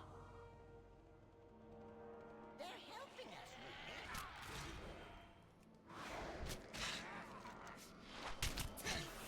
Oh, you're okay. Ooh, I can fly again. Oh, thank you, Chufa.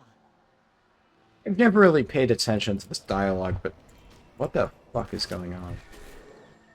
Now, what sort of spirit are you? They're not the spirits, Lincoln.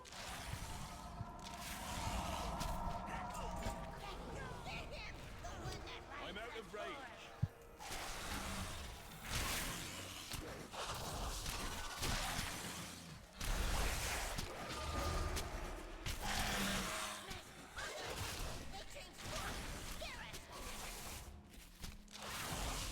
Too far away.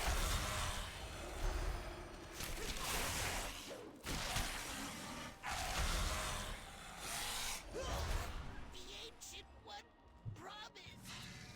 It's done. It's done. Meet you outside the glen.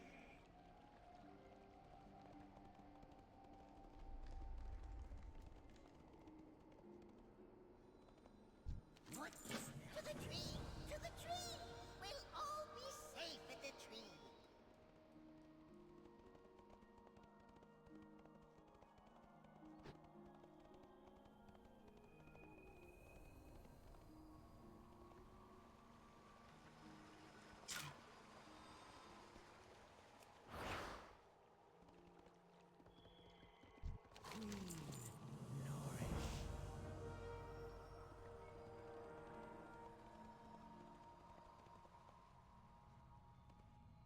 I speak for the spirits. Uh-oh. A nightmare is afflicting the spirit inside this wild seed. Poor thing must have met a violent end. A touch of anima should soothe it. Once its dreams have calmed, we can... Wait. The spirit is bonding with you. This hasn't happened since... well, since I can remember. We should tell the droman. A wild seed bonding with its caretaker is a rare and joyous occasion. This isn't good. The spirit's nightmare still lingers. Whatever could have happened to it? A fairy must always repay a favor. This is when I get the best Covenant ability. But I couldn't deliver your message in return. Please accept this gift instead. A small part of Ardenwield's magic. Yours to use as you wish. There! Now that we're even... Wait, what's that? Look! All those Fae running from Heartwood Grove! Something's wrong. I'll alert the Wild Hunt. It looks like we need your help again. Tashmer, catch! Keening winds descend from Heartwood Grove. The forest cowers. Convoke the spirits. Hasten to Heartwood Help! Grove. Heartwood Grove is under attack!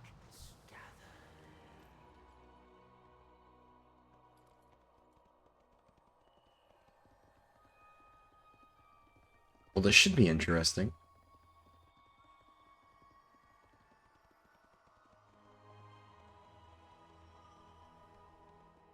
Please, help Naya. Keep running! God, this thing moves so slow.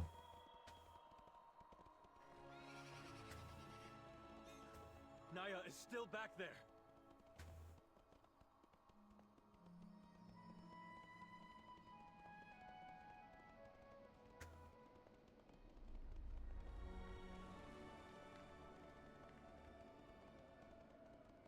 Join us, Naya. Don the mask and serve the masters. Never. Your masters will answer for what they've done. Who are... Wait. You're the one who helped Darrowin and Tazan. These masked fae suddenly attacked the grove. Please, we have to drive them back.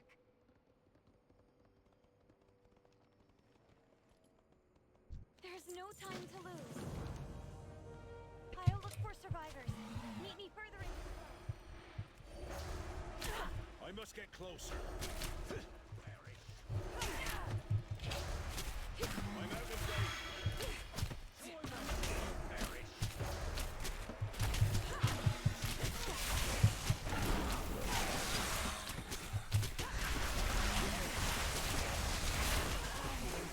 God.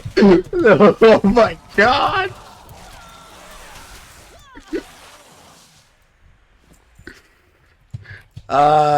Convoke is a fun spell to press.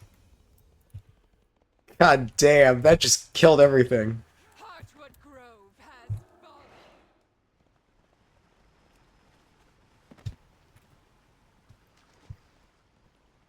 Yeah, I mean, in case it isn't obvious, I know what Covenant I'm picking, but at the same time, it is the obvious pick. I'm pretty sure, like, every Guardian Druid runs Night Fae, with good reason. Motherfucker. God damn it! Okay, Heart of the Grove.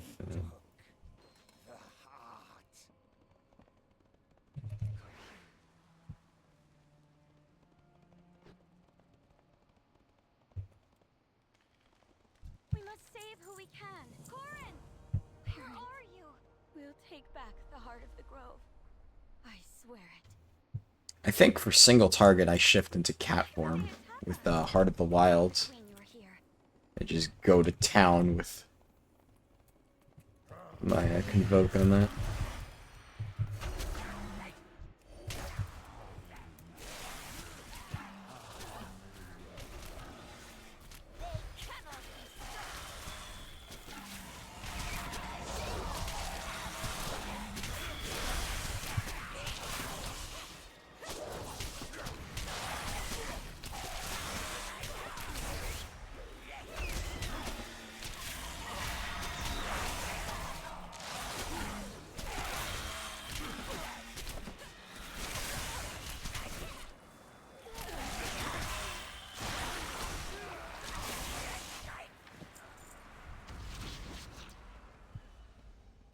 Gratitude.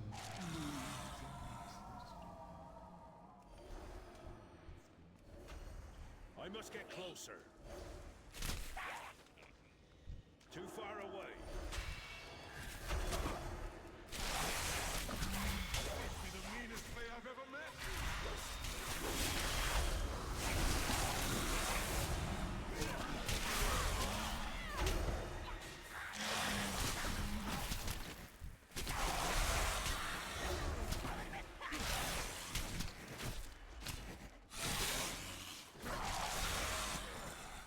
We must save who we can.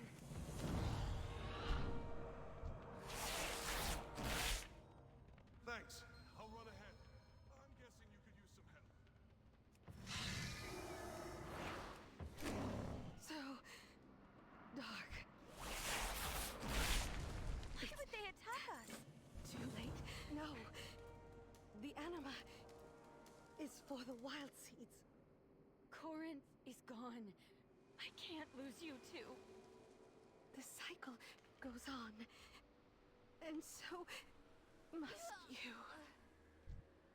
Darrowin, no! Those monsters will pay for this.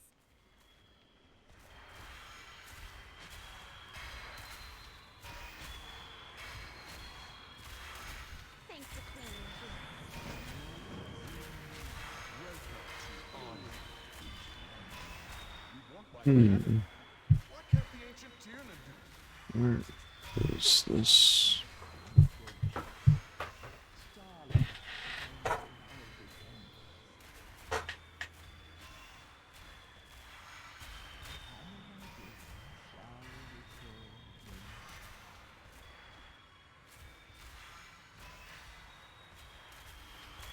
Well, okay. But I better get some back later. Let's finish this.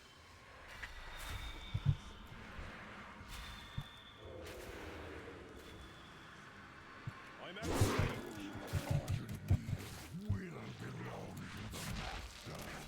You will take nothing more! item is still recharging.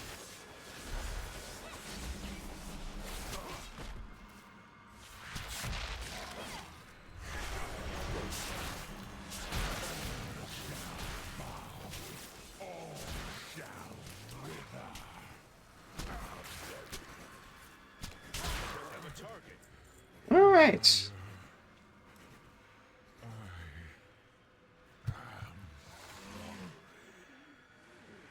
Yeah, that hit pretty hard. The heart of the grove! No! Without the heart's anima, so many wild seeds will starve. Hope grows from seeds of ash. The cycle continues, always. Our paths meet in the twilight woods. Tirnaval beckons you home.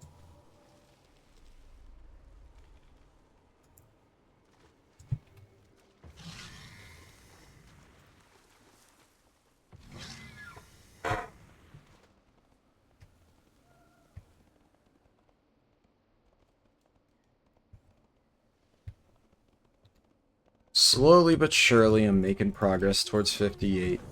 I'll catch up with you in Tirnaval. I just need time to say goodbye. Are you sure it's safe? There are still a lot of masked Okay. prey around. Good, good, good. That was a good glide.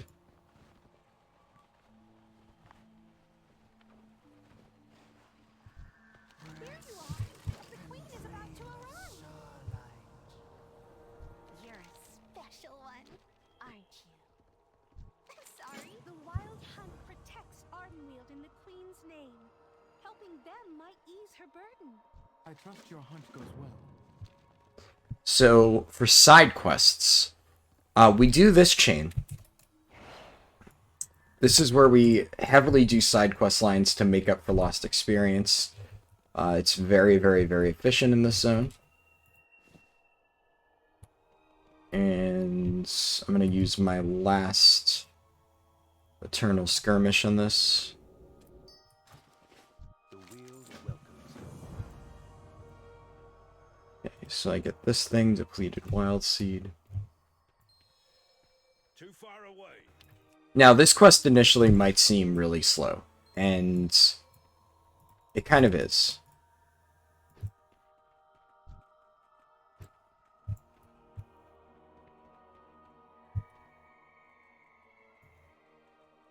It's actually pretty annoyingly slow.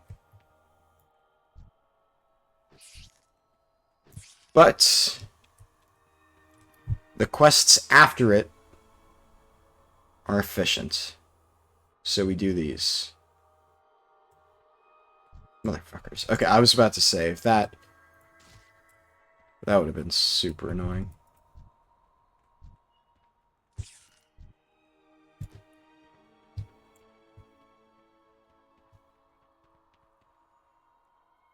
Should be able to do it in 2 cycles.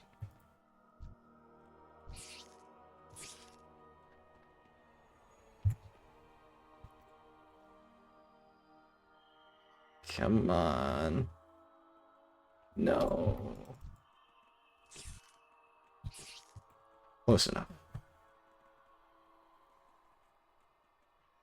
Come on, eat the fucking wild seed, you stupid.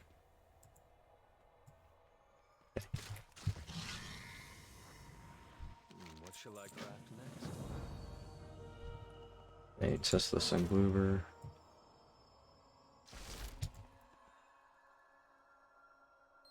And then Gloober will gob up this little tiny thing on the ground. You need to make sure you pick it up. It's very easy to forget about that.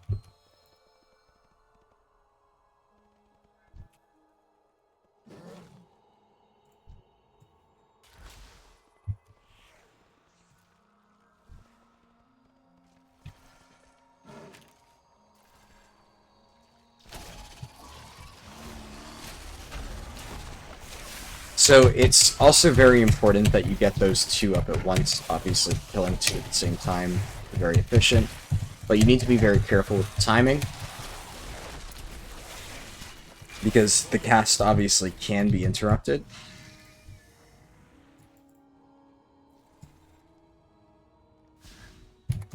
So I'm going to immediately dash all the way over here.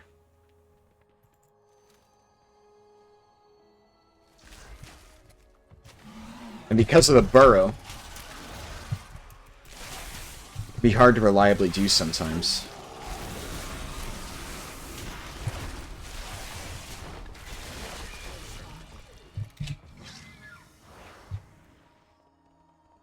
How can I help?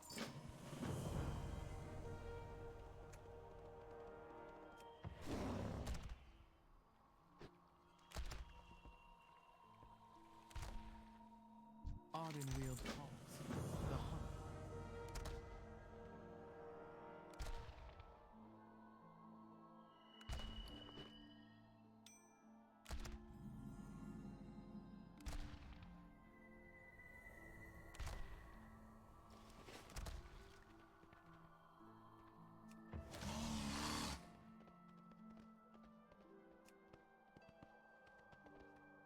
We will hunt the hunters.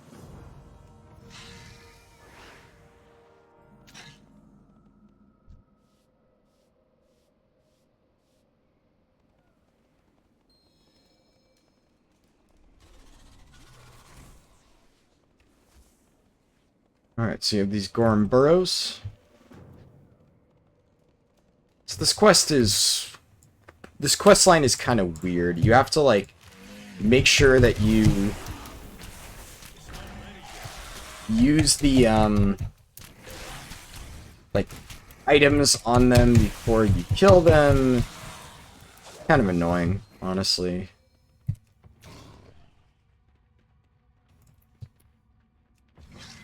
The burrows are the easy part. I'm out of range.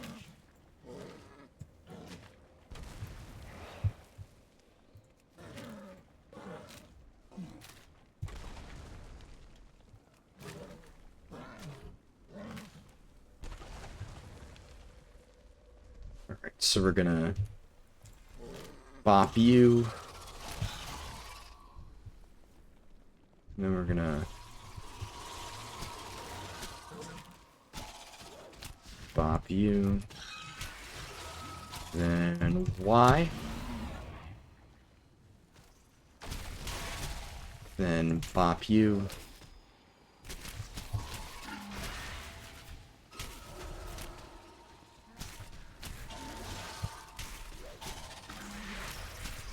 Bop you.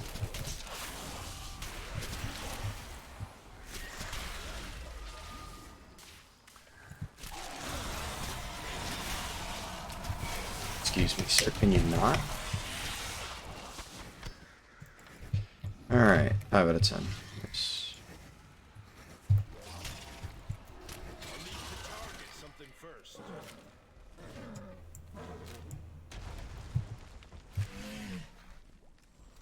Bop.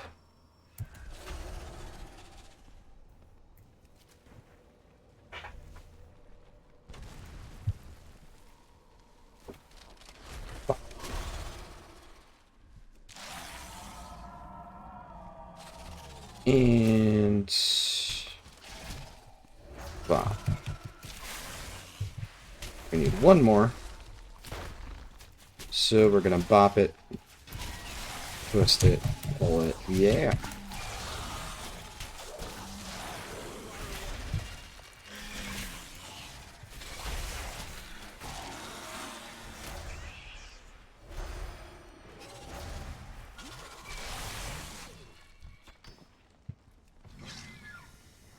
And we need 2 more burrows collapsed.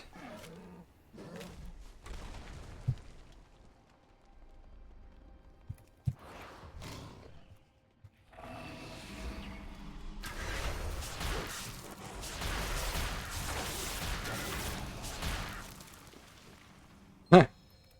That worked.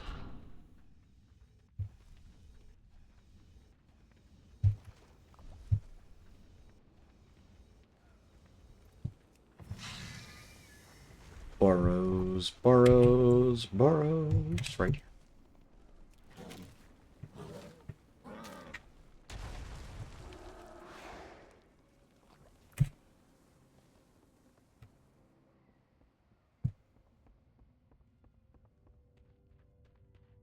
Our prey cannot escape.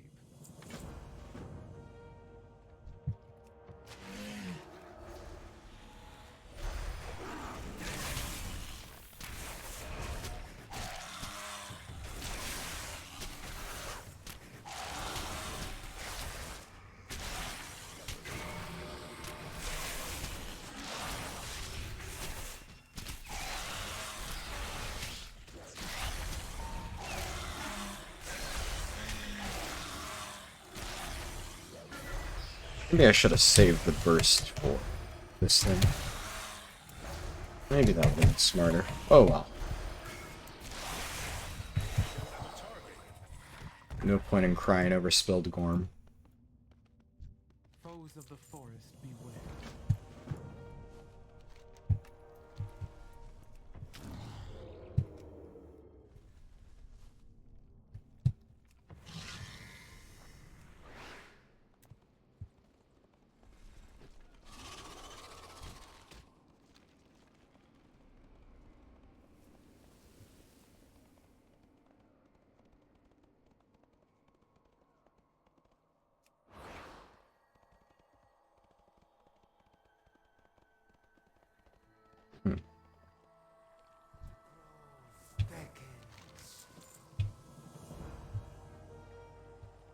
Do you need something?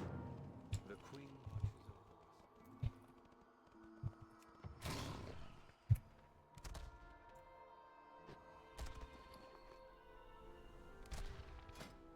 over It also just gives you 1 extra breadcrumb quest sending you this way. So that's just nice, I suppose.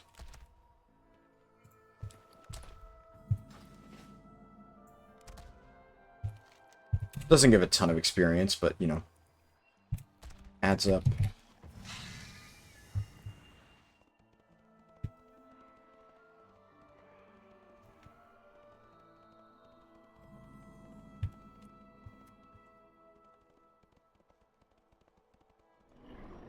Hail, mortal. Lady Moonberry. My huntsmen and huntresses are seldom late to report. Find them.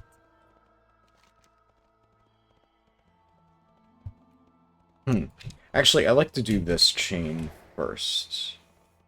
It doesn't really matter all that much. Actually, no, I'm gonna do this chain first this time. I think this is probably better, because at the end you're gonna kind of wrap around, and I think it'll cut down a little bit on travel time. Obviously, I just kind of, you know, did the whole indecisive back and forth thing there.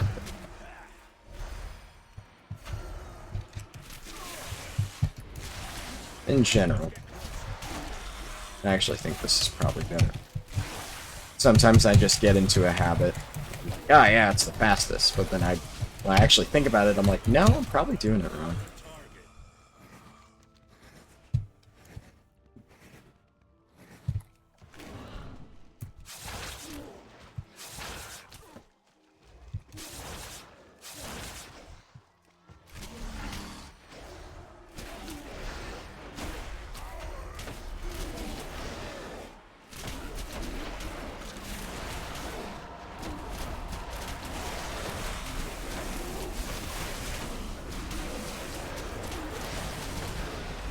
Nice, well-timed level.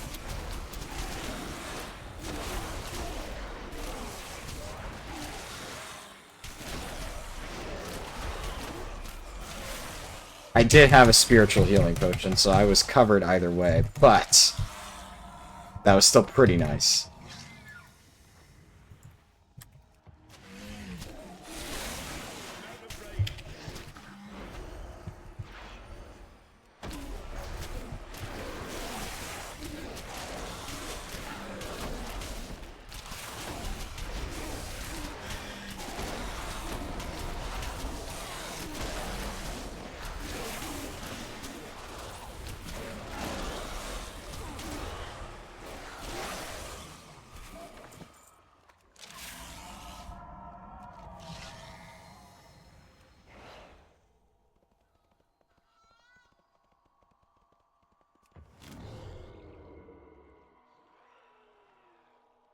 Do do do do do do do do do do. Oh shit.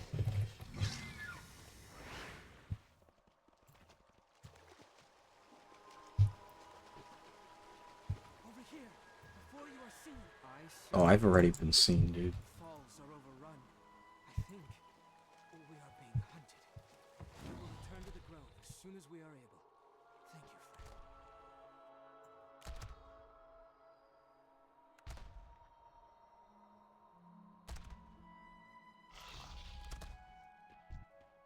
You have need of a huntress? Name the quarry. These vile creatures will know the fury of the wild hunt. Is this what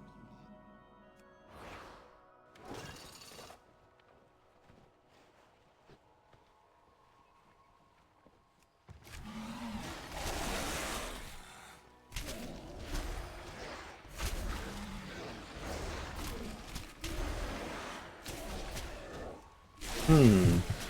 Rain? She's sure taking her time. Kinda figured she'd do that thing that NPCs tend to do. Oh, there she is. Okay.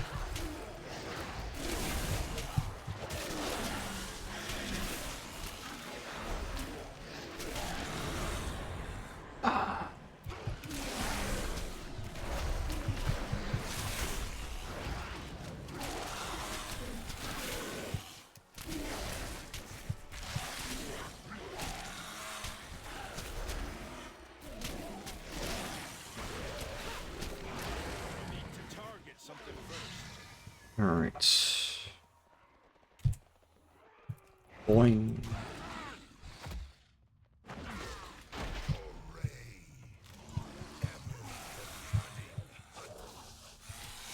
I know that voice, but he fell in battle.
I love how sometimes her ability just doesn't work.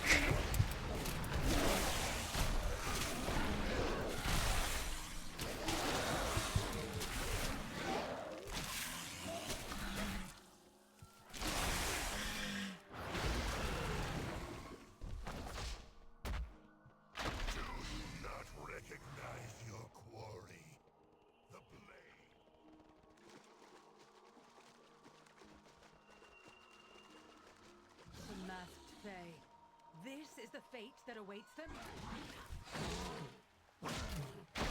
You sent us on a doomed hunt. Now you are the prey.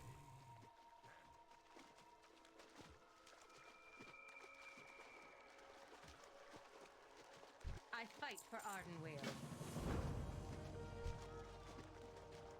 Enough, Lorcron. If you truly know me, then you should be afraid. Here, Karain.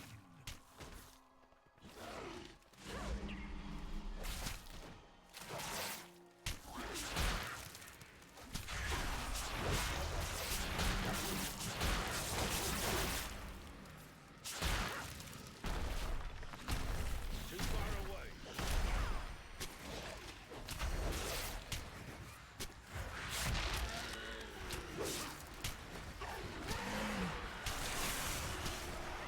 I must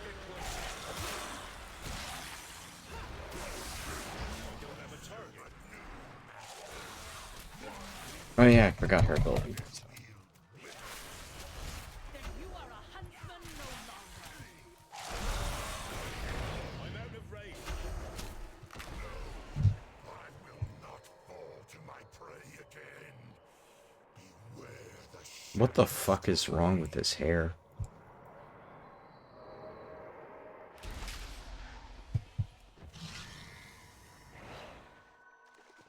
What is it? Good a dear friend, twisted into a dire foe. He must be slain. Return to Glitterfall Basin. My hunt has only just begun. Alright, now we do this quest line. This one is very, very efficient.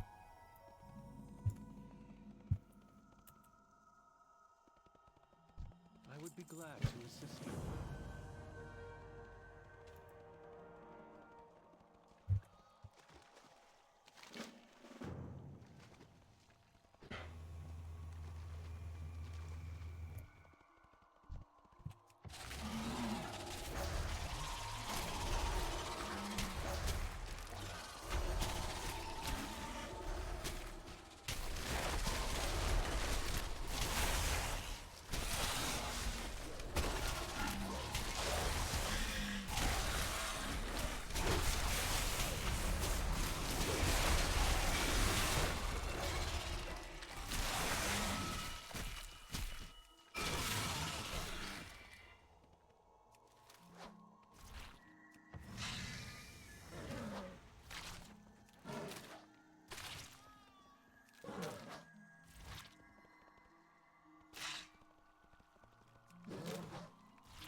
Too far away. I'm out of range.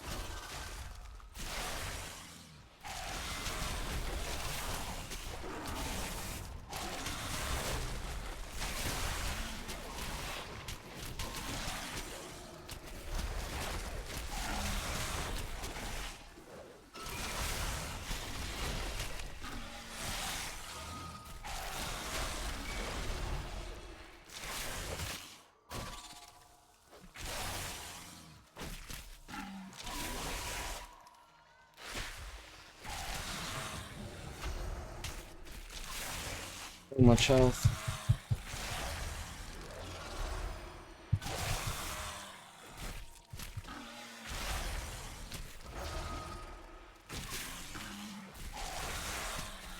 Acquire a target.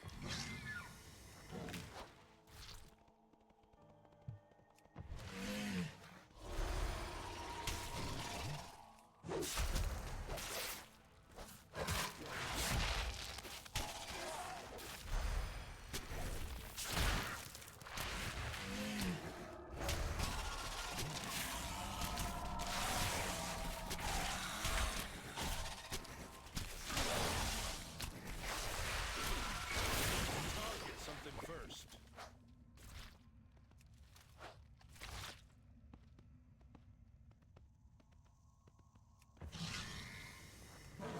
These quests are probably the slowest ones within this long chain, but it definitely averages out over the course of the entire thing. I must get closer.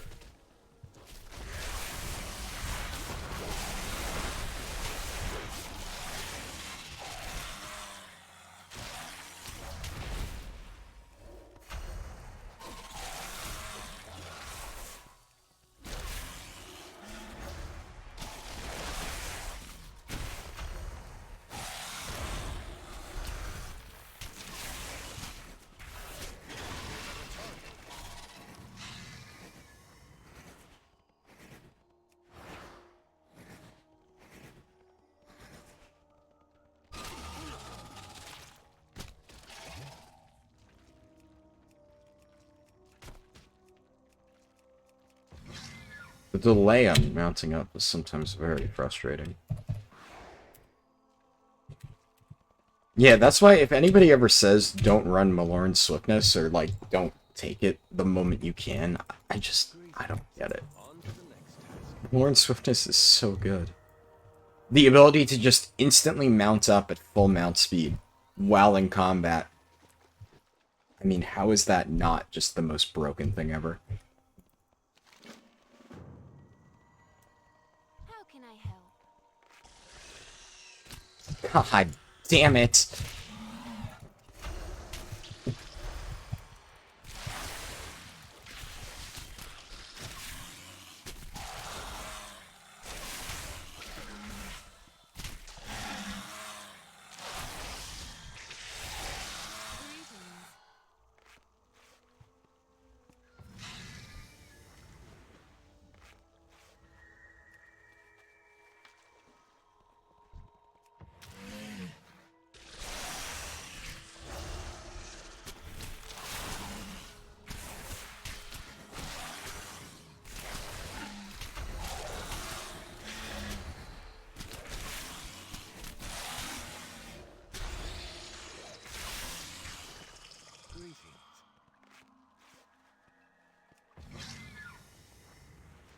How can I help?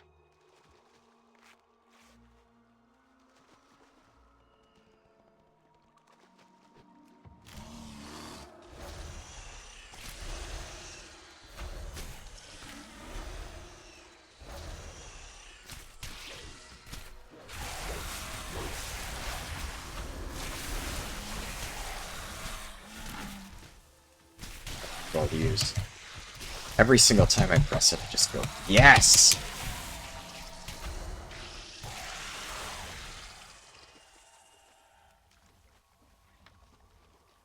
Do you need something? The wheel welcomes you.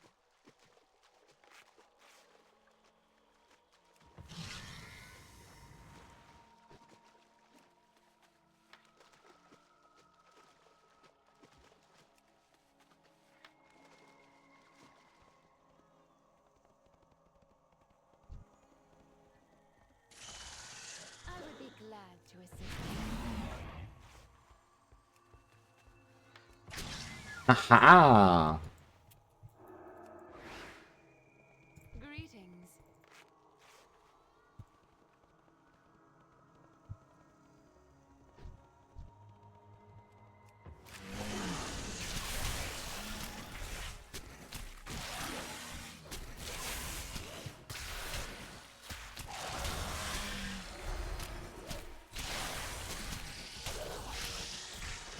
The wheel welcomes you.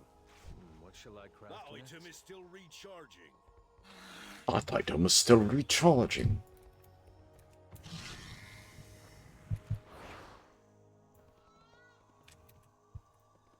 Hello there.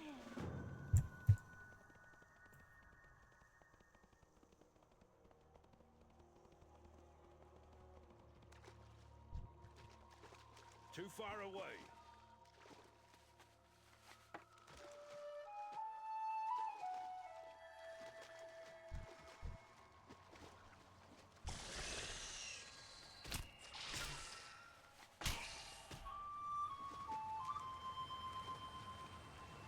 Oh, yeah! I made it.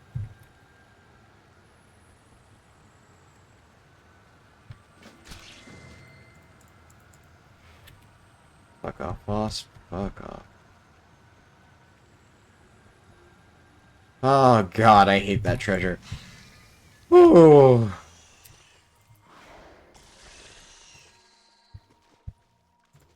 I'm alive.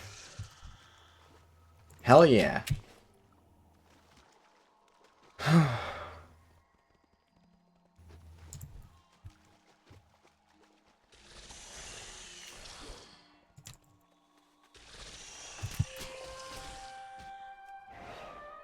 And we're out of there.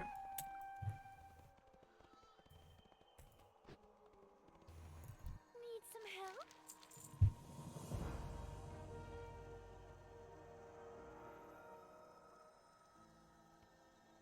I serve the queen.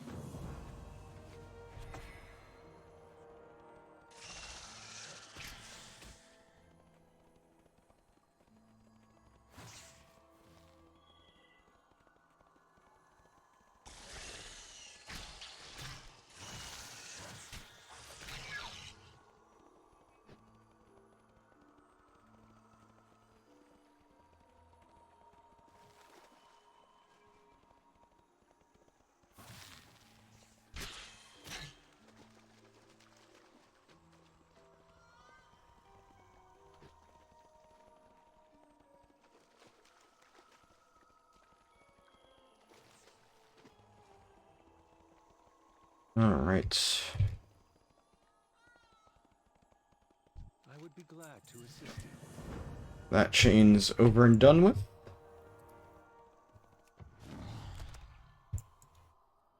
Time for my cat to put on its roller skates.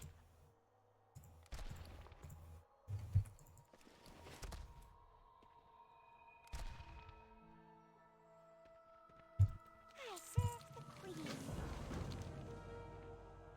Where do we strike? A wild hunt. I once used this to carry wild seeds. I in the serve the form of queen. growth. Is it time to go already? Oh, and then we do buzzkill over here. Buzzkill is a pretty fat chunk of experience, and he takes like no time at all to do, so might as well.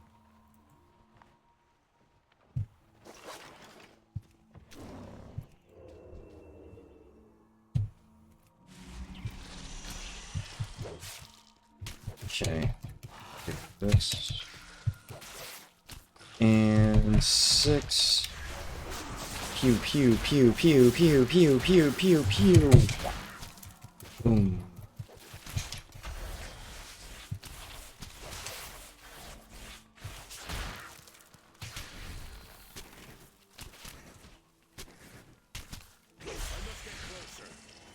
Hey.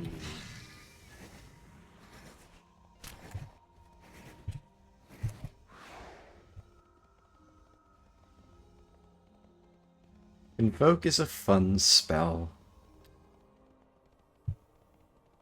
Makes me want to actually play this game and play Druid. And then I think about all the million different hoops I'll have to jump through to actually be able to set foot in Raid. And I'm just like, huh, no. You need something. Fuck that. Now, where did I put that? Take your time. Return to me soon. And we fly back.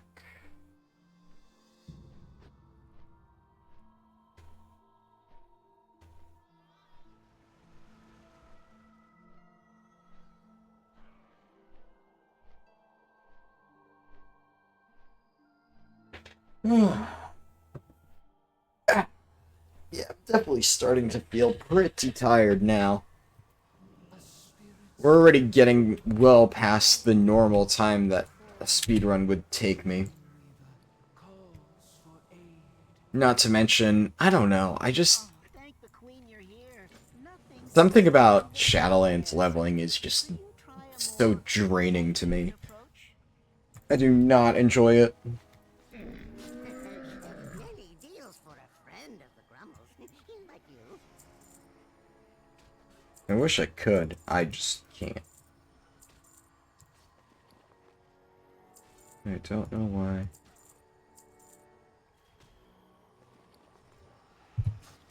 Many farewells.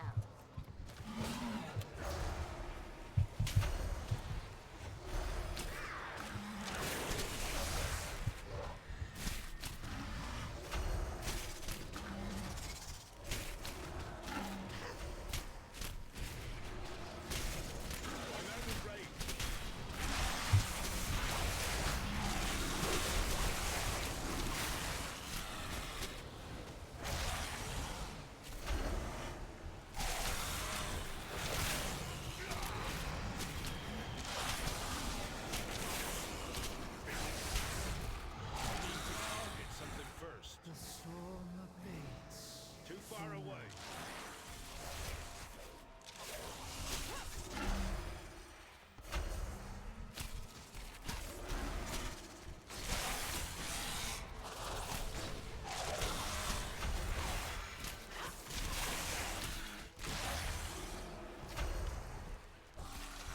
I'm out of range.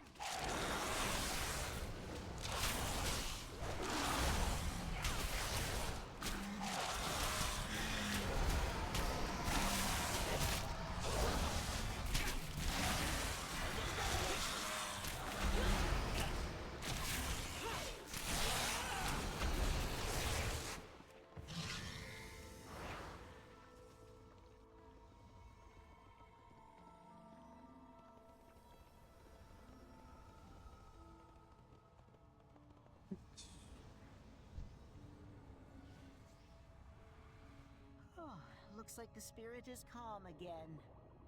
Thank you, friend. The wild seed will fare better in Hibernal Hollow. Perhaps Naya would like to come with you.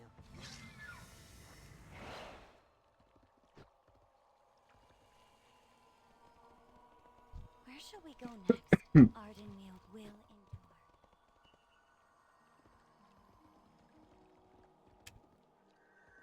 Can't die yet. Speedrun's not over. Huh.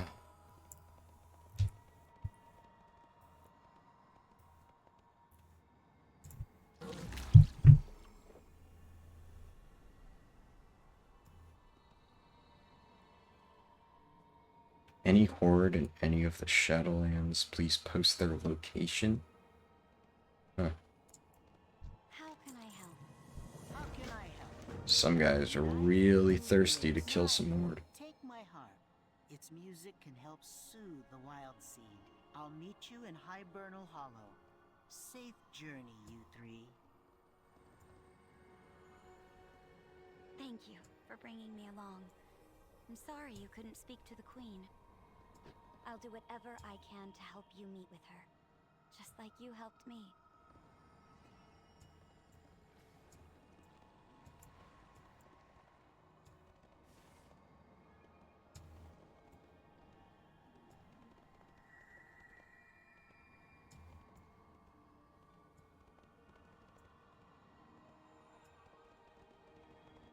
The nightmares returned. I need to play the harp. Spriggans! Look out!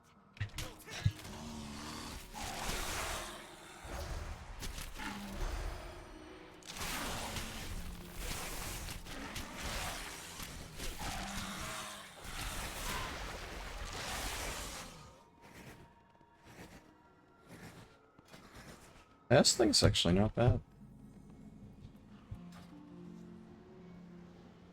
More nightmares. Guard me while I soothe the wild seed.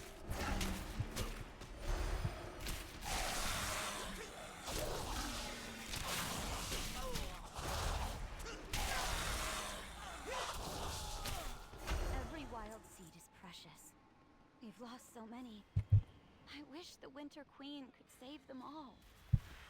Hold! The road is not safe.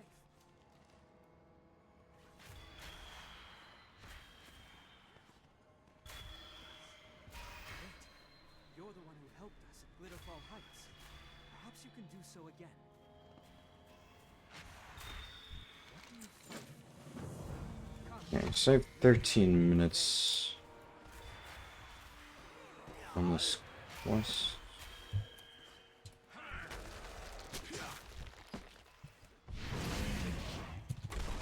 You have my thanks.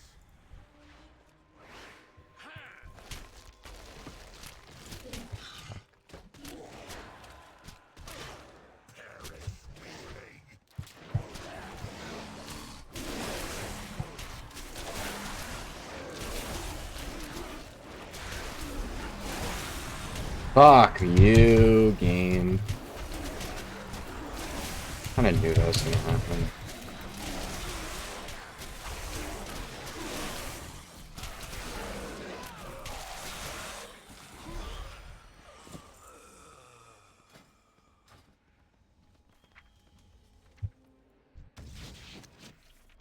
You have my thanks.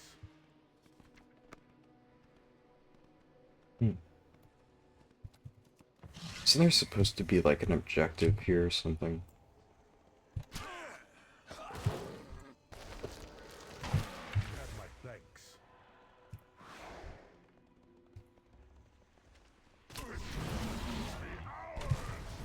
Twisting me into one of them.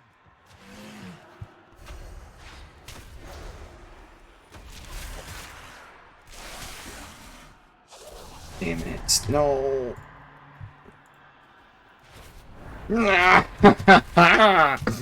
No. Leave me alone. Acquire a target. You have my thanks.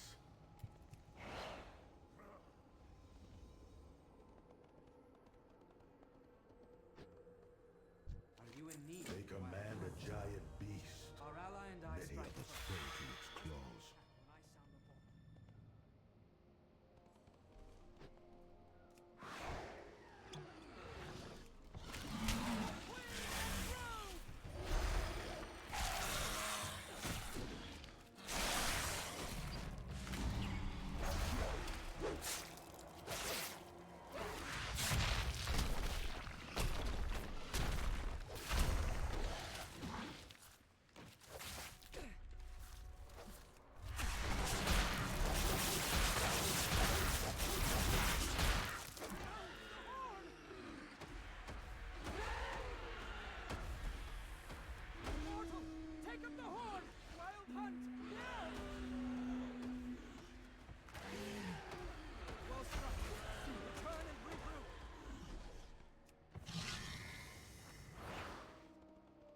was but one battle. I fear many more await us. Yeah, sure. Take our stag and ride with us, friend.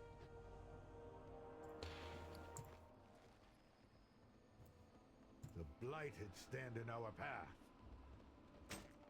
Run them down!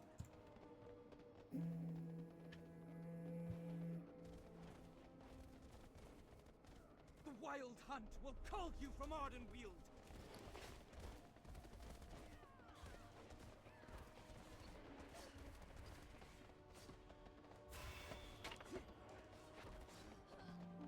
You're back! The wild seed was growing restless. I serve. Come, ride for my vernal hunt. Alright. Thank you for escorting us, Erlon. It gives me an ease to know we are Excuse. protected by a fierce huntsman. It was not always so. I joined the Wild Hunt only recently, after my grove had to be sacrificed to save the others. My grove was lost as well, but not to the drought. We were overrun by masked fae. My friends. I am sorry, Naya. If only the Wild Hunt could have been there. But our numbers are stretched perilously thin.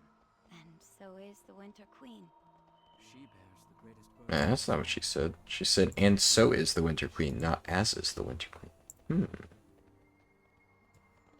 Blizzard.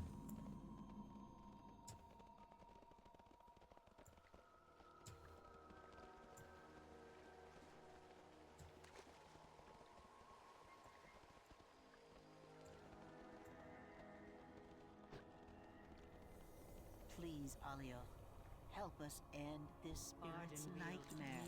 Though our resources are stretched thin, I will do what I can.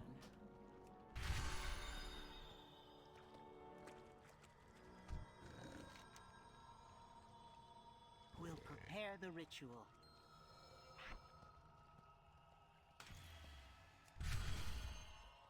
What brings you here? Let's hope this is enough.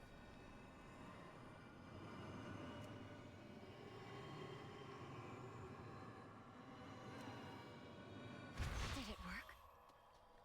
What do you leave you outside of my former grove? No, the nightmares still linger. I've lost. We need more I will anima. join you. Are you in need of the Perhaps Wild Hunt?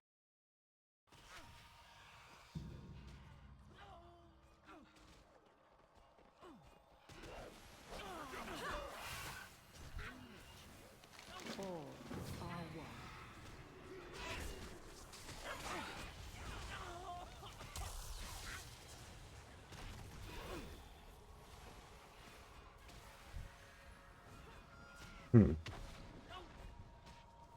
My wares are second to none.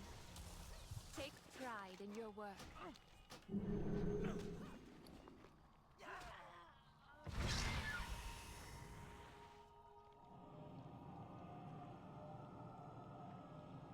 Alright, so now that I'm out of Darkmoon Top Hats, I'm gonna go back to the Darkmoon Fair itself and just manually grab the buff. And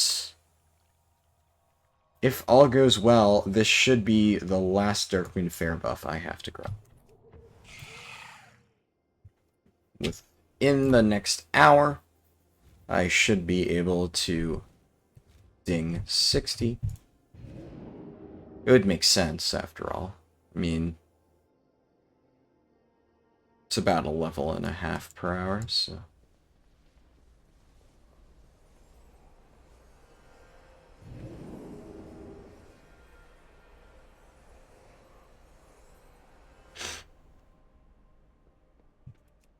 For people who don't know, the most efficient way to access the Darkmoon Fair on both factions is by taking the old Dalaran portal and then porting from there.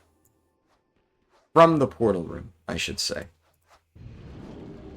Obviously, if you saw part 1 of the speedrun, you'll notice that my initial teleport to the Darkmoon Fair was done in the Dwarven district, because that's the closest area to Chromie. I believe on On Horde, you don't have any better options, so you actually still go to the portal room.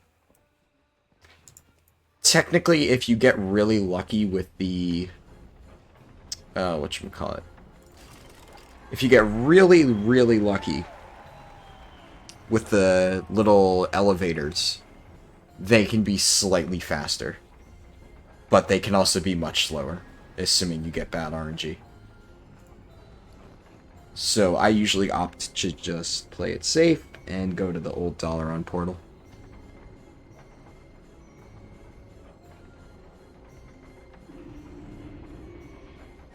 But that's only for the first thing in the speedrun. After that, 99% of the time, if you ever need to return to Darkwind Fair, you're going to be doing so by hearthing to Dalaran and then teleporting to Stormwind, and that's going to land you straight in the portal room, which every single time the fastest way is going to be just by taking that old Dalaran portal.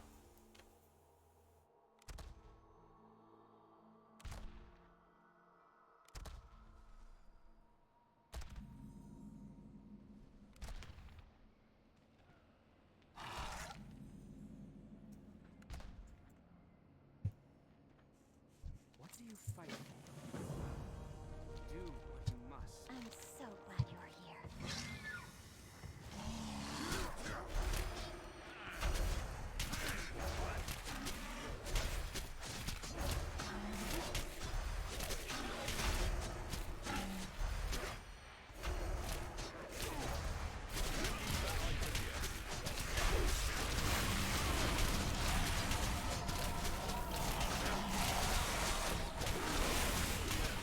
My health just vanished there for a second. I don't know what just happened. Almost completely wasted that Darkwind Fair buff. That would have been really bad, actually. I don't even know how low I dipped. That was bad. These guys must deal percent damage, because I just got absolutely demolished there.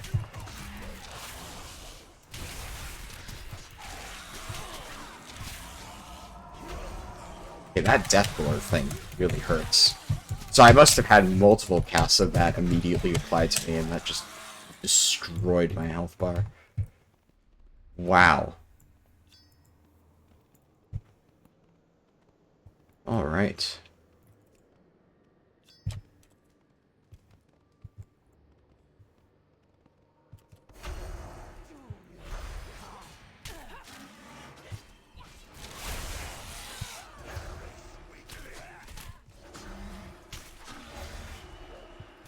But I'm gonna do it again.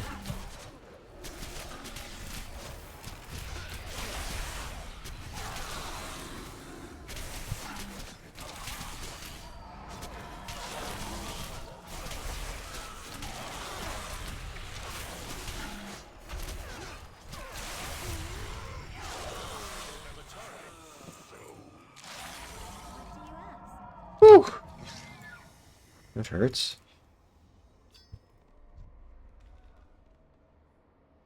The anima is somewhere nearby. We must continue our search.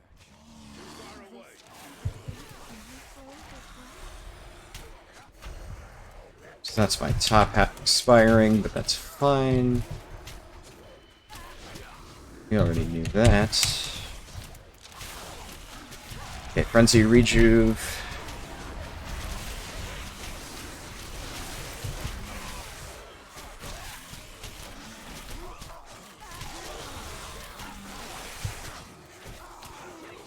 Nice.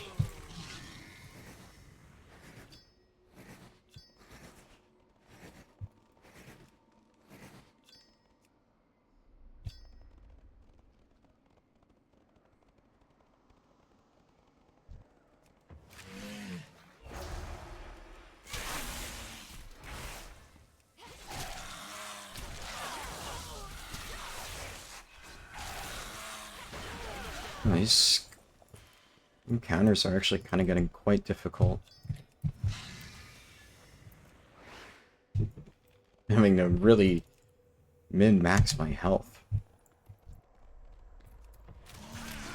Can't say I minded though. Nice down for a good challenge.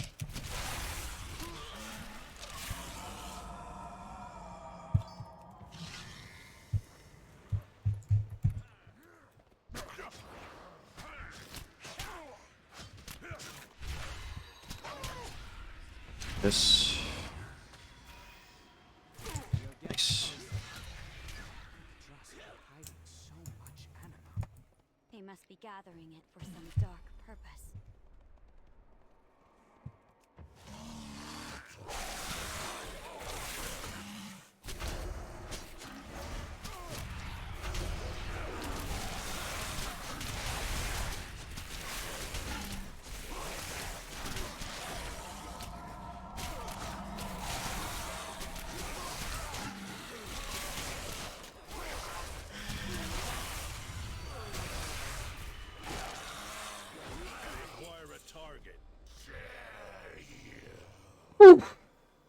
Trust must be storing the anima in the heart of the Hello.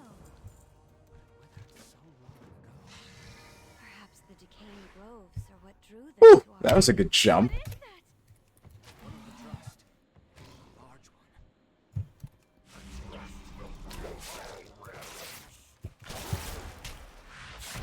one. And pew pew pew pew pew pew pew pew pew pew pew. Oh, that guy got shredded. All right, let's go.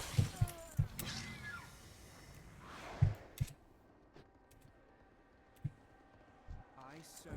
Get the heart. We'll hold off the trust.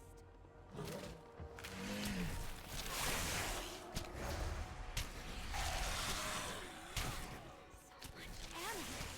Could we not use it to restore your grove? And mine as well. Your grove is wrong, Kaya. You must accept it and let them go. There must be some way to bring back what we've lost. Some way to ease the pain. They were sacrificed. I don't have a target. Greatest thing we can do now is fight to protect it. What do you fight for? What can I speak to me when you're ready to Now we get to do Lady Moonberry's bombing run. I'll get these two to safety. Thank you, Lady Moonberry. We are... Let's sparkle them up.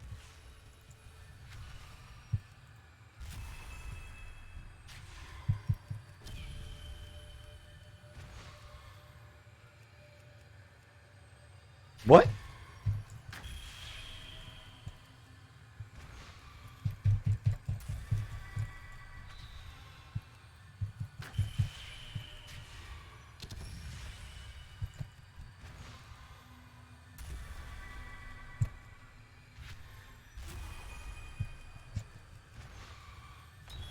Nice. I'll keep an eye on the dress. You head back to Alio.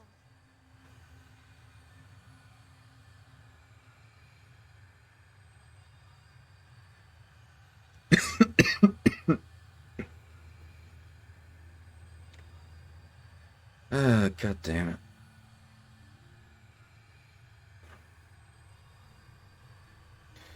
Only one more level to go. I'll just keep telling myself that every time I feel like garbage. One more level. Welcome. More Drust will surely attack us soon. Please, hurry.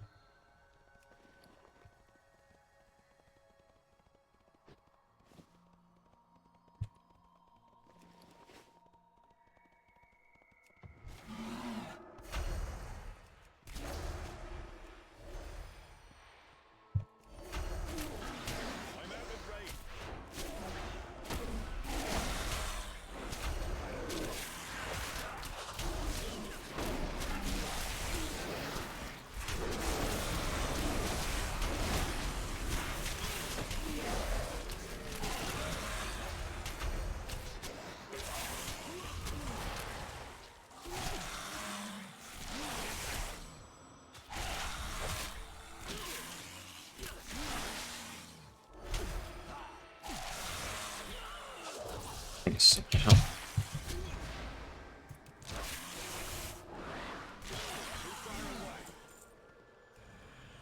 Right, that works. I've seen spirits have nightmares before, but nothing like this. The trauma this one must have been through.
Alright, so now I have to kill Skell the Spoiler.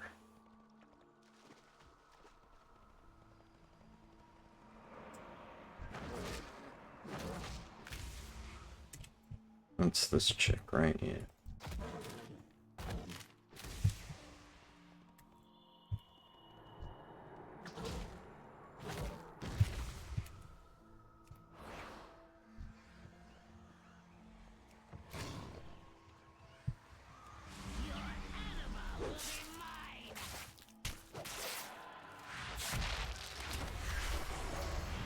Pew pew, pew pew pew pew, pew pew pew. Alright, get back.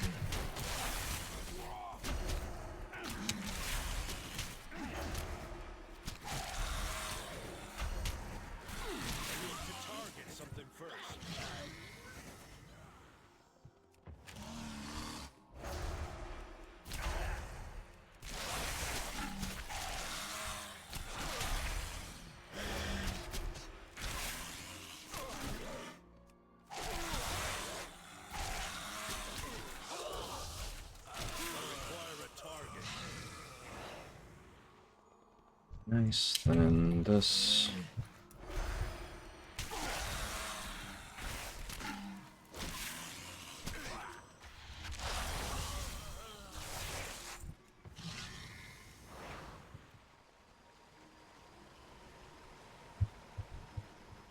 Alright, I can do a roar here and then snag this.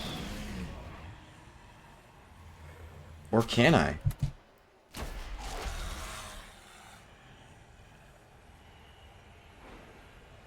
Well, it's pretty clear that this spirit won't dream peacefully until we confront what haunts it.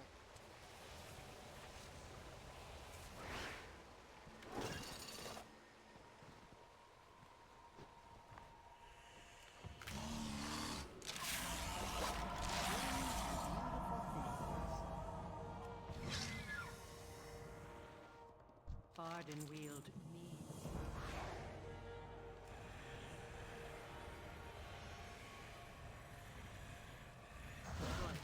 All that's left is to begin the ritual. The nightmares may not be real, but they can still hurt you. Be careful.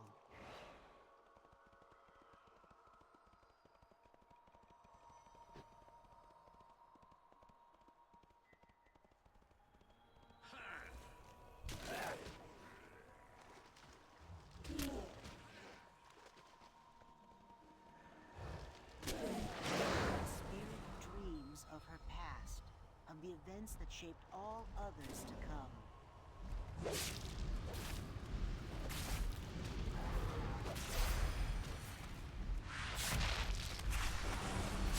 Pew pew pew pew pew pew pew pew pew. Nice. Ah, feels so satisfying. Never get old. Pressing that button and just seeing its health bar go way down. Dear friend's betrayal. A pain that never fades.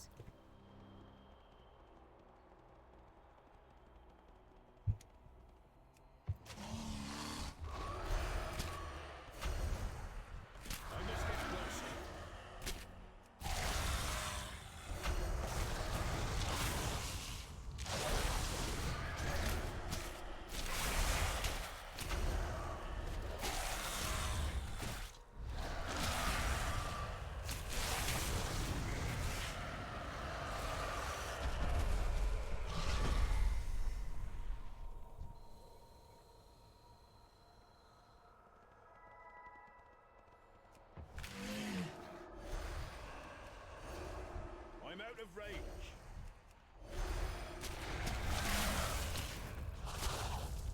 Alright, almost there.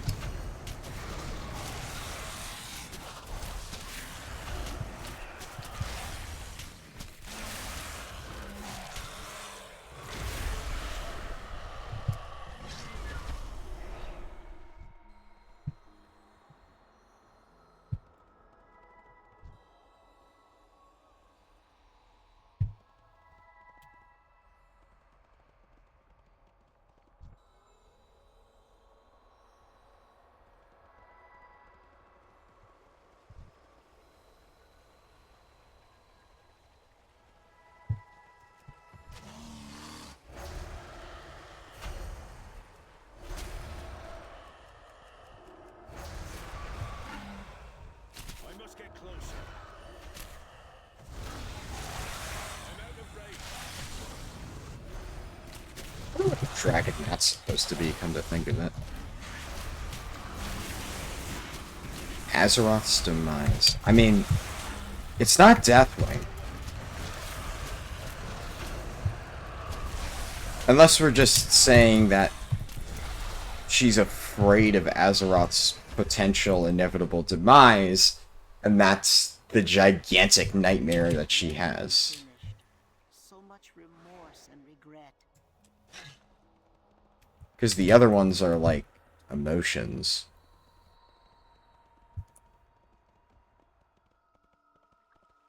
But like then you have Worldbreaker over there, who's obviously Deathwing. Hmm. I speak for the spirits. It's time. Enter the spirit. Alright, this quest. This one's pretty fun.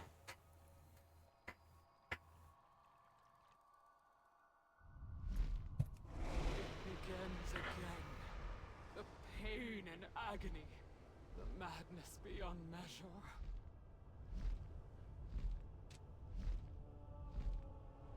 It's funny when the best part of Shadowlands is just Legion.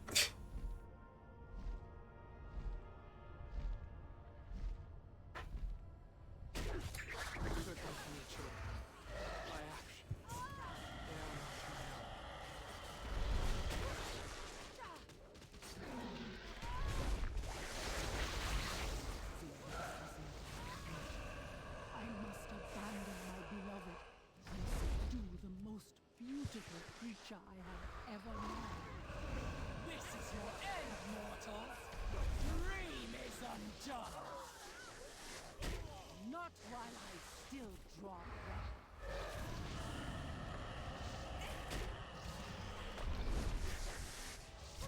Probably fucked that up. I probably should have waited a little bit.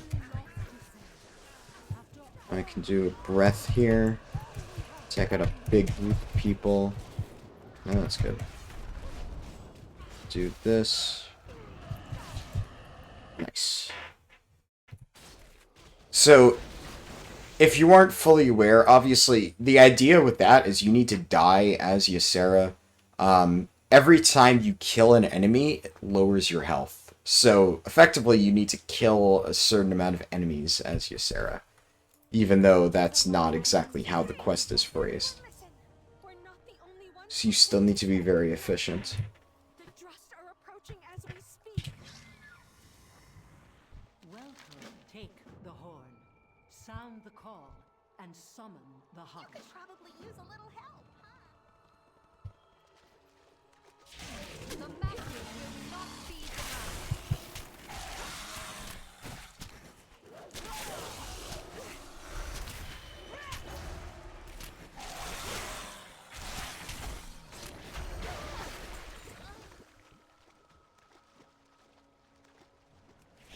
The masters will not be denied. Nice 2-1, that's good.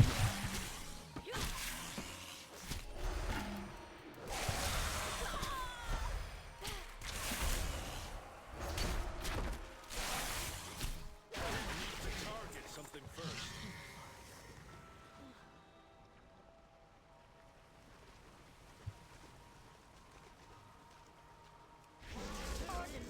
Three and one. Oh, baby!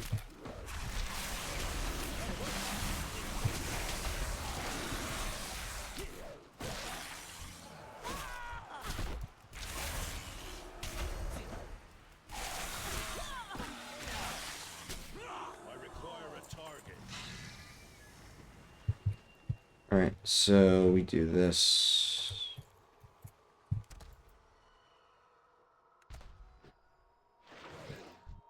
That item is still Did not recharging. heed the call? That does not bode well.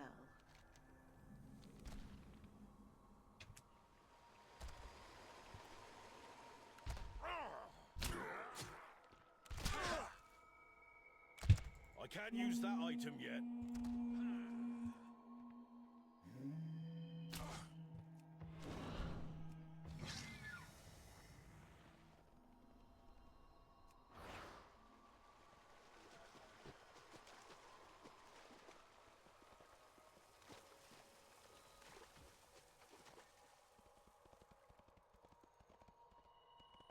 And one last thing up here. What we get to do. That item is still recharging. Let's do this.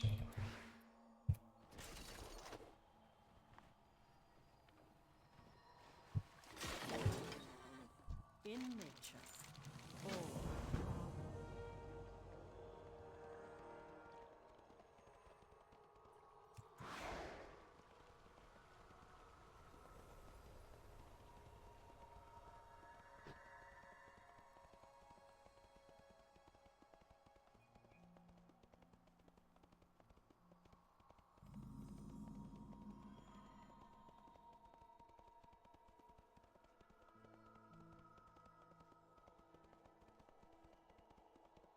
I see your hunt goes well, mortal. Maybe it's better to do a lighter there.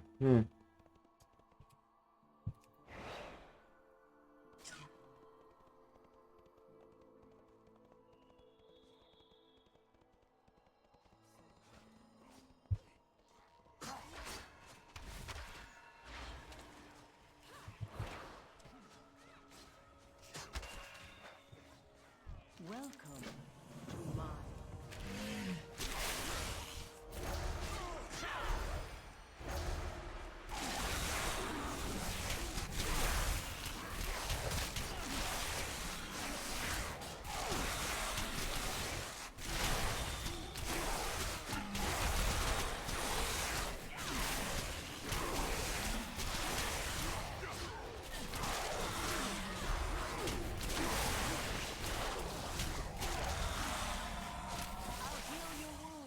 I'm out of range.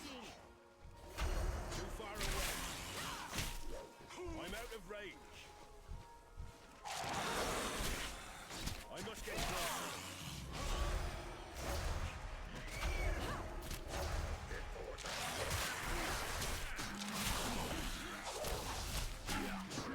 Okay, the moment that she casts her fear, it's problematic. So now I can't kick on the fear. Too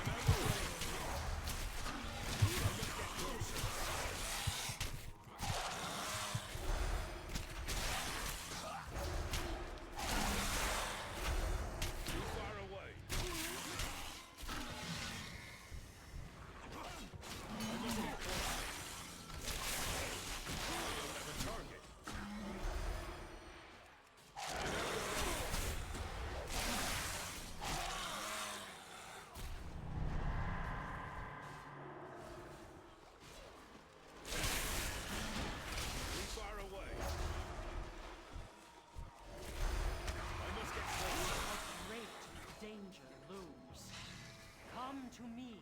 and together we will face it.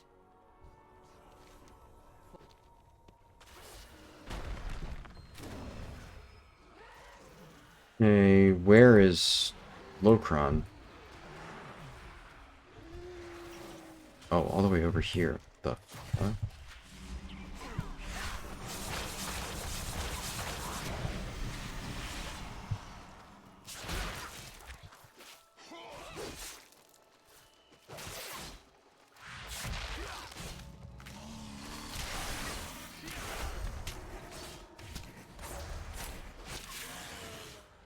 Yeah, you only need to kill Locron, you don't need to kill the big guy.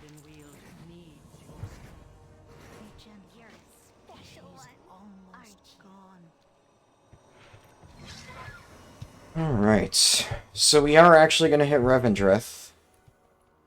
Once said that your voice is but one bird singing in the night. Well, I think it's time we all sang with you.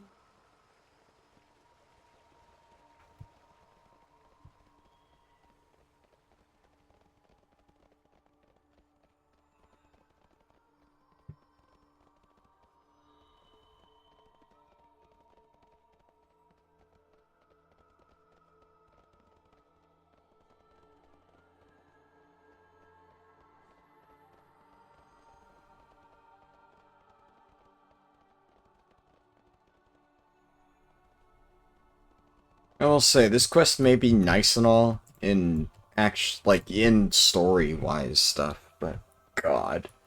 The long-ass RP escort is just... Ugh, Blizzard, come on. Why are you doing this to me?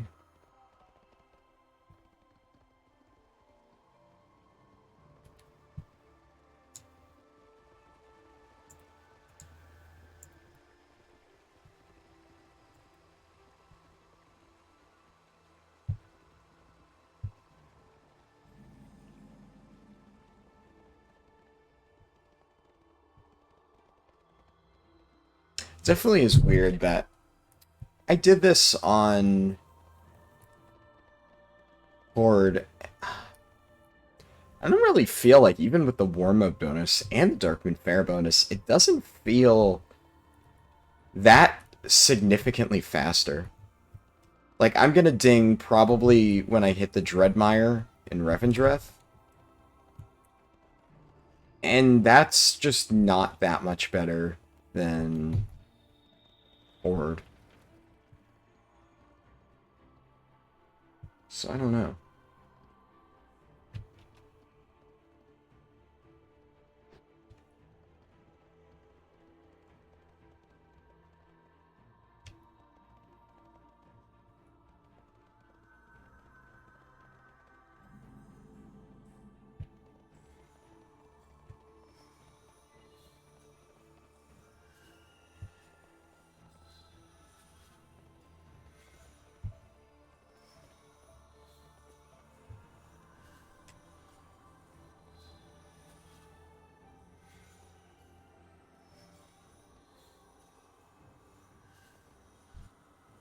Moonberry, here to play more tricks? Or are serious matters at hand? Matters The most Wild serious, Hunt I'm afraid. welcomes you.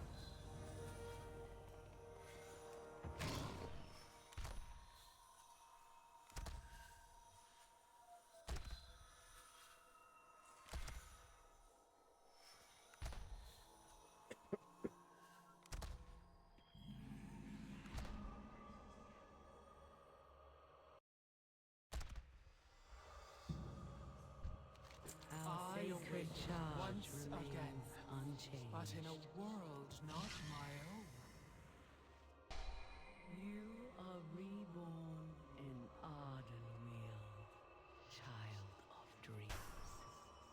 To this realm are you bound, and you will share its fate. Speak, and the forest shall listen. My old friend, after countless ages, our worst fears have come to pass. If the banished one stirs, then we face a danger even more grave than this crippling drought. Come, mortal, join me at my court, and stand before the heart of the forest. There we shall speak.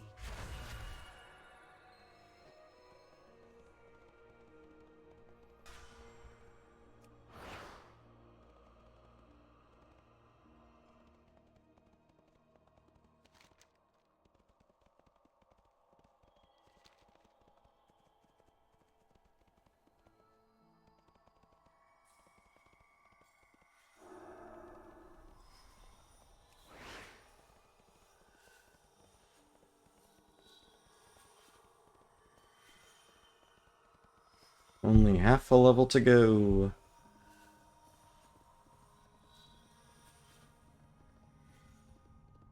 I need to target something first.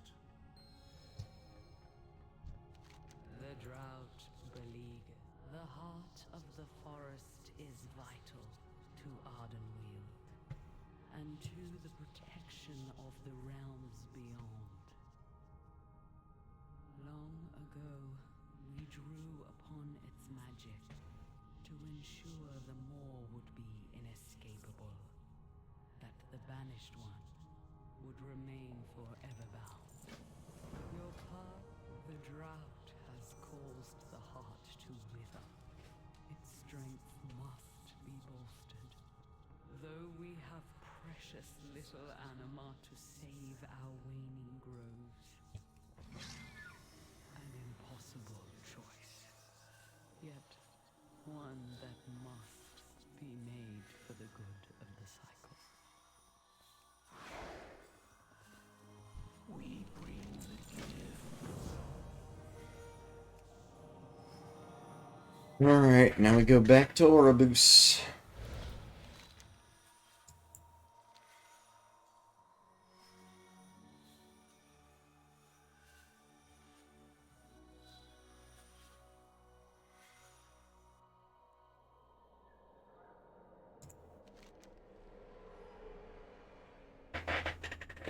Wait, I never handed in that quest.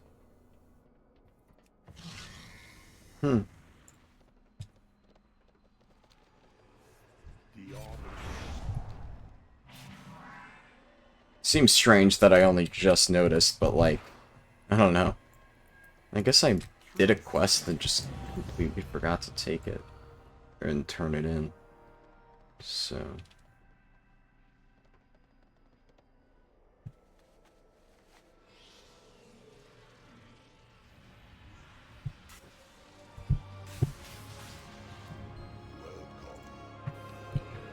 Alright. Cool.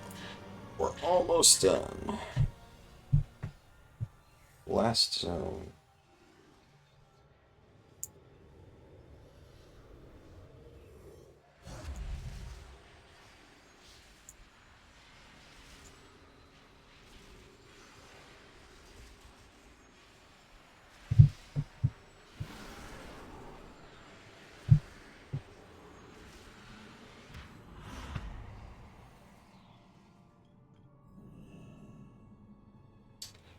I wonder if there's any merit to, like, at this stage or something,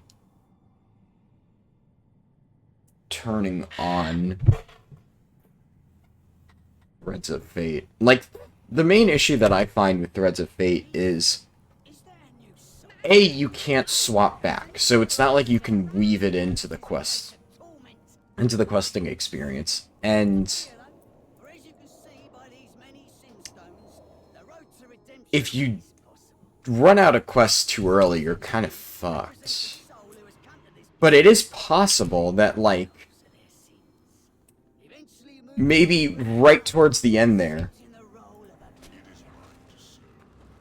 in the place where I decided to, you know, go ahead and do that long escort thing and talk to the Winter Queen, it gets really slow. You have to do all of this, like, traveling and stuff.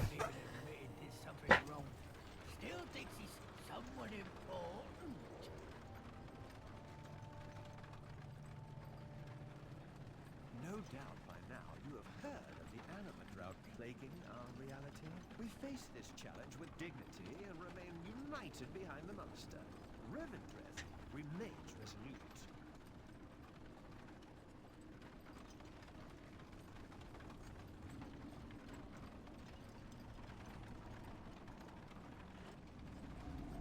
Lord Chamberlain, there's a commotion up ahead.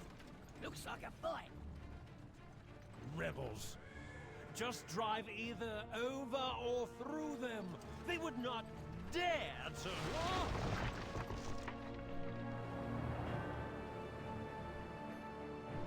What in the name of the Master? Why am I watching this cutscene? I'm starting to lose it. Always getting big, right? You go find the lads, and I'll get this carriage back in a riding shape, eh?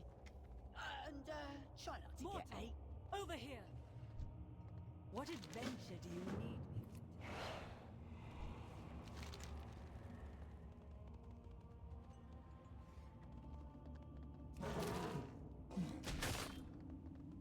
Yes! Free at last! Come, my new friend. Let us bring ruin upon something. Anything!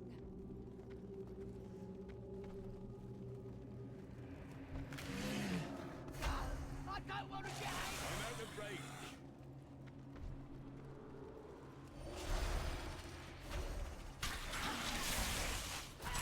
Too far away.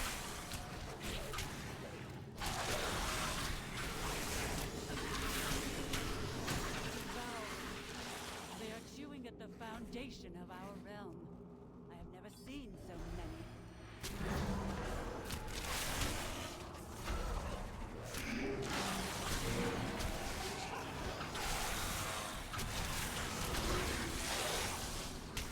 Don't have a target.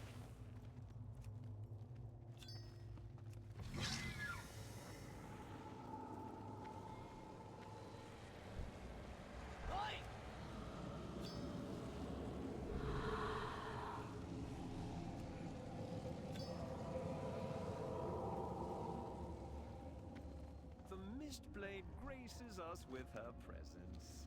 And what cage did our Marwalker here let you out of? Oh, you know me. A different day, a different day.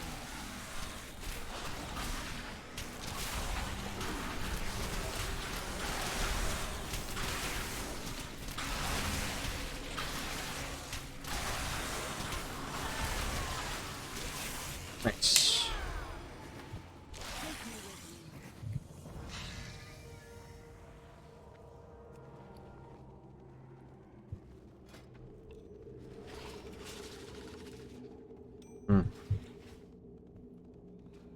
I honestly like vial of caustic liquid more.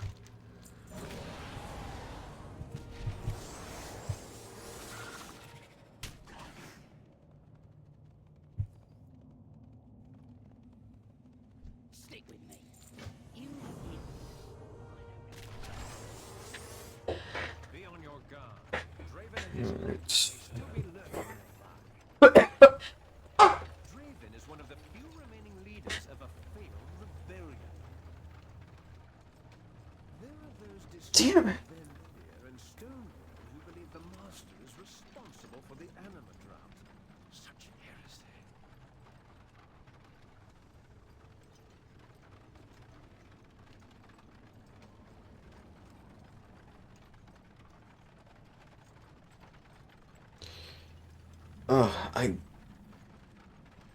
I don't know when the hell this cough is gonna go away, but it's just... God, I hate this. Come, let us proceed on foot. I do not fancy Which boss being is slung sitting off there? a cliff again.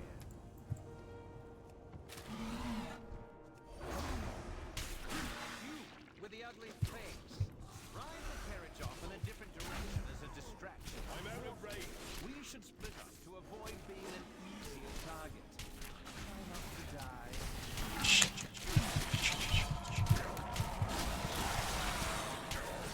Oh no. I was about to hit Convoke the Spirits. I'm not in Ardent Wields anymore. Fuck.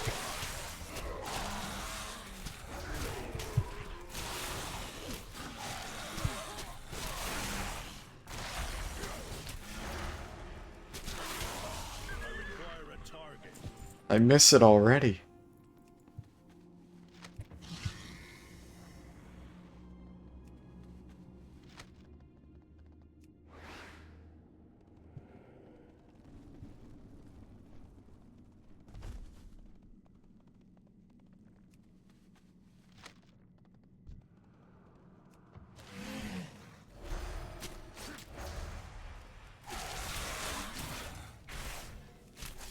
So this pamphlet one is... It's kind of annoying. Just because it can be a bit difficult to grab all of the pamphlets while not engaging in combat. And I've already killed the rebels that I need.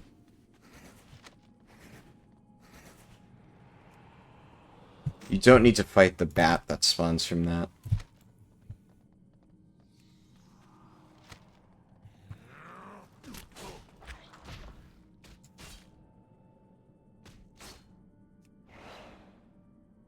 What? No!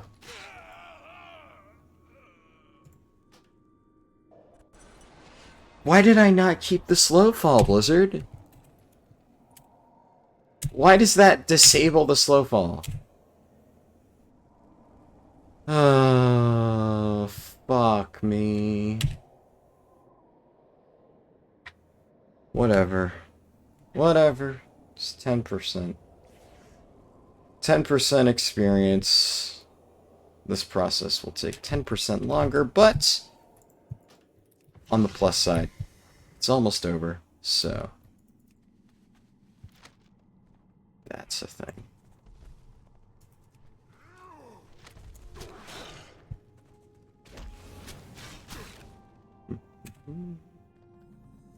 I serve the master. Rules regarding the drought.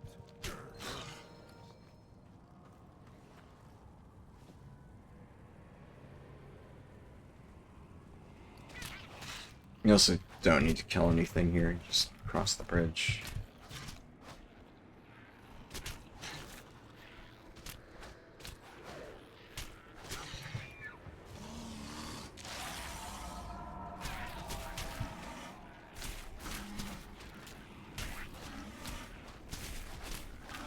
Darkhaven.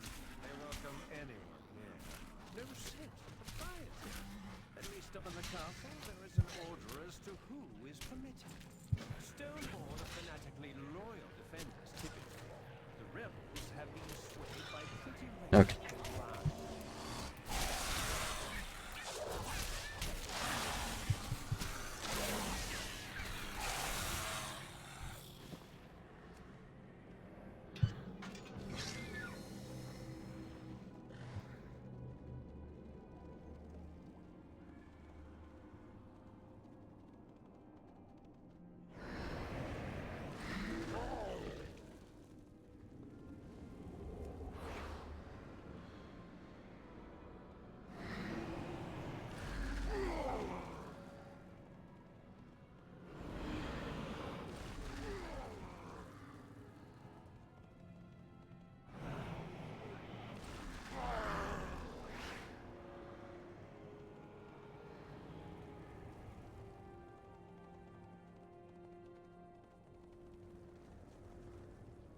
Three bars and then I'm done.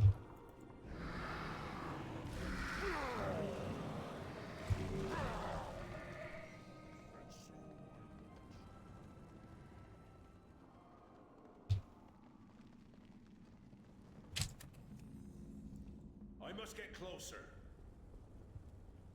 Approach freely. May you rise.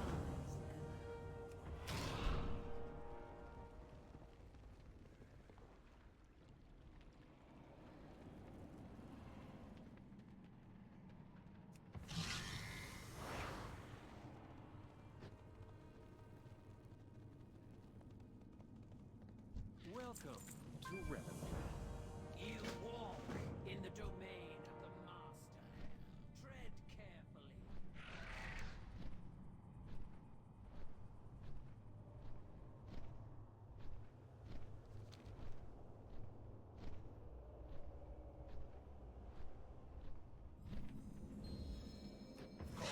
Stop holding back. Let my forces forces crush Draven and his traitors. Draven is not our threat. Their prince has fallen, and their rebellion is in shambles. Sire, only the accuser remains to issue orders. The accuser? You're She still holds a harvester's medallion. Leave this How are we place. going to defeat Now her? you know why we need this Mole-Walker Have you alive. Step forward, Lawwalker, and I shall bestow upon you a taste of the power. Oh boy. Lord Chamberlain, Thank you, Sire Denathrius. Arise, face my guest, and should be accorded all rights for this task. I lend you Prince Renathol's medallion, as well as the might of our dear friend, the Mole-Walker. Bring the accuser to me, and her medallion shall be yours. The prince's is already promised to another faithful ally. Your generosity is as vast as your wisdom, Master. Your will be done. May I? By decree of the Master, the accuser is to be imprisoned, and I shall assume control of the Halls of Atonement. We reject your decree, your false claim to the sea, and the corrupt master. You reveal the vast pride within you, accuser. Are unworthy of your title, your privilege, and your power. And you are unworthy of existence. Approach my hall, and I will prove it.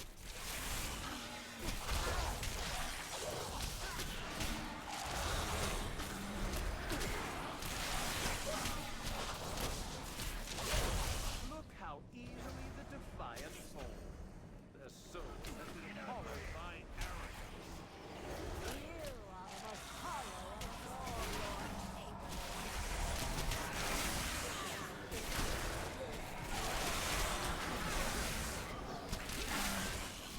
Seal the halls. No one in or out. Oh, accuser, you sound scared.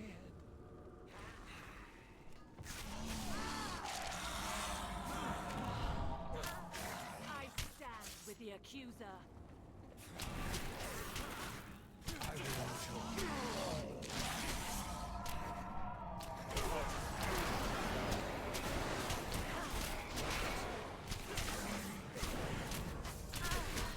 Not ready yet.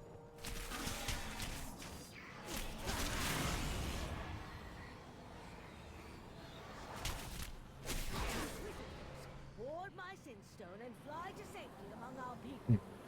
I will deal with these intruders personally. So this is Denathrius' unwitting pawn? Your ignorance is not innocence.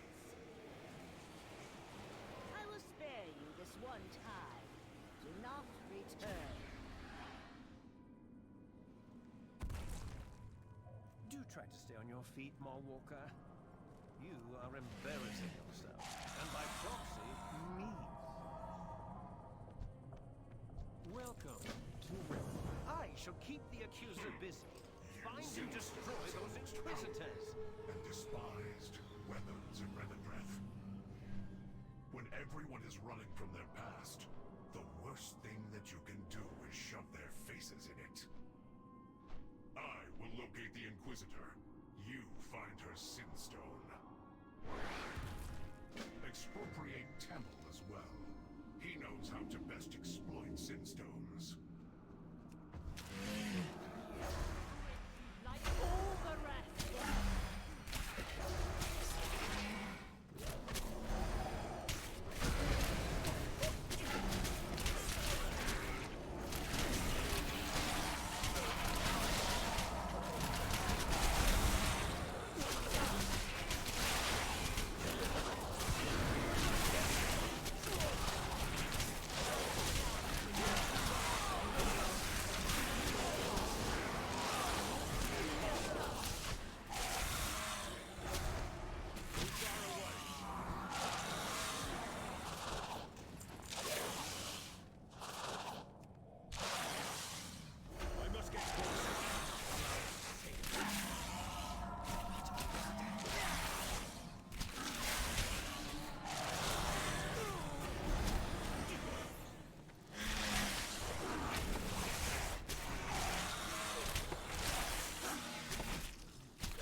Let's get this over with, Master.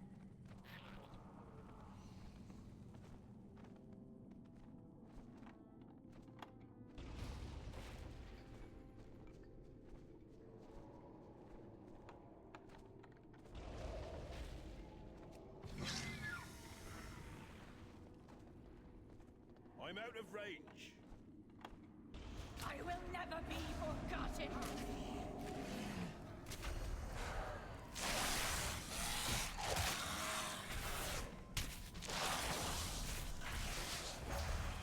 I will not yield.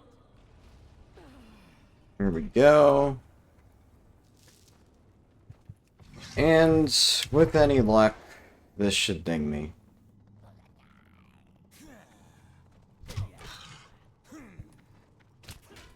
I have located the Inquisitor. You had better have her sin stone. Pay attention. I will not repeat myself. Ah, ha, ha. I will locate the second Inquisitor's sin stone. Meet me back here.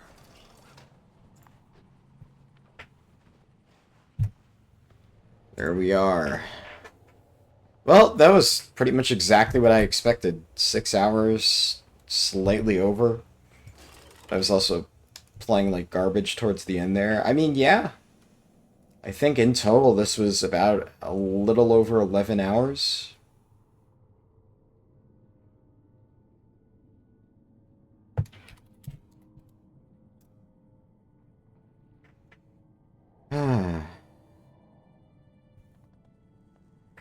Yeah, that was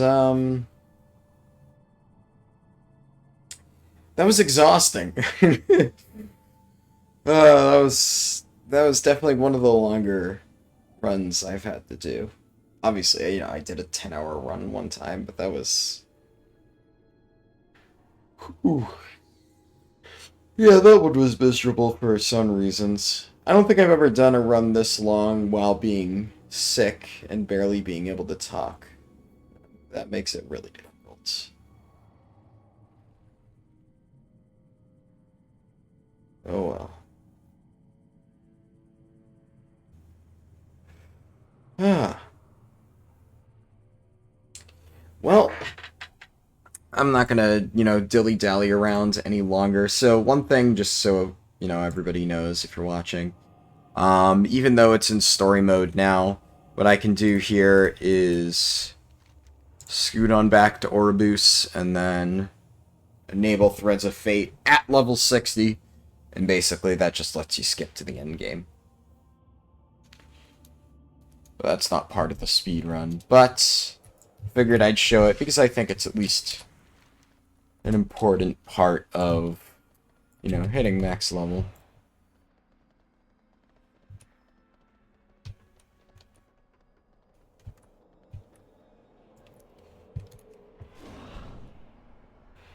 So we can go over to this guy, Fate Scribe Rotal. I want to speak to you about the Threads of Fate.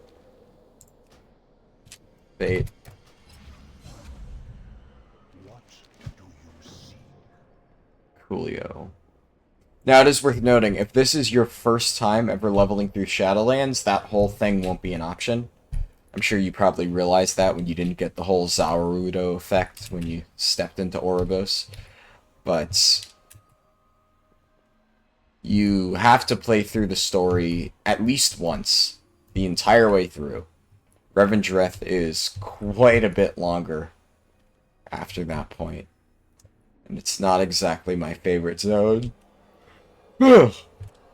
So, it can be kind of tedious. Wow, I wonder which faction I'm going to choose.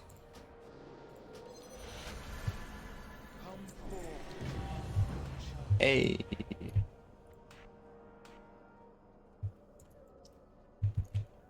Invoke the spirits. Where's that at? There it is.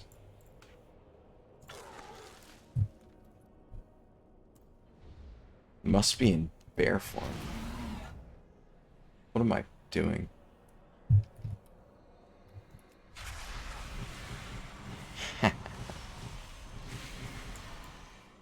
That guy has a lot of hots now. Congratulations, buddy. All right. Well, that's it. Yeah, I guess, anything else that I can try to talk about is basically going to be irrelevant. I was about to like talk about when I plan to have this video posted, but like that's pointless because by the time you see this, the video will have already been posted. Anyways, I guess general housekeeping stuff, just future videos. I've said this a few times during the run, but don't expect super frequent videos for the next week. This will probably be posted, if I had to guess, like on Sunday, whenever I finish getting this set up.